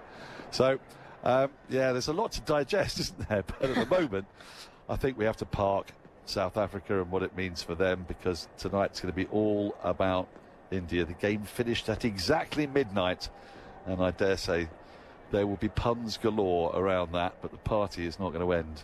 I'm not sure it's going to end ever tomorrow till the next either. World Cup. Yeah, I don't think it'll still be going when we leave on our flight on Tuesday. It's brilliant to watch, and the crowd is still here. They're all pretty much all still here. They just want to soak up every single last moment of this. They want to see that trophy get lifted, and I think we're going to see a fair few tears. Well, Dipti Sharma is down there on the boundary edge as well, I think, receiving possibly player of the tournament. Is that trophy? Yeah, that would. She didn't get into our team, did she? But there we go. Prakash, tell us, what will the reaction be like over the next few days? I think, first of all the newspapers and TV channels are going to have a huge amount of content. I won't be surprised if tomorrow's papers weigh a few grams more than they normally do. Today's was sort of the build-up to it. But I just think, frankly, Henry, that this is something that is I think it was Dan who said, who writes these scripts? It's in a way apt that in the city of Mumbai, the home of Bollywood, this whole theory or this whole script of India winning a home World Cup for the first time in the women's game, now emulating and hopefully going ahead of the men doing it first time at home in 2011, 14 years ago in this city, albeit at a different stadium and a few fair kilometers away from Marine Drive. But this is going to be massive in every single way, whether it's resources, sponsorships, more people coming out to play, the BCCI putting more funds and resources behind it, and I think the inspiration, the belief that you can do it. Remember that 10 of these 11 girls who played today have not played in a World Cup final ever. Well, there was only 3 of them that played in the 2017 World Cup final. It was Deepti, Smriti Mandana and Harmanpreet Kaur, the captain. Yeah, so there has been quite a big turnover, and I think one thing we do know for sure, Daniel, is there is going to be an awful lot of talented cricketers that we see representing or putting their hands up to represent India in the coming weeks, months and years. Well, they're the under-19 world champions as well, don't forget, and a very, very good team they were as well. They were by far and away the best team in that tournament. The WPL is helping. We're starting to see some players that otherwise wouldn't have got recognition, wouldn't have got games coming through that tournament. So yes, the future for Indian women's cricket is very, very bright indeed. I think you'll start seeing different types of players come through as well, because a lot of these players, Prax talked a lot about the struggles, the hardships that people have had to come through, and the motivation that gives them. And this will be one of the challenges for the next generation of Indian players, because they won't necessarily have had to do or go through the same sorts of journeys in order to get to where they are. What they will have is more of an experience like Australian cricketers, really, which is that there'll be a lot more of them, and so you're going to have to work that much harder to keep your place in the team. But it's going to be incredibly exciting. We always talk about money. It's a bit nebulous, really, but what I'm more interested in is where this filters down to in the parts of India that cricket has not reached. And that's what I'll be fascinated by. Spot on. And I think you'll also see it becomes a viable career option. It just means more women will come out and play the game. They may not wear national colours, but they'll still have a life which is significantly better than where they are today. And stories that we've seen in the men's game will get more and more replicated in the women's game as well. Do you sense that today the right winner in terms of the game, the better side, Alex, won the match? Not the best side in the tournament, but the best side today, yeah. Going into today, India are the better team. They're the second best team in the world now, just behind Australia. They've overtaken England, so yeah, absolutely as the best team won today. But as we saw in the semi-final against England and South Africa, England are way better than South Africa. South Africa have only beaten them 10 times in 48 games or whatever, 37 games it was. But funny things can happen when you're under pressure. Yeah, and there were moments in this run chase where it looked as though South Africa could really put the heat on and put the pressure on. And just looking at the reaction from some of the South African players, Marizanne Kapp, for whom this will be a final 50-over World Cup, surely.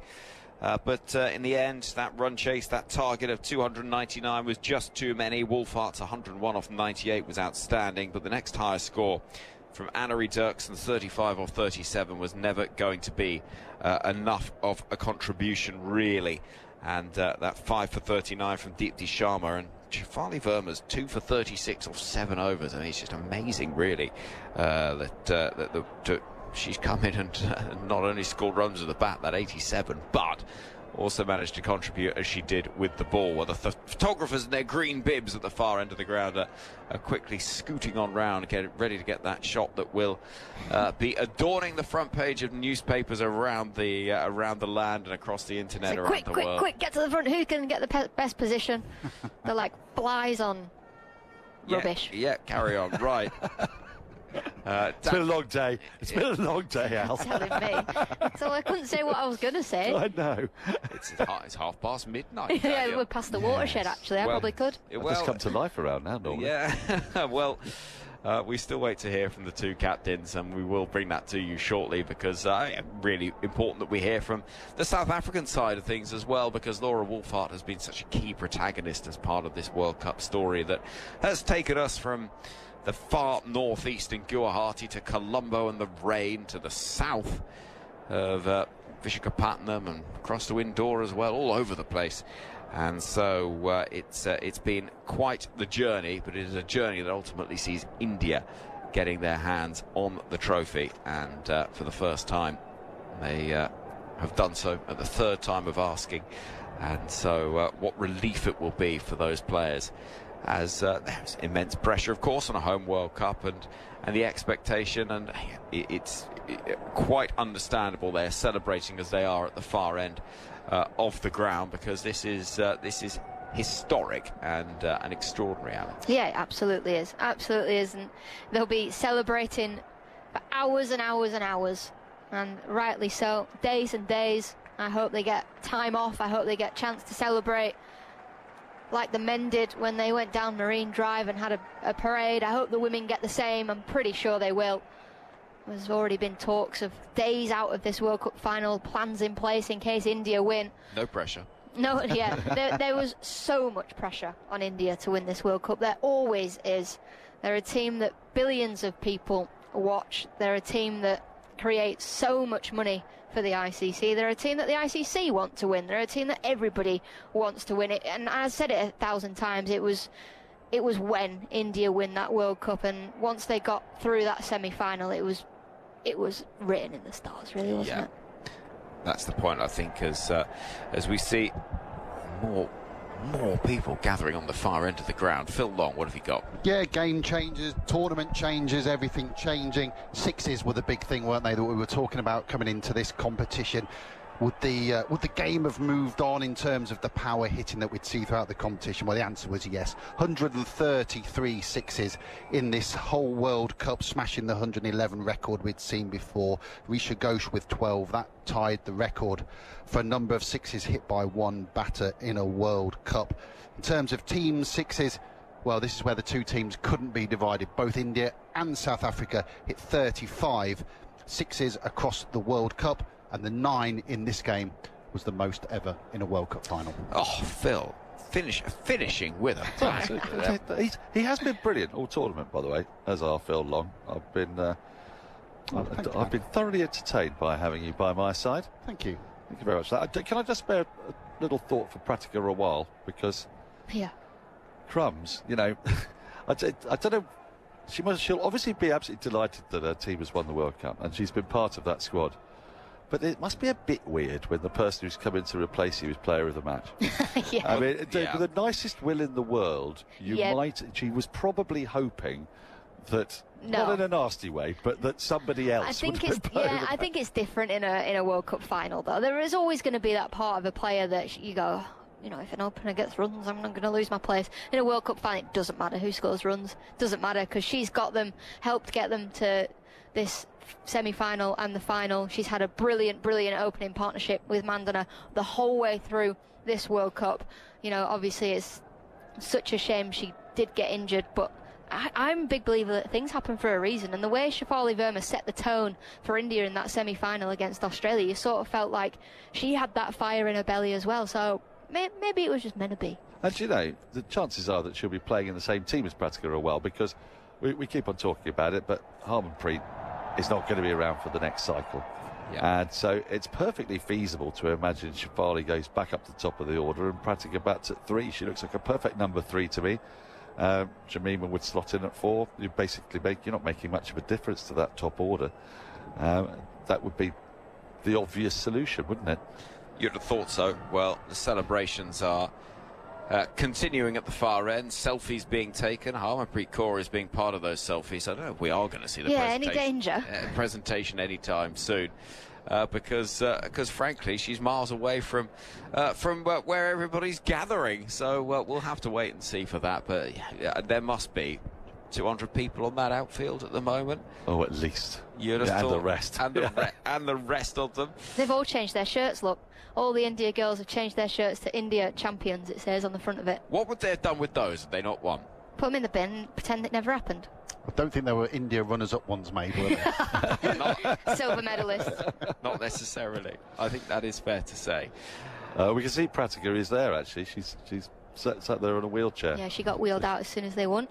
Yeah, it's bittersweet in some respects, of course, missing a final, all of that, but she will also know that her teammates have done something remarkable, and she's been a part of that too. They're rehearsing dance moves, actually, at the far end of the ground, too.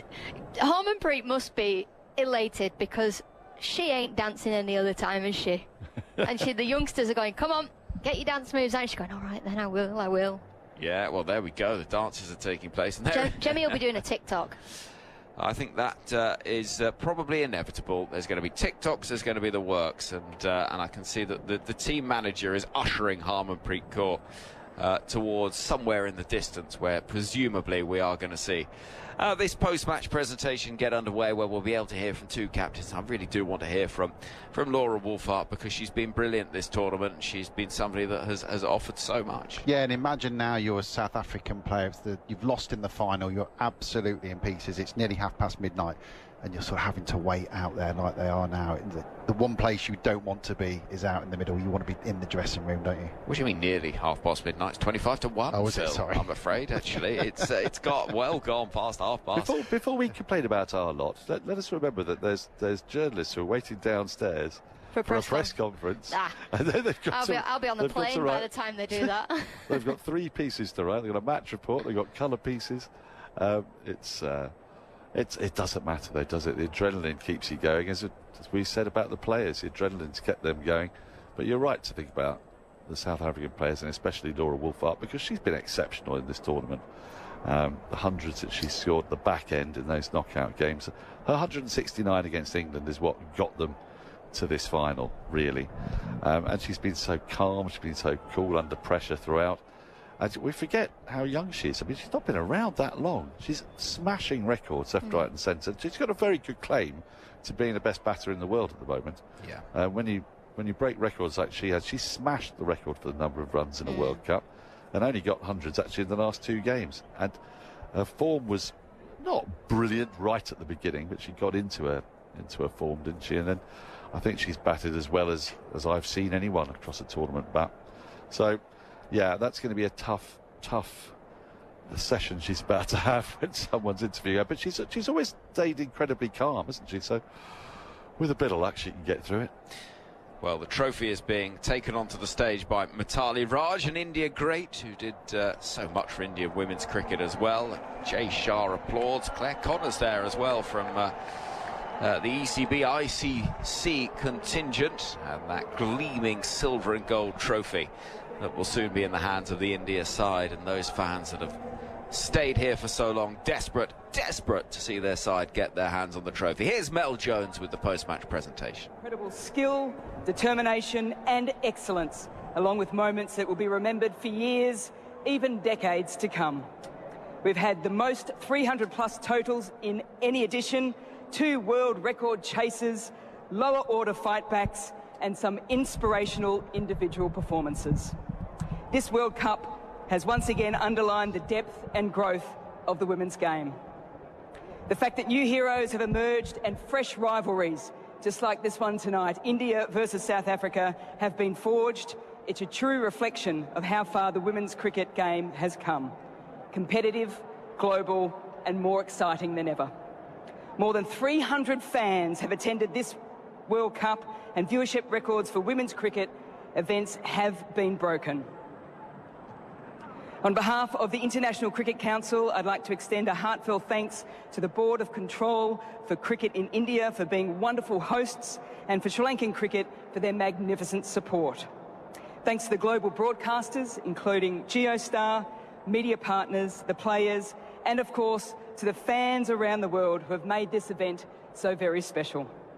I would now like to introduce the presentation party. Mr. Sanjog Gupta, ICC Chief Executive. Mr. Devajit Sayakar, ICC Board Director and BCCI Secretary.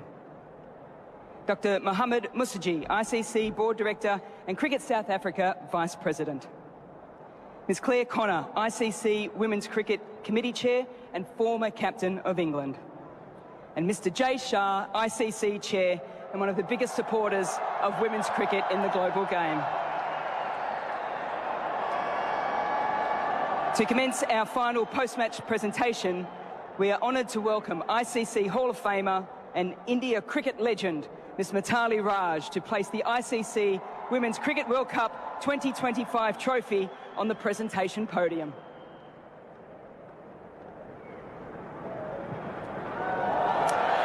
Now I'd like to introduce and invite out the match officials to collect their medallions from Mr. Sanjog Gupta, ICC Chief Executive. Match referee, Michelle Pereira. On-field umpires, Eloise Sheridan and Jacqueline Williams.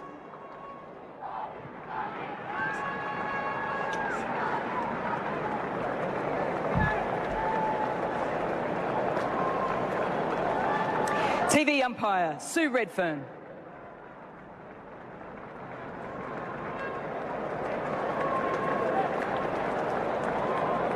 And the fourth umpire, Namali Pereira.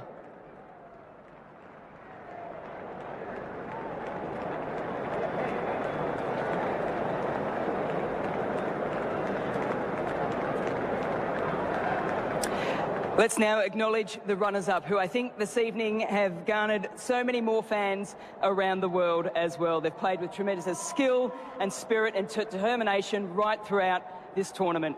Congratulations to South Africa. You've been outstanding and have played such a pivotal role in the success and the spectacle of this World Cup. I introduce and invite South Africa team to come up to collect up their runners-up medallions. Presenting the medallions, Dr. Mohamed Musaji, Cricket South Africa Vice President and ICC Board Director, and Ms. Claire Connor, ICC Women's Cricket Committee Chair. Annika Bosch. Well, while they go through the names, Alex, I will just ask you this question. South Africa have more than played their part today and across this tournament. Yeah, absolutely. Absolutely have. They've been a funny old team. They are a funny old team. They've been a team of all or nothing throughout this tournament, and they've been frustrating to watch at times, but they've bounced back brilliantly. And I was worried actually today that we would get the funny old South African team where they're all or nothing, but actually we've had a brilliant game of cricket, and I don't think India winning by 52 runs actually shows how close the game could have been or was at times. So South Africa, it'll hurt. They'll be disappointed. They won't even want these medals right now that they're being given. But they will be able to hold their heads high, because having been bundled out for under 100 twice in this World Cup, it's been a remarkable fight back to get to the World Cup final. Well, it has, hasn't it? And Laura Wolfhard has led by example, and the number of runs that she scored, goodness me. Certainly she had a case to be player of the tournament. She's heading over to join Melanie Jones now. The last three finals across ODIs and T20 events, and is the leading run scorer in this World Cup. Laura, this is a tough one, I know this, so and it's probably a little bit harder than most, but when I look at that group behind us at the moment, words like grit, determination, team, resilience all sort of spring to mind. What springs to mind for you, for this group and the campaign? Yeah, all of those words. I think I couldn't be prouder of this team for the campaign that we've had. Played some brilliant cricket throughout. Outplayed today. I think India played fantastically well. Yeah, unfortunate to be on the losing side, but I'm sure we'll definitely grow from this as a group. Let's talk tournament first, because I think if you said to most people, if you lost and were bowled out for 69 in the first game against England, and then you bowled out for 97 against Australia, most teams would have almost dropped their bundle. But you consistently went with the mantra, clear and present, right throughout this World Cup, and it worked so well for you to get through to the final. Yeah, I think we did so well to put those couple of bad games behind us. We're either really good or really bad, but thankfully there was a lot more really good throughout this tournament. Yeah, I think we had so many different players stepping up. Amazing tournament for a lot of different players, and just proud of the resilience we showed to get all the way to the final. I think a lot of people sort of forget you're a new captain into this side. I can remember reading that you said that you wanted to make sure that it wasn't going to affect your batting. Well, it certainly hasn't. You've got the most runs for a captain in a World Cup, surpassing Belinda Clark. How did you get that balance right, still knowing that you had to lead this group? Yeah, probably didn't have my best year leading into this World Cup, and probably didn't start the tournament that well. But I think maybe overthinking it wasn't that good. Just try to, you know, it's just another game of cricket, even though you're at a World Cup. Try to separate the two, the captaincy and the batting, and I think that sort of freed me up a bit come the back end of the tournament to just play my natural game and then focus on the captaincy at a different time. Let's get to today's game. You win the toss, you elect to have a bat first. It felt as if there's probably not as much swing for Marizanne Cap in that first couple of overs.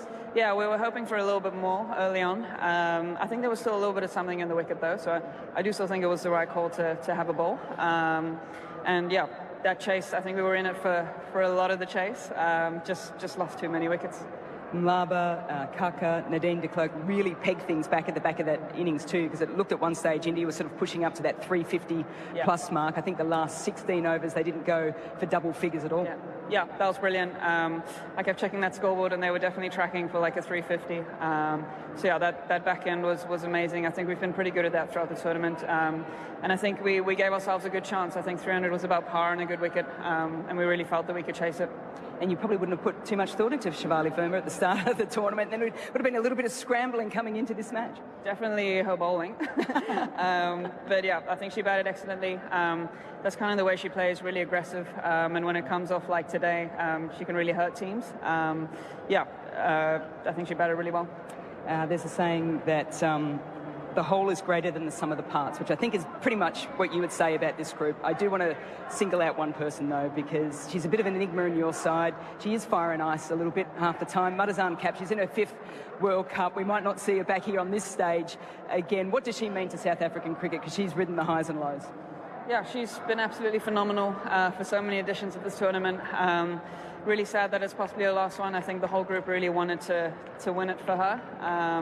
But yeah, I think she's been so great for South African cricket. She's sort of 2 players in one, and we're very lucky that she's on our team. Well, you guys have been absolutely wonderful for women's cricket this tournament. Commiserations today, but congratulations on a wonderful tournament. Thank you so much. Thanks, Laura. Thanks.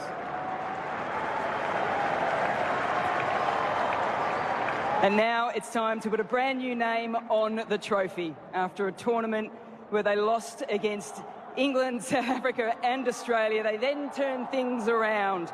It's the first time champions. It's the women in blue. It's India. May I invite the victorious team to step forward and receive their champions medallions from Mr.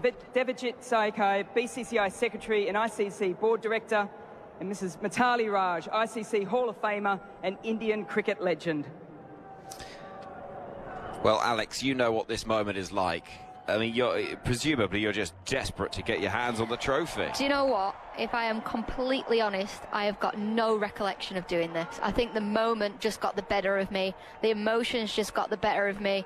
I do not remember going up and picking up a medal at all. I remember being on stage, champagne popping, we're enjoying the moment, lifting the trophy. I remember that. It's still the best day ever, and these girls, they're going to remember this forever. You know, it's the best thing that can happen to you in a World Cup. Winning a 50-over World Cup, 50-over cricket is the pinnacle of cricket in women's sport. You know, we don't get to play Test cricket very often, so 50-over cricket is, you know, what we all love to play, and to win a World Cup at home, it's incredibly special. And for all the crowd to still be here to watch India lift the trophy, to everybody is still in this stadium. The smiles on these girls' faces, it won't leave them for probably a few months, because they'll realise when they wake up tomorrow that they get to celebrate again, they get to go again. Yeah, brilliant. They've achieved greatness today. They have, and they deserve to enjoy every moment. Huge smile on the face of Jemima Rodrigues, who had that starring role, of course, in the semi-final with that 100 against Australia. Shafali Verma wasn't in the side until the semi-finals, thanks to the injury to Pratika Royal. And the likes of Amanjot Kaur and Radha Yadav, they've all played their part. Here comes Harmanpreet Kaur as well. And she'll shake hands with Claire Connor, with Mitali Raj, her old teammate as well. And listen to the noise around this ground as players queue up, getting the congratulations, getting the acclaim, and getting their hands on that silverware they've been so desperate to get hold of. Harmanpreet Kaur, with a little bow, will get the gold medal that says winner. And what a special moment it is. Here she comes, ready to chat to Mel. She's actually running to speak to Mel here. It'll be the best interview she'll ever do. Harman, how does this sit with you? The captain of the first team ever to win a Women's Cricket World Cup. You beat Australia in the semi. You beat South Africa in the final. You can bear with me. You take the winning catch. You're at home in front of this magnificent crowd. You've dreamt of this. Is it everything that you imagined? Seriously, I didn't understand what are you asking, but I'm so grateful for this crowd. They've been so amazing. Thank you guys for being there for us. for in all our ups and downs. And credit goes to entire our cricket team.